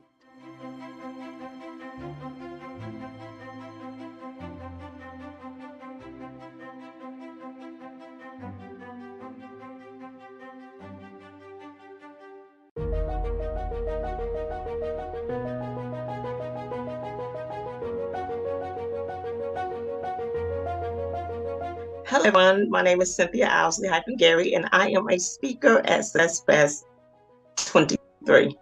All right. Hello, Cynthia. How are you?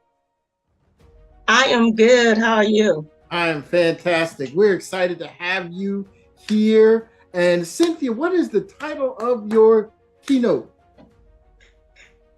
So the title of my keynote is Overcoming the Challenges of Life. Oh, wow. Overcoming the challenges of life. So that, that begs the question, what has been your biggest obstacle that you've had to overcome? One of my biggest obstacles that I had to overcome was fear. Fear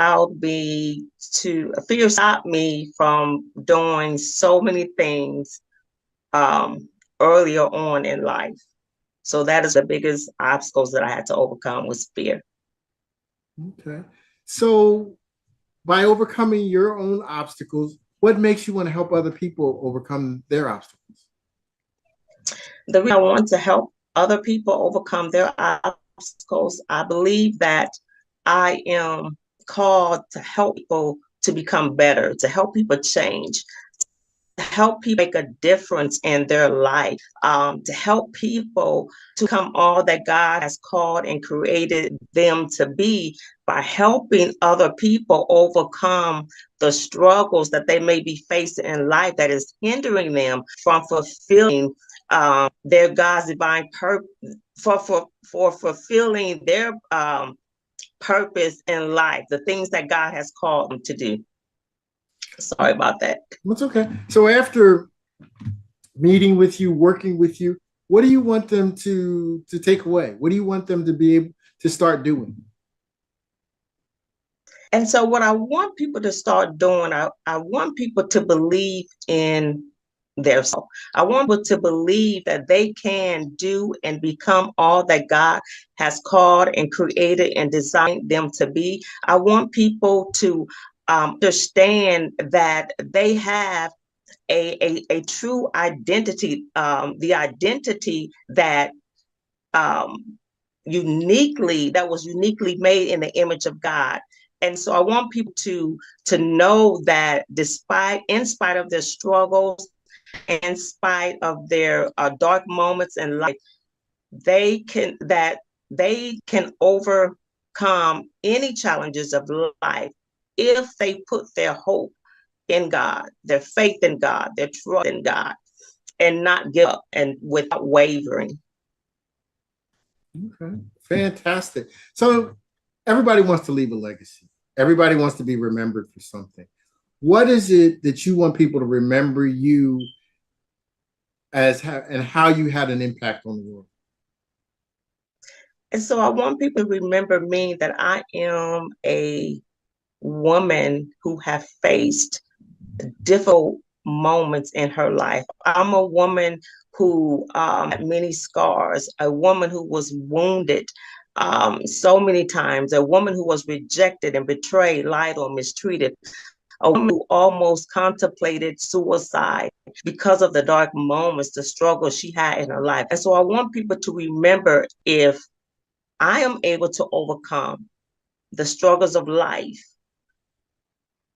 they are also able to overcome the struggles in life if they put their hope, their faith, their trust in God and do not waver. Stay connected to the vine. The vine is Jesus Christ. Don't let go of his hand. Don't stop, don't quit, and just continue to do better through prayer, fasting, reading the Word of God. That is where you pull your strength from. That is where you get the medicine from. It's from the Word of God. So I want people to know that I am that girl, who almost gave up, but because of my Lord and Savior Jesus Christ and by His grace, I made it through. Right. Fantastic. We're excited that you're a part of Success Fest, and I know that the audience is going to be blown away with your message. So thanks again for your participation, and we look forward to hearing you very, very soon. Thank you for having me. You're welcome. Continued success.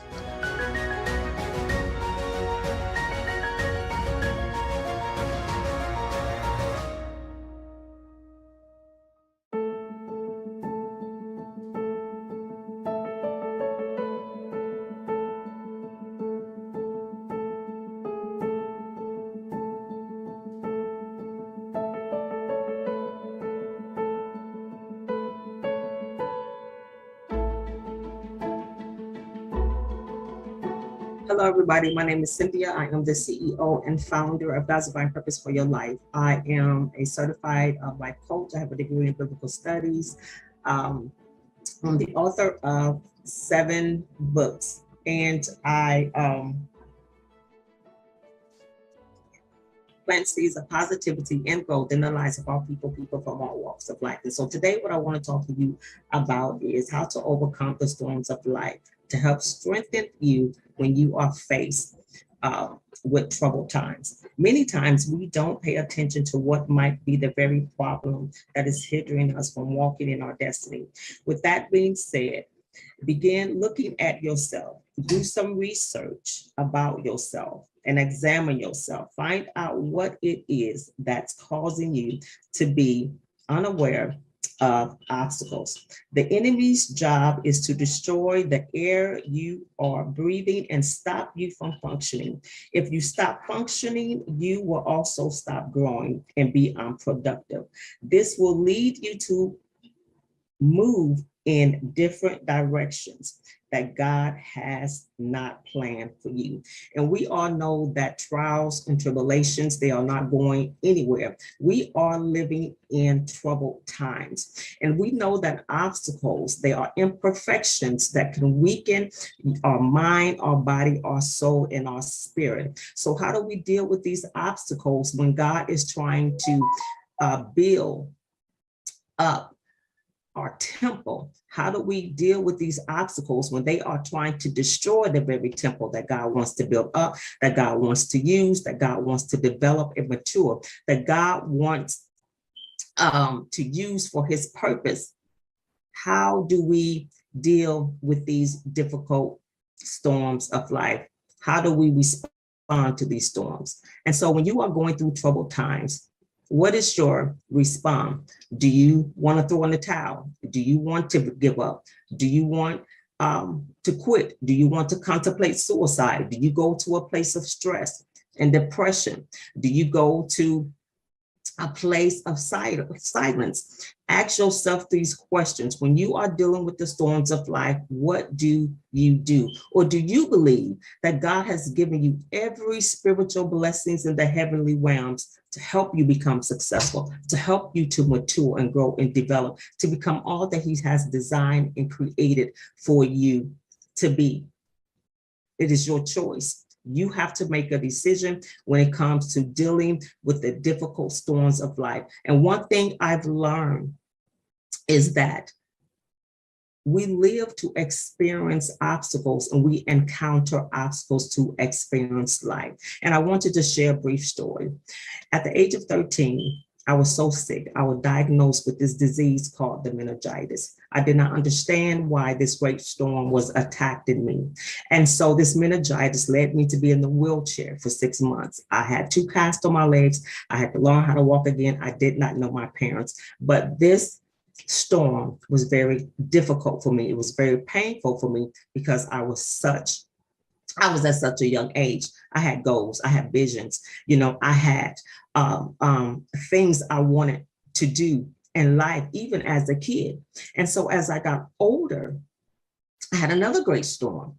My daughter was 2 years old. She was hit by a semi truck and they pronounced her dead. But the thing is, I had 3 principles that I always kept with me. I trust God. My hope was in God. I believe that God had a plan and a purpose for my life.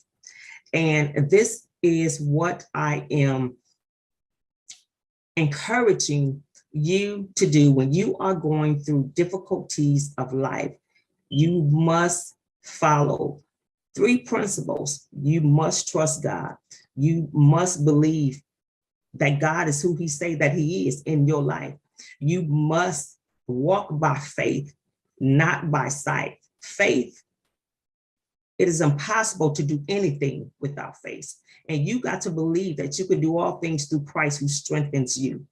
You cannot give up hope. You got to be joyful and hope, patient in affliction, and you must be faithful in prayer if you want to succeed and become successful in every area of your life, because obstacles, there are imperfections that can weaken your mind, your body, your soul, and your spirit. So how do you deal with these obstacles when they are trying to destroy the very temple that God wants to build up, that God wants to use? And that you must let God take total control over your life, whether it's in your relationship, whether it's in your career, whether it's in your finances. You must make a decision to let God take total control over your life. If you want to grow in the grace of God and in the knowledge of our Lord and Savior Jesus Christ, to become all that he has created and designed you to be, you got to let God take total control of your life. You got to walk by faith. You got to believe that he is who he says that he is in your life. You got to walk by faith. You got to have hope. You cannot give up on those 3 things, because trials and tribulations, they are not going anywhere. And one of the things that I've learned, that when people are going through difficult moments in their life, they go into a place of denial. And so when denial when you are in denial, you don't want to accept the truth about how you feel and think. When you are experiencing what you are experiencing does not exist, you don't believe it, nor is it a reality. You use this mechanism to avoid dealing with your feelings, which seems like an everyday problem in your life. And so I am coming to a close, but what I want to encourage you to believe that obstacles may be hard to notice at times because you don't see the flaws or how they change you in your circumstances in life. They can bring you to a place of prosperity and success, or a place of failure and incompletions. Obstacles come in all shapes, forms, and fashions. They can present themselves in the form of a human being through your workplace, communication, group settings, loved ones, friends, and family. In fact, they can be dressed up in great clothing as well as be well groomed. And so I want to encourage you that if you continue to press through the hard times, through your troubled times, through your dark moments, I can guarantee that you would not go focus on this road of giving up, this road of throwing in the towel, this road of saying that I'm quitting. I don't want to accomplish the things that God has placed in my heart to do. If you just continue to press toward the mark of the high calling of God, which is in Christ Jesus, you won't have that negative mindset, but you will want to keep pushing, to keep pressing, to keep moving, to keep doing what God has called you to do, fulfilling every assignment that he has you on. So I encourage you on today, Adopt these 3 principles: faith, have faith in God, believe in God, believe that He is who He says in your life, believe that He can do all things except fail. Hope, put your hope in God. Don't focus so much on your problems to the point you don't have faith, to the point you just don't believe, to the point you go into a place of denial, to the point you have no hope. And so you can reach me. My website is cynthiagary.com, cynthiagary.com. Again, my name is Cynthia, and thank you.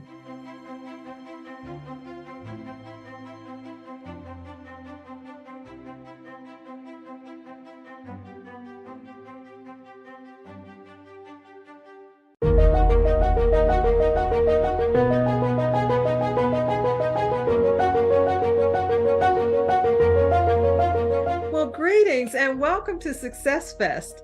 I am Dr. Evelyn. And Ms. Hester, would you please tell us a little bit about, first of all, introduce yourself, and then tell us about your business, the name of your business, and what it is that you do. Oh, sure. Well, it's an honor to be here, Dr. E. I am Denanya Hester. I'm originally from Florida, just relocated to Charlotte, North Carolina. I love it here. Everything but the weather, right? Florida to cold is just not a good combination. But I am the founder of From Princess to Queens, a nonprofit organization for our girls ages 5 to 18. And what we do is we teach them to be self-sufficient leaders and change agents to change their communities. In addition to that, I'm also the founder of the Knowledge Bar, which is an online bookstore. Hopefully we'll be coming into a brick and mortar soon. It's a place where collectives can kind of meet and have conversation and exchange ideas about different books and how it's helped them over the years. Okay. And lastly, I'm also the founder of Prestige Academy of Autism and Special Abilities. My son has autism. He was diagnosed a few years ago. And I knew that I wanted to be able to offer parents something different, a different way of teaching our babies and inspiring them to tap into their God-given gifts. So Absolutely. That is what I do. That is my purpose. And that's why I'm here. And you have a full plate. I know that you are probably taking B12 and all kinds of vitamins.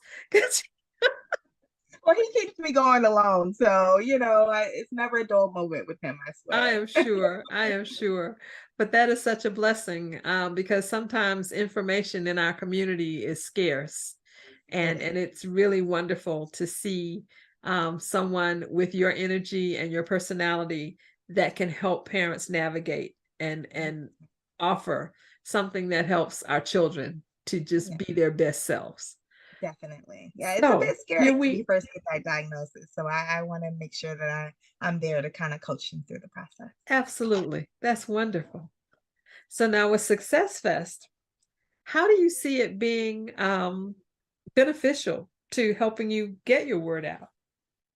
Well, it provides us a platform, a platform to be able to share our stories, the good, the bad, and the ugly, that kind of all, is a part of the process of who we are and, where we're going. So to be able to share my story with other like minds and create a community of people is great. And then also, for people who are not necessarily a part of the success speaker part, but they come in and they get a word, I think that our individual stories can inspire them. To continue. You never know what someone's going through is the new saying that people say now. And to be able to provide a story that can kind of ignite something within someone is really an amazing thing. Absolutely. So now when you first got started, when you decided you wanted to be an entrepreneur, what types of, I would say, obstacles or barriers did you have to overcome to really get on solid ground? Yeah, I've always been a pretty ambitious girl, so I thought I always knew what I wanted, right? And as I've gotten older, I realized that sometimes what we want or what we think we want is not necessarily what God has for us. Absolutely. And so I actually started this educational process with my mom over 10 years ago. We started a school together called Prestige Academy and Beautiful Mind and Soul Leadership Academy. And unfortunately, due to finances, we had to close down shop. And that was probably the most devastating thing. This was before I became a mom. So those kids were my babies, and to having to step away from something that I thought God had, put in my heart to do, was just a little disheartening. And then I gave birth to my son, and I realized it was a lot deeper. It was something else. It was the same thing, but a little bit deeper that I needed to do. And so sometimes we have to be able to understand that, failure is just merely redirection, and accept that and kind of move forward. Yeah. Okay, very good. So now here you go. You're getting ready to do a presentation on SuccessFest. You got your recordings done. You're just getting ready to let us know all about the things that you're doing. And if you could give like one piece of advice to an up and coming entrepreneur, what would that be? I would say, listen to life's whispers. Understand that, you don't know it all, though you have a core feeling, a core belief, right, on where you're supposed to go. But sometimes life may take you somewhere else. So be open to that. Be open to go with the flow, literally. Because sometimes we kind of limit ourselves with, no, it's supposed to be this way, but it may be something much bigger. So I would say, listen to life's whispers, listen, to take all of those things that you think are mistakes or failures, add them to your toolbox and pull them out when it's necessary and needed, for the next trials and tribulations that are going to come. Okay. Everything is never going to be smooth sailing. It's going to be ups and downs, just like the stock market. And you have to be able to flow with that. So that was a very good example to use. That's a very good example, because that ebb and flow either makes money or doesn't. And sometimes even on the downside, somebody's making money. Exactly. So there is success even when things are down. Exactly. Yes, ma'am. Well, we really are looking forward to your presentation and your participation with SuccessFest.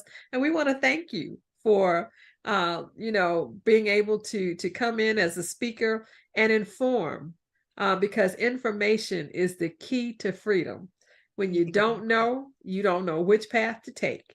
Exactly. And so the more knowledge we have, the better we are. Yes, applied knowledge is power. Not knowledge, but applied knowledge. Absolutely. My grandmother used to tell us that knowledge means nothing if you don't share it. Exactly. And that's how we grew up. So that's very important. And it's wonderful to see you in that space and claiming your space. One last question. How do you think that what you do, how do you think it makes the world better?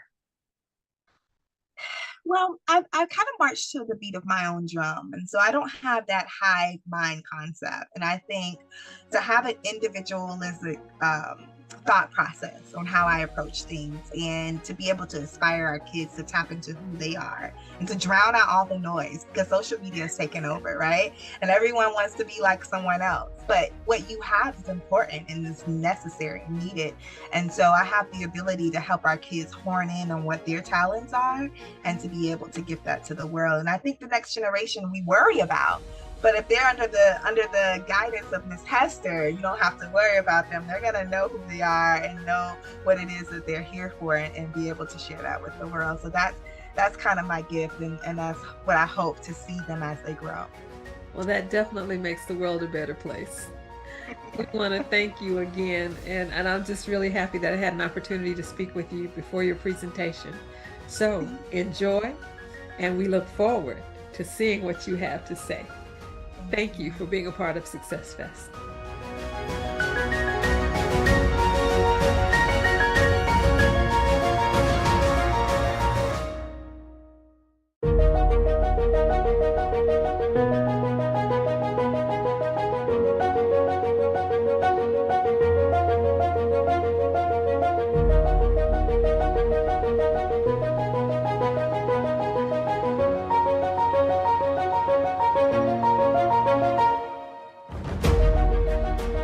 Greetings, everyone. I am Denonya Divine. I am the founder of From Princesses to Queens, as well as Right to Reign, the podcast. And today I want to talk to you all about where success actually comes from.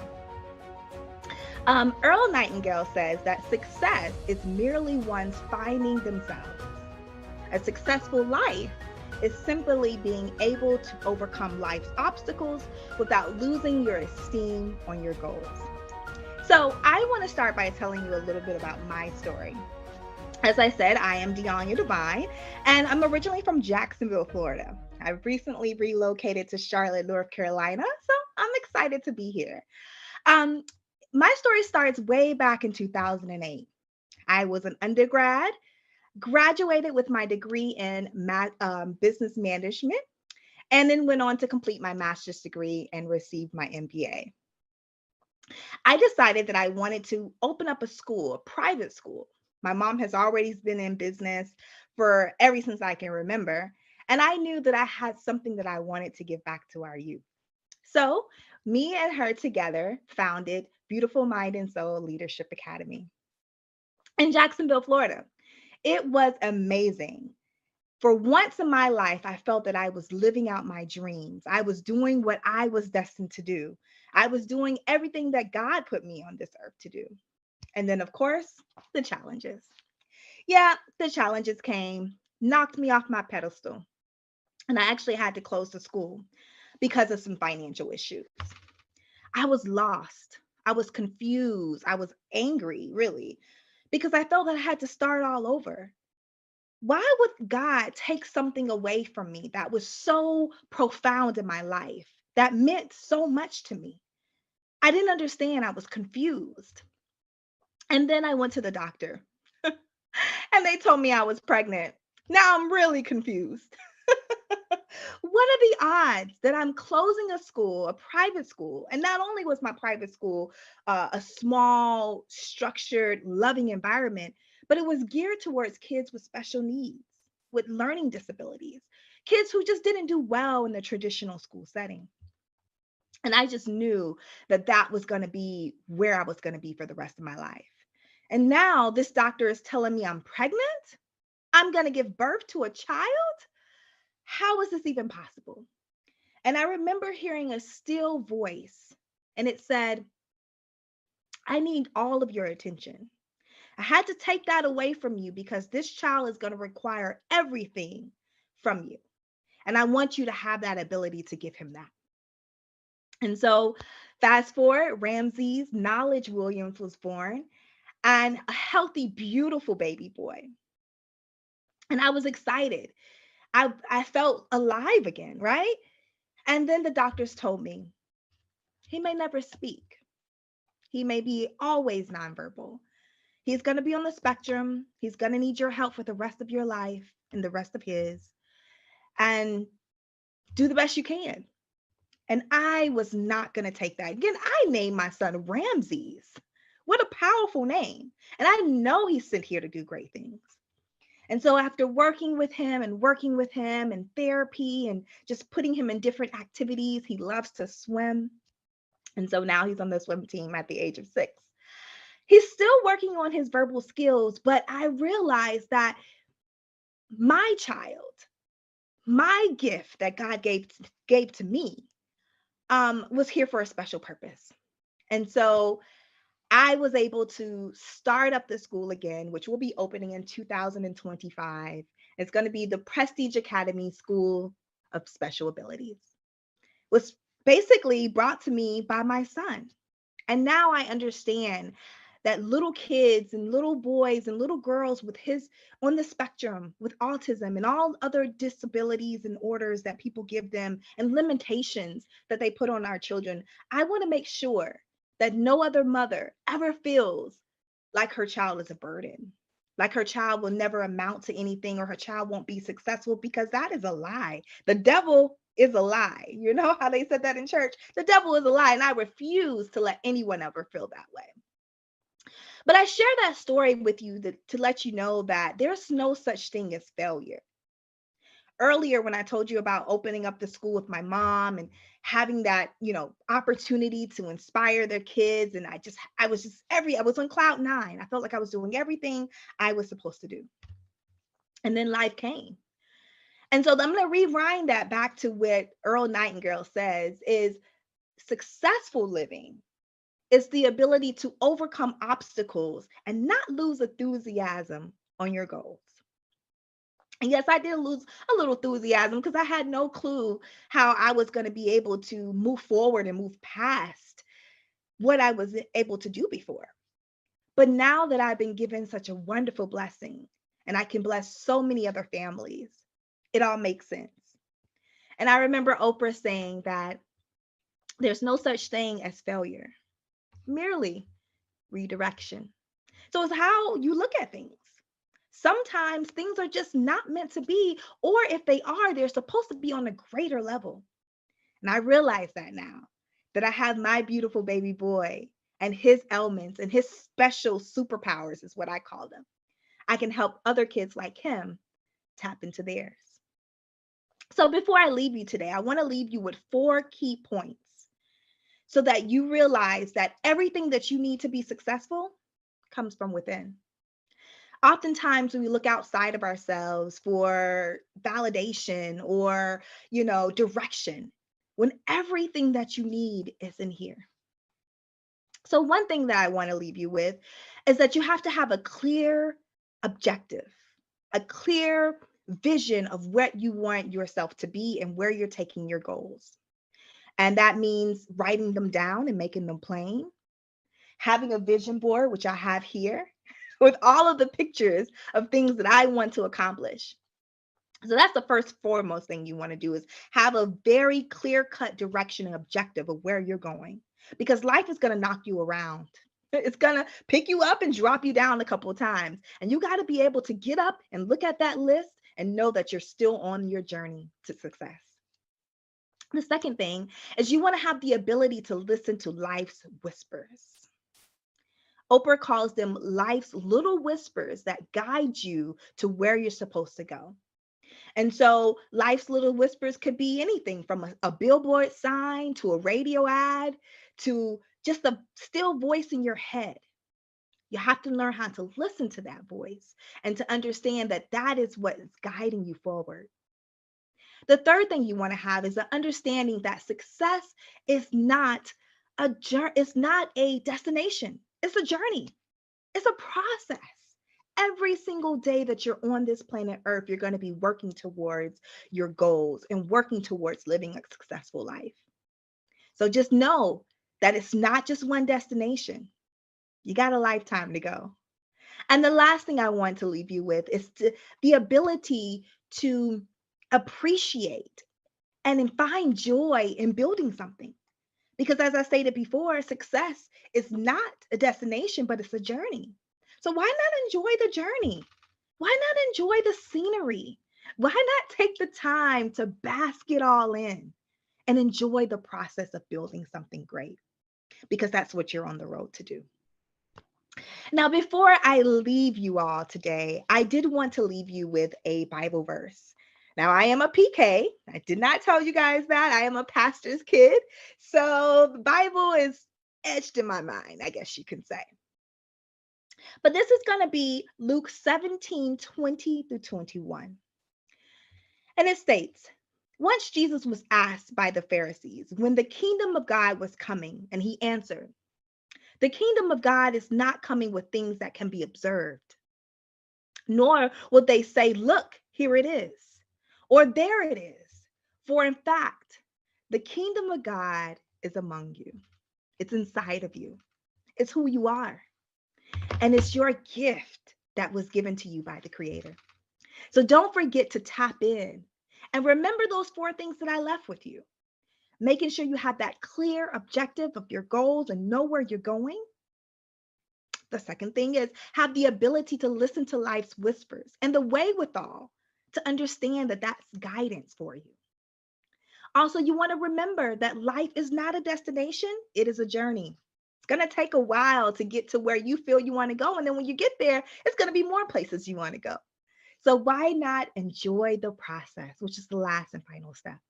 Take the time to enjoy the process and bask in the information and bask in the opportunity that you get to live out another day and to work towards those clear objectives that you have posted on your wall or on your board.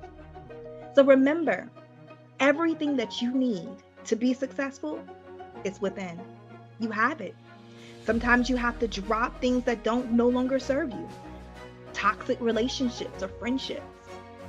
jobs that take you off of your goal and don't really refuel you, situations that just drain you, habits that paralyze you. You got to drop those things. And once you do, you'll be able to tap within and get to that greatness that God has designed for you. So remember, success comes from within, and you have everything it takes to get there. I want to leave you again. My name is Deonya Divine. You can always visit me or shoot me a line at deonyadivine.com, or follow my Princesses to Queens journey at fromprincessestequeens.org. Congratulations on your success.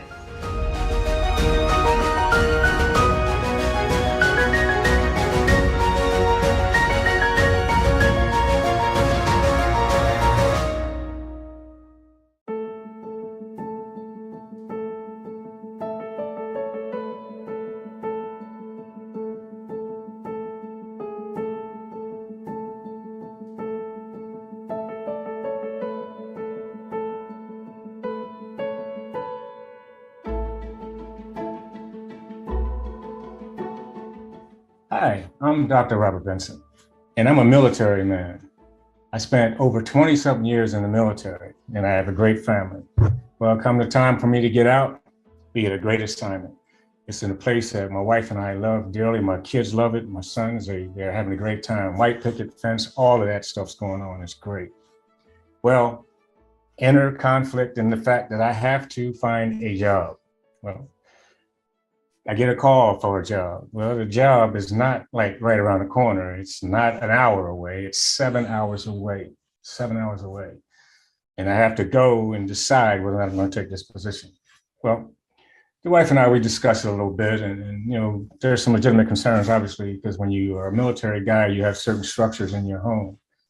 So I'm about to do something to change all that completely. So my wife and I discussed it. We decided that it's good for me to take the job. As a matter of fact, she said absence will make the heart grow fonder. So we take the position, we move on. You know, I go back and forth, you know, commuting and such, trying to maintain some level of normalcy with my kids. But as the time went on, it got a little bit more difficult to do. I was finding myself dealing with conflicts within my own family, because when I was gone, it was like I wasn't around anymore. As a matter of fact, that absence ended up being absence. It means out of sight, out of mind, versus, you know, them missing me and wanting me to come around. As a matter of fact, it got so intense at times that we really were at each other's throats. I found myself coming back and forth home. Every time I was coming home, I was having to redo or undo things that just wasn't what we agreed on. And sons and children being who they are, they know how to keep things going to where the heat's off of them and put it on someone else.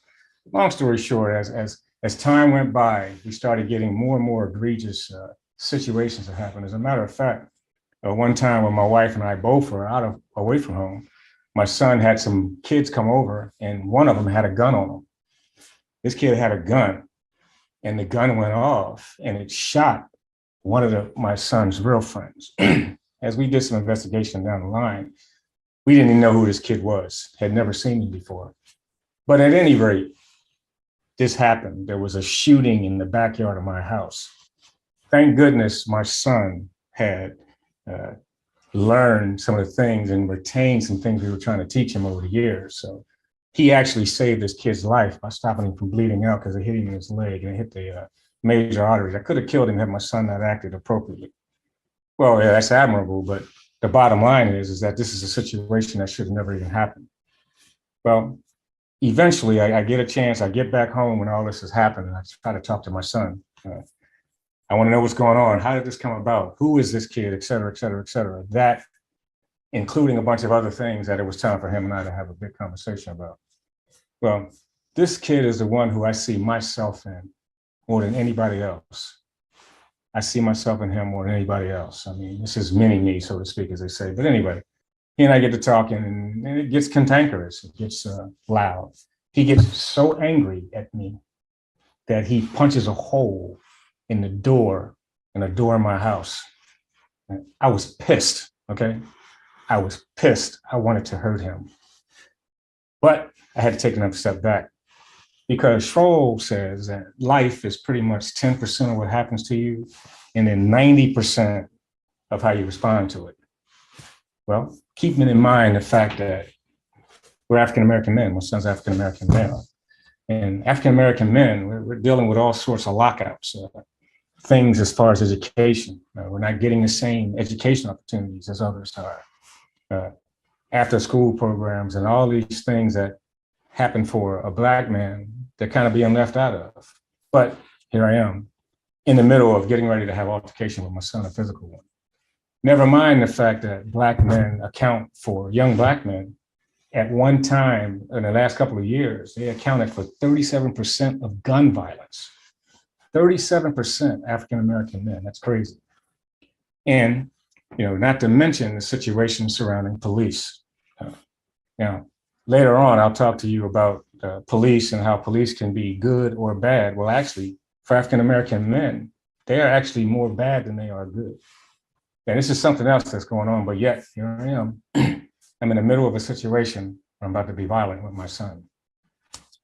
Well, I kind of thought about things a little bit, and I had this major epiphany. As a matter of fact, all the time when I was working away from my family, I tried to do things, I improvised. I was sending text messages to them every day.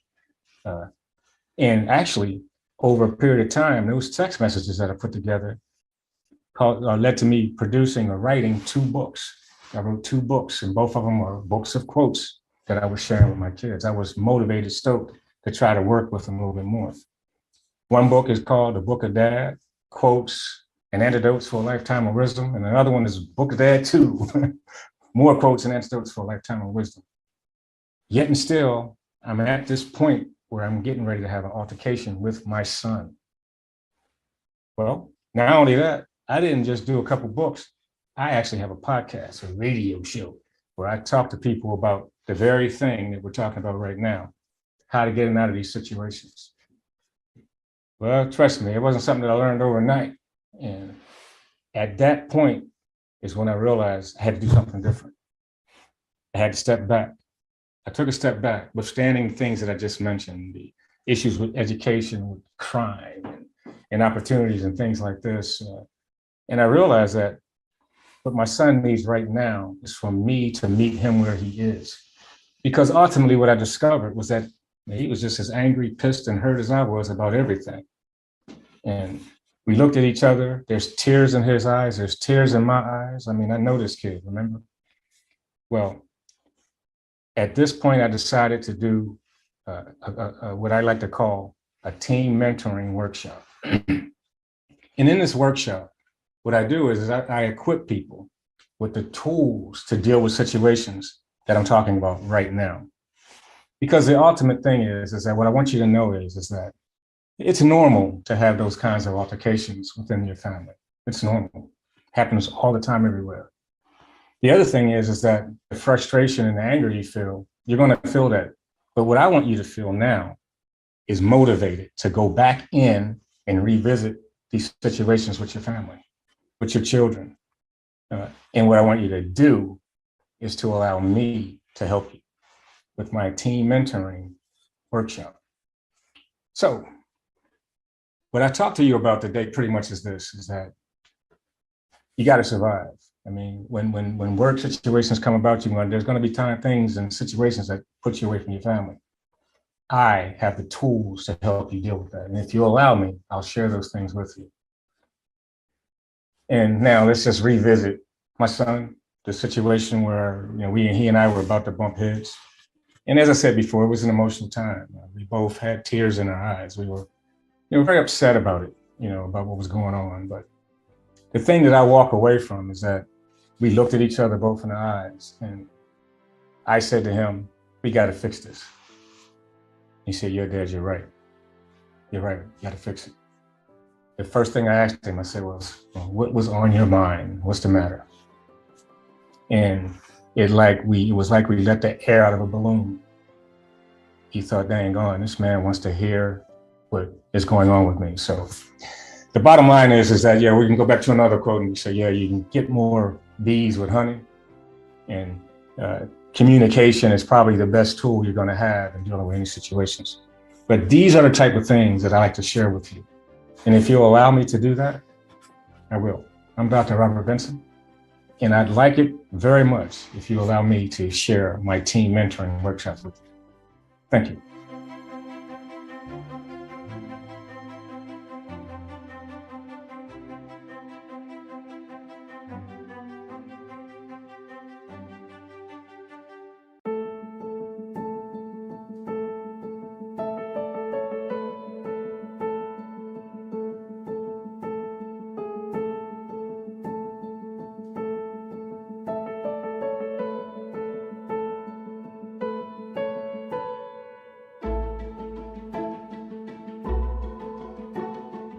Hey, greetings. I'm Dr. Robert Benson, and I've heard it said that life, and Schroll said this, is that 10% of life is what happens to you. The other 90% is how you respond to it. Well, I'm a military guy, and I've been pretty much all over the world. My family and I, we've gone all over the place. Very structured life, and then when it's time for me to get out of the military, I go to a great place. My family goes somewhere we get settled in, and white picket fence, you know, you name it, all of those superlatives about how great it was where we were. But I had to get a job. And in getting that job, the only thing that was really available at the time was stuff that was pretty far away from my home. As a matter of fact, I had a job that was 7 hours away. Well, that creates a little problem, if you will, because I'm a father with sons. And while I was away, instead of them missing me, it was kind of like out of sight, out of mind. I had really strange things happen. Like my son got into some situations. There was even a kid who got shot in my backyard. My wife and I both weren't home, and a kid came over to the house with my son, had a gun, the gun accidentally goes off. The only good thing about that situation was that my son had the wherewithal to save the kid's life. But that's just one of the things that happened during this time frame. Well, I need to talk to my son. So I get with him, and again, this kid is the one that I see myself in the most. And our conversation got so cantankerous and tense that he actually punched a hole in the wall in my house. I was very pissed at him, very pissed. But here we are at this situation, and I got to figure out what I'm going to do about it.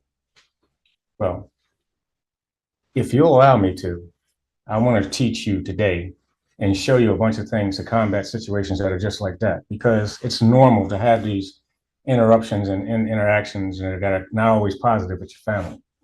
And you should feel frustrated, but what I want you to feel is motivated. And today I'm going to motivate you on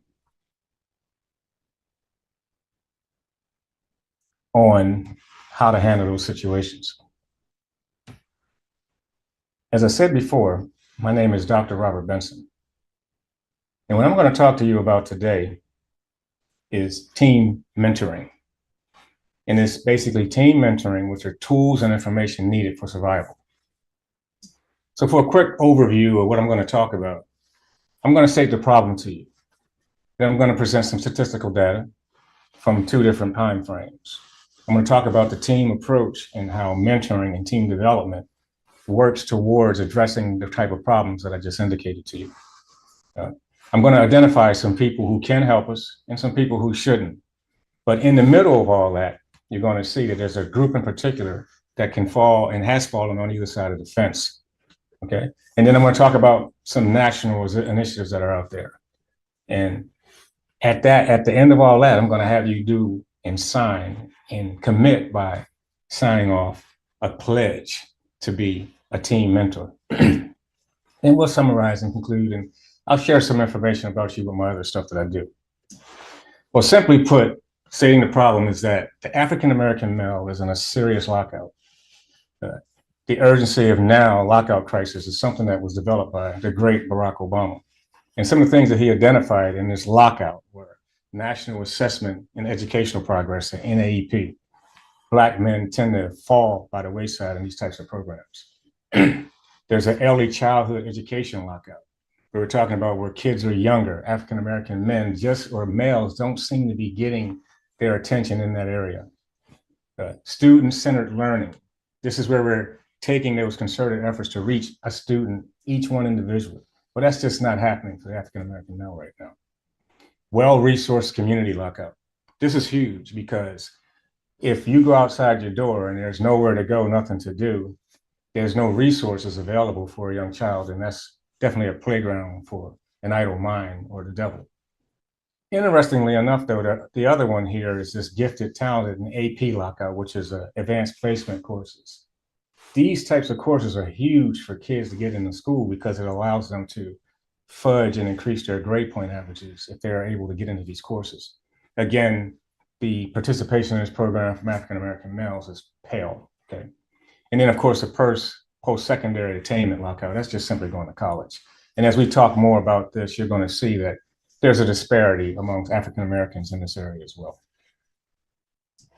So let's just look at some data. Okay, we're going to talk and look at data from two different perspectives. One is about 10 years ago, and the other is recent. And then also after this, I'm going to explain something else to you that's going to affect these numbers. But essentially, 10 years ago, African-American males, only 53% of them were employed. And that's between the ages of 25 to 34. That's the meat of our population. Our young people who are in development stages, who are learning things. Well, if they can't get jobs, then there's a ripple effect of negativity there. Violence, African-American children alone, this is back in 2003, accounted for over 1,100 gunfire incidences, shootings, if you will. And I mentioned a shooting earlier about my son, one of his friends, crimes. For instance, another thing is that crimes, African-Americans tend to be sentenced to longer sentences. They try to couch it, or I'm not going to say they, but I'm going to say the system tends to couch these things behind the type of crime. For instance, crack cocaine. People are getting life and life sentences and very, very stiff sentences for crack cocaine versus people who use powder cocaine. They're not getting nearly as intense sentences or long. People say it's because of the type of drug. We all know that the reason why these sentences are stiffer is because they are addressing or being levied on people who are minorities in the most case. And of course, we talked about education before, and only 45% of Black men really graduate from high school. That's scary. And then Black males actually have a 32% chance of going to prison. That's another one that's scary. And Black graduation rates hover around 50 to 59%. Well, let's take a look at that same data later on, 10 years later. This data here that I have now is about from 2018-17. But the numbers are surprisingly the same. There hasn't been any changes in these, in this slope, if you will, this disparity in employment rates, graduating from college, prison populations per volume for people of African-American standing. Well, that's then, this is now. There's no change. Why is that? Well, there are some things that can contribute to the skewing of these numbers. Now, just recently, we all know that COVID was huge. We had to deal with the pandemic implications. And what that pandemic did was it literally shut everything down. So you're talking about a fractured and damaged system that's basically been shut down. So quite naturally, things are negatively going to get exasperated. So we talk about the COVID shutdown. I mean, there was no sports, there was no nothing. I think that allowed the idle problems to surface. I mean, let's look at what happened in January, the January 6th insurgents on the White House.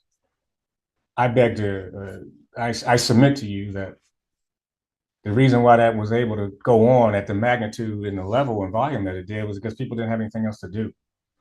So, but along those lines with the COVID situation is that we are still in recovery. We have not fully recovered from the crafts or the situation surrounding COVID. And for that reason, numbers are skewed. We're going to have inaccurate numbers or numbers that need to be factored or have some asterisk by them that indicates COVID. Now there is absolutely a new norm. That new norm is that nothing is normal anymore. We're constantly trying to adjust. And just yesterday, I know of positive COVID cases that are still occurring. And of course, as I said before, when you're talking about people who can't work, they don't have anything else to do, there's an exponential hike in crime, which is really amazing to me. So, but, all right, so now that's the problem. We know that we're an underserved community. So how are we going to address this? Let me share something with you real quick though, is that for years when I was a kid, I was a young person, the one thing that I really wanted to do was I wanted to be a professional basketball player. Well, the problem with that is that I sucked at basketball, but I'm not a very big guy. So what I had to do was I met some people who talked to me and advised me on different things. What I meant and what I talked to was a mentor. A mentor is someone who teaches and gives advice to a less experienced and often younger person. Mentors aren't in control really as to who sees them as mentors. As a matter of fact, to be a mentor, all you really have to do is live and lead by example. And the reason why I say that is it's very important because we know that there are people out there who see us as either what to do or what not to do. And that's what mentoring is living that life and being an example for somebody. But I'm going to quote an organization that I was with years ago that addressed what I see mentoring as. It's every man, get a man, recruit, reclaim, and retain. And that's what mentoring is. It's grabbing the coat, pulling the coat, as I like to say, of a young person that you see heading in a direction and put them on the right path. And they don't have to necessarily be heading in a bad direction. You're just going to help them get further along to where they are. So this mentoring thing, what is it? What are we talking about here? We're talking about training. We're talking about coaching. We're talking about providing advice, being that example or that shoulder for somebody to come and talk to. But essentially what mentoring is, excuse me, mentoring is about communication and relationships. The better you communicate, the better your relationships are going to be. I'm going to go back to my son's situation. At that one point where I was at this, what am I going to do? I was at a crossroads. I had to remember two things, relationships and communication with him subsequently. But to go back to mentoring, we all have it in us. It's something that we all are able to do and have done, whether we did it intentionally or not. But there's no real special training required to be a mentor. You just need to have a desire to lead and influence. Share your experiences. Teach proper etiquette. Lead by example. And as I said before, you are probably a mentor to someone now and didn't even know it. But to teach proper etiquette, that's going to spin us off into some different stuff here we're going to talk about. Because the way a person conducts themselves in a lot of situations can either de-escalate a situation or make it worse. But let me go back to what I was talking about as far as wanting to be a basketball player. Well, I talked to a mentor, and the mentor was brutally honest with me. He said, "You're not a basketball player. But what you probably could do, because you're athletic, you're smart, you're decisive, is become a basketball referee." And that's exactly what I did. And believe it or not, I was a basketball referee for more than 20 years. And I refereed at the college level, high school, Division I college things. But again, I was able, because I was guided by a mentor, to stay close to something that I love dearly and be involved in it. So that's the kind of stuff that mentors can provide. Put you on the right path to going where you need to go. So we're talking about mentors. We got people that are stoked. They're going to help. They're going to take care of this person. Well, we've always heard the term, it takes a village to raise a child. It takes a village to raise anybody, really. And it takes a village to get someone to a certain point, whether they are working or whatever it is. You can't do anything in a vacuum and by yourself. So let's talk about teams and how we can pull these people together for the betterment of guiding our youth. So simply put, a group is two or more individuals who share a common interest, characteristics, or whom members identify with each other for similar traits. But teams, they kind of differ a little bit, because teams, they differ in 5 key ways. Teams are for a specific reason: task orientation, independent formal structure, and formality amongst the membership, and a purpose. A team, if you will, is almost like a project management tool. What we have to start seeing is all of our kids as like a project, and put together an appropriate team to manage them from cradle to grave, or to a point we're trying to get them to. The bottom line simply is that we must become a team. Now, as we talk a little bit more about this, let's talk about teams and the different stages in teams. Teams are on a progressive trajectory about their development and what they end up being able to do. When a team first starts out, it's storming. As you can imagine the term storm, everything is just kind of chaotic and hectic all over the place. Everybody's kind of trying to figure out where they fit into this dynamic organism that's designed to help our young people. Norming. Norming is where everybody kind of getting settled. They're figuring out what their role is in this organization, this team, and what they need to do. From there, they perform and progress on to performing. We're able to perform and do those tasks, those specific things that have been identified to exist for their existence. And of course, a journey. I mean, everything comes to an end at some point. Now, depending on what's going on with the team, they may very well recycle themselves and come back into doing what they need to do.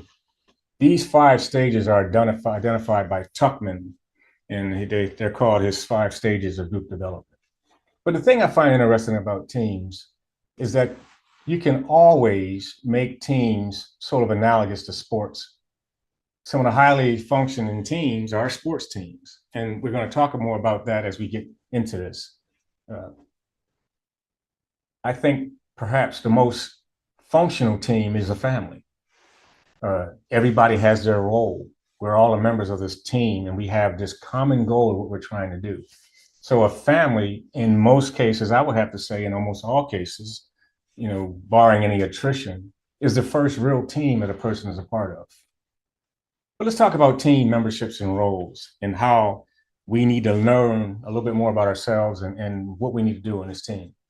So let's talk about team dynamics. Team dynamics describes the behavioral relationship between the members of a group. The dynamic between them includes how they interact, communicate, and cooperate with one another. How well your team is able to do these things directly influences what it can accomplish.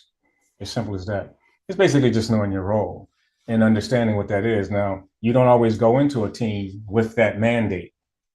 So here's the way that it's fixed.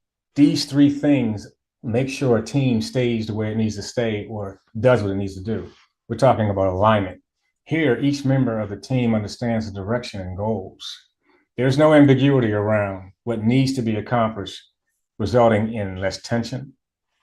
It's true that apprehension and uncertainty make people tense. So start with clarity and alignment with a team. Make sure everybody knows. Transparency. How many times have we heard that word stated by the great Barack Obama? Transparency. Issues will come up in teams. There's no way around that. It's best to meet these head on with openness and honesty. When people think there is something to hide, they become suspicious and untrusting, which is a sure way for team dynamics to suffer. And of course, accountability. Accountability is huge because I'm going to go back to talk about the family team again. While we're trying to mentor this young member who's a part of this team, they're still accountable for their actions, even though they're part of this team, and we have decided to take on their development. But there's still accountability for everybody who's a part of this team. And accountability, wow, the lack of it drags teams down. I mean, without it, there can be no trust. Simply ensuring that each team member is aware of their responsibility and understands the importance of following through is crucial to having a solid team. Now, let me go back to that situation with my son again. Now, he violated his rules and what his role was in that team because he did something that my wife and I asked him not to do. He had somebody at the house and we weren't there, and lo and behold, we had this catastrophic situation occur. Well, he fortunately got out of it, but we'll talk more about that entire scenario a little bit later on. So let's just talk about teams and the roles a little bit more. Basically, your team roles are basically aligned by 3 things: action, people, and thinking. Action is pretty obvious. What do we have to do? We make sure people align their roles based on that action, what needs to be done. Now, the people part of it is where you get into managing relationships and the abilities of everybody to make sure that team is cohesive based on the individual. Here we're getting outside of what the task is and focusing on the people who are part of the team. I mean, everybody knows that there are folks that they probably think they couldn't work with or would rather not because they know what kind of person they are. And then, of course, the thinking roles. Thinking is huge because every team has a designated expert to do whatever. And that individual in that thinking role is also constantly trying to plan, make sure everyone understands things about what's going on. So now let's talk a little bit more about these teams and stuff, and who do we think, or how can we place our young people in the right environment with the right people, and who we should look to be teams with and compile these teams. Basically, they have to be positive organizations surrounded by positive activities. And we talk about the Boy Scouts, we talk about fraternities, we can talk about sports. I'm gonna get a little bit more in depth on sports in a minute here, but look at the slide here. We're talking about quite a few different entities that are positive that can help out with this development. This group of people we're putting together to make accessible to these young folks who need guidance. Boy Scouts is one of them. Fraternities. I'm a member of Kappa Alpha Psi. That's the best fraternity in the world. We'll talk a little bit more about that a bit. But sports. I mentioned before, I wanted to play basketball. I ended up being a basketball referee, but I was a part of the sport because something I love, because there was other things associated with being a part of a sport. Religion is huge. The appropriate spiritual grounding makes a big difference in the lives of a lot of people. Okay.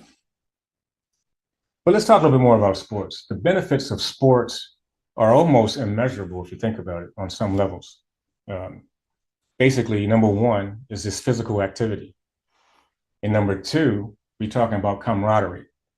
Even the athlete who does his thing by himself experiences camaraderie by being a part of a sport. We're talking about boxers, wrestlers, and tennis players, and people who do their thing by themselves in competition. They still are members of the team or part of something that's positive. Let's talk about accomplishment real quick. Accomplishment is huge. It is huge because nothing builds your confidence better than finishing something that you set out to do. I'll share a story about a time when I was a baseball coach. I coached my sons when they were younger, and we had a kid on the team who didn't know anything about baseball. As a matter of fact, his mom bought him a glove to cover the game for the wrong hand. You know, when you play baseball, the glove goes on your offhand. Well, he had the wrong glove on, but anyway, last game of the season, this kid was still on the team. He wanted to be a part of the team because he was a part of something. But this is the big message in this for him, is that we put him out on the field and kid gets up the bat, and I mean, he hits the ball really hard. He scorches it, but it goes straight up in the air. And I mean, it seemed like that thing was in the air for an hour. But this kid, as I said before, who doesn't know the game, he's standing there and he's looking at the ball, he's looking at it, looking at it, looking at it, and he comes down and he catches it. That's the only thing he did all year long. But everybody was ecstatic about it. It was great. He was so happy about that it went and complemented his sense of belonging, his sense of accomplishment. And that's what sports do for people. Now, certainly there's some negativity surrounding those things. And the thing about sports is you learn team dynamics. I mean, you understand you have a role. Same thing in music. You know, you've heard the same sheet of music analogy quite a bit, but it's about being a part of something positive and you're seeing those immediate gratification type results.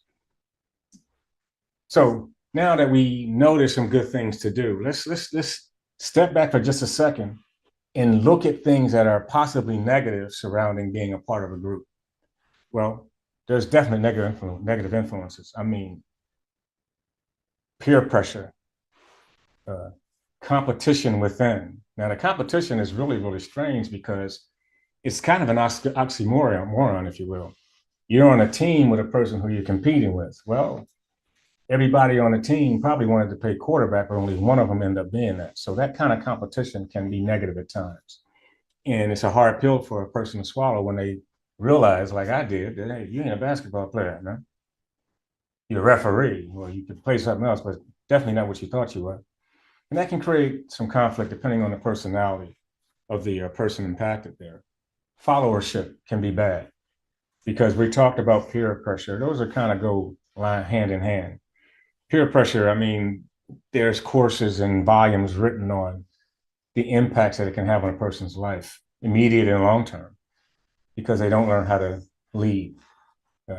Bullying is huge in any situation because men ourselves, we're always trying to be that alpha guy or that person who is constantly in charge. Well, other people, everybody's not like that. But one thing I can assure you of is that there's always a jostling or a ranking and filing of any group of anybody that comes together. And those are some of the negative things that can come about it. And then, of course, cult-like behavior is really bad because that's when a person is completely outside of their mind, as people I know have said, to where they join an organization, they forgo everything, and they totally follow some individual organization. I love what Chris Rock said about bullying. He said people get upset about bullying. He says everybody needs a certain amount of bullying in their life. He said because he said pressure makes diamonds, not hugs. So people are under a lot of pressure constantly by these negative cautions and things when it comes down to joining organizations. So we're talking about what you should do.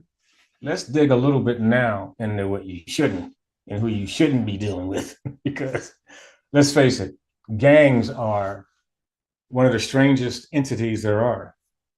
It's highly competitive within. They have a whole different set of rules to live by.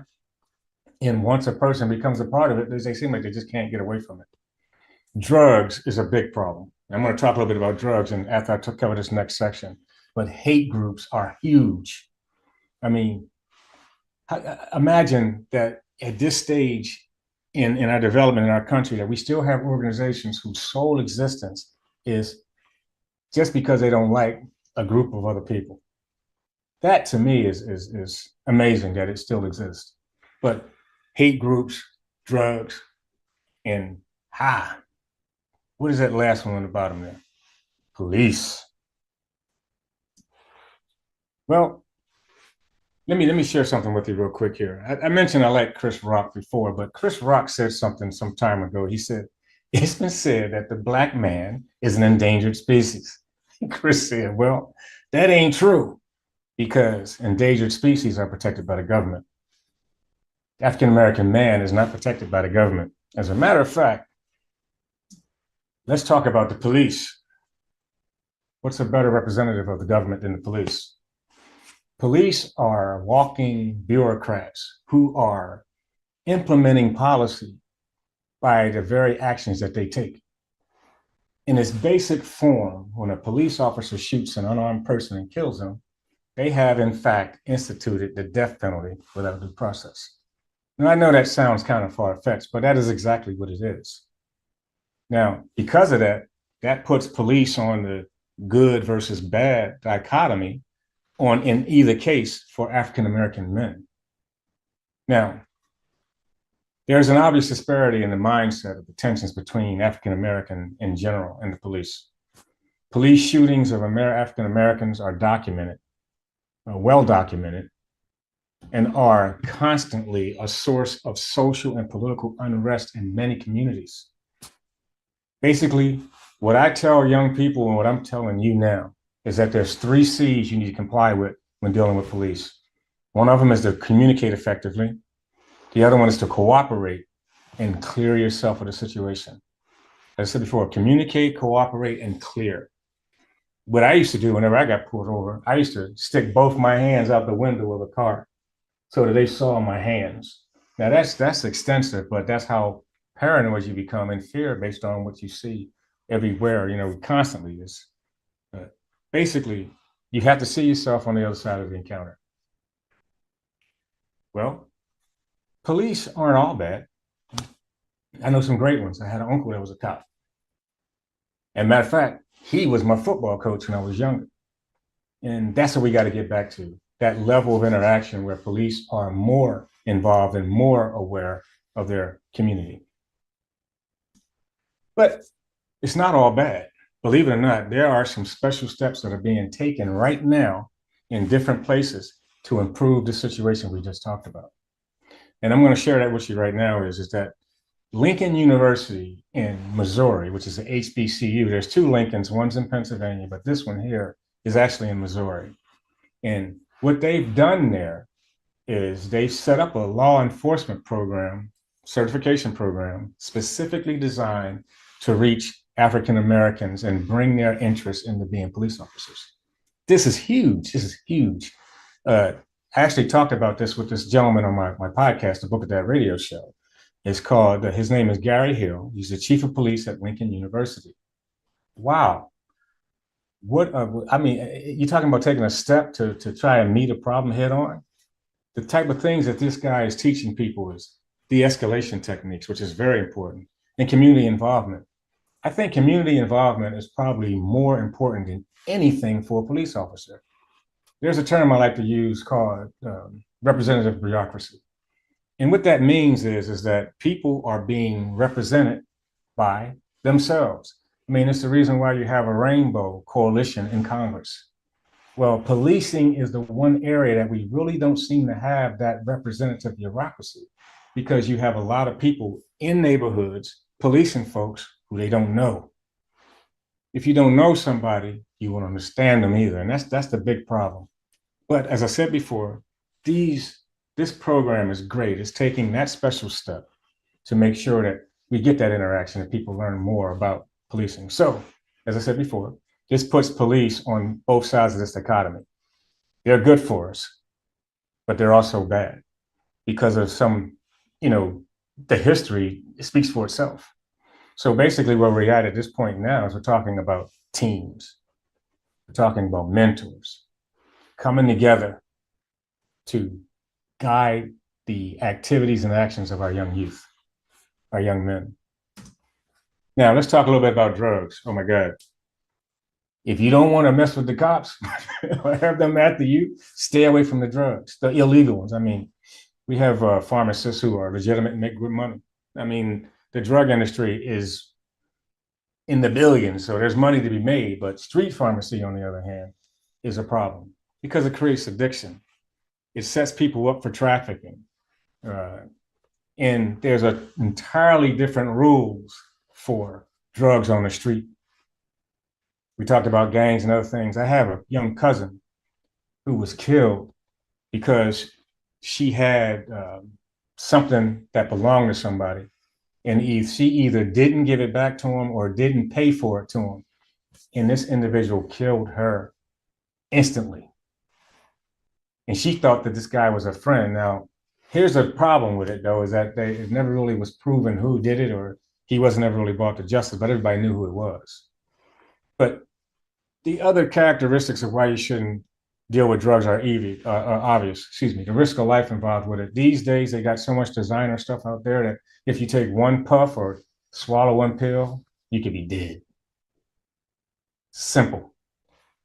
We have to get out there and mentor our young folks and keep them away from these drugs, the addiction. Don't traffic it. And keep them away from the street rules, because it's totally different. And community destruction just goes without saying. I mean, inner city America has been decimated by drugs. I mean, where I grew up, I can't even walk down the street in some of the places where I'm from. All the shops and stores are chained up and glass all over the place. You can't even walk in the door, but that's the community implication for it.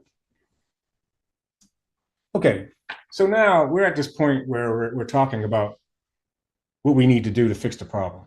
We're talking about the tools that we just provided you to make these things work. Now, a lot of this stuff is local, but there have been some national initiatives that come about that have people really go out and try to reach this demographic and try to stop this self-destruction that we're dealing with. One guy in mind, for me, that comes to mind is Tony Dungy. Tony Dungy, if you're a football plant fan, you know who he is. One of the great coaches and one of the great personalities, if you will, in professional sports. He was the first African-American to win the Super Bowl as a head coach. But the thing that's significant about Tony is that his son committed suicide. Now, I don't know about you, but motivation for just about anything seems to would have to severely wane if that was to happen. I see these kind of things and I realize that, you know, we have to take the special steps and realize, and I say all that to say that Tony has instituted, and he's a public speaker. He's done a lot of different programs specifically designed to reach African-American youth. And this picture here is just a coaching book that he has. Because again, it ties back into what I was talking about before sports, getting people to do things together, being a part of something. Well, Kappa Alpha Psi, was, as I said before, is the greatest fraternity on earth because I just happen to be a member of them. But seriously, we have the Guide Right program. And I know all of the other fraternal organizations that are out there have similar programs. We need to bring those up to light. People need to see a whole lot more of them on a different level. And then, of course, the great former President Barack Obama and his initiative. But Barack was so, I mean, he was so far ahead of his time, in my opinion, because he knew how to reach everybody, you know. But let me just quote him here on what he said here, stating the obvious. I didn't have a dad in the house, and I was angry about it, even though I didn't necessarily realize it at the time. I made bad choices. I got high without always thinking about the harm it could do. I didn't always take school seriously as I should have. I made excuses. Sometimes I sold myself short.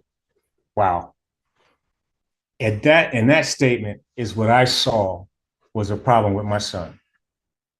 I wasn't around. He had followed and got into the wrong mentors. He started seeing the wrong people as mentors.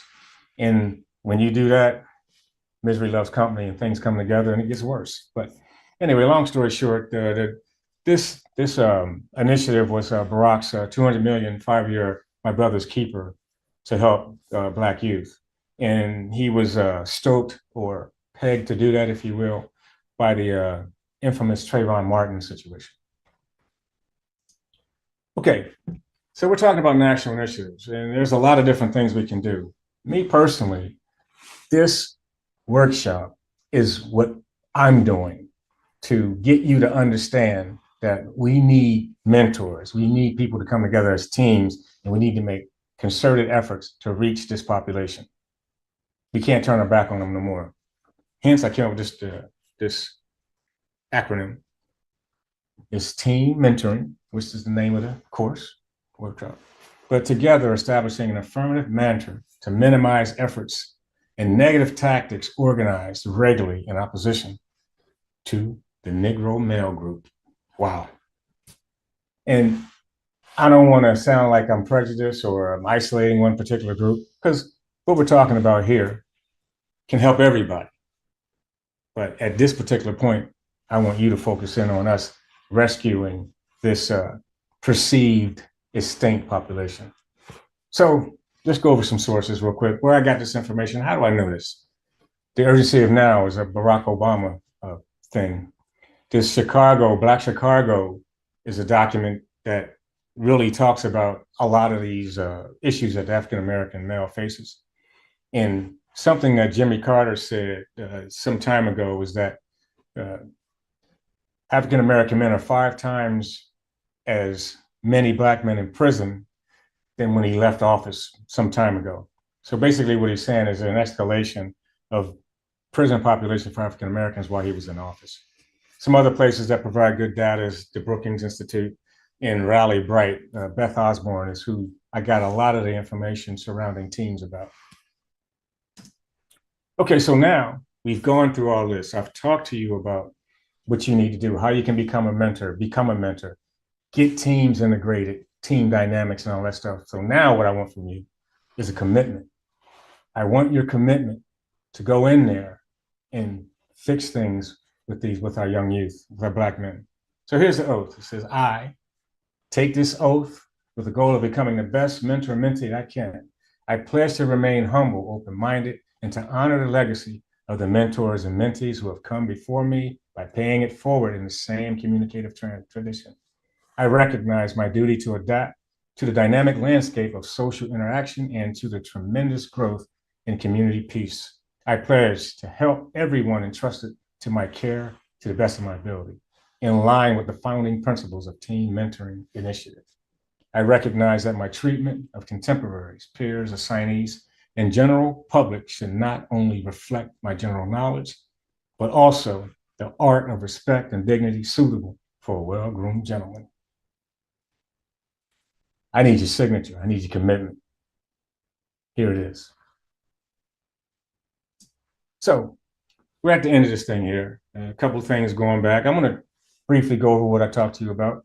I stated the problem. The problem was pretty obvious. We're in lockout mode. I presented you two different data sets statistically that really were no changes to, but I also added a caveat in there surrounding COVID as to why things aren't the same, but they don't seem to be getting any better anyway. So we talked about the team approach, and I talked about how mentoring and teaming together will fix the problem of working with our young youth. We identified two groups and two things that people should do or deal with or who they shouldn't. And ironically and how can I say this? Perplexingly, police are in the middle of that for African-American men. They're in the middle of it right now. We discussed some some national initiatives about Barack Obama. We talked about Tony Dungy and of course my acronym and this workshop that we're doing. We took the pledge. Okay. So, as I said before, I am a podcast host. I talk to people about these very things all the time on my podcast, the Book of Dad radio show. And I've written a couple of books, the Book of Dad Quotes for a Lifetime of Wisdom and the Book of Dad 2, More Quotes and Antidotes for a Lifetime of Wisdom. I provide a lot of stuff to you and have provided a lot of stuff to you today to assist with mentoring our young folks. Now, let's circle back to my son. I am at the point where I'm tears in my eyes. He's got tears in his eyes. We're very upset. And some of the things that have happened, I'm sure you would be too, trying to get a handle on what's going on in your family, in your life. But we both looked at each other, and when I saw that emotion in his face, he saw the emotion in mine. One thing we realized was that we both felt the same way, but we definitely love each other. And violence between us was not an option. So what did I do? I became his mentor. I reached out to him. I met him where he was. The tools in this workshop will allow you to do the same thing. I'm Dr. Robert Benson. I hope you enjoyed this presentation. Thank you.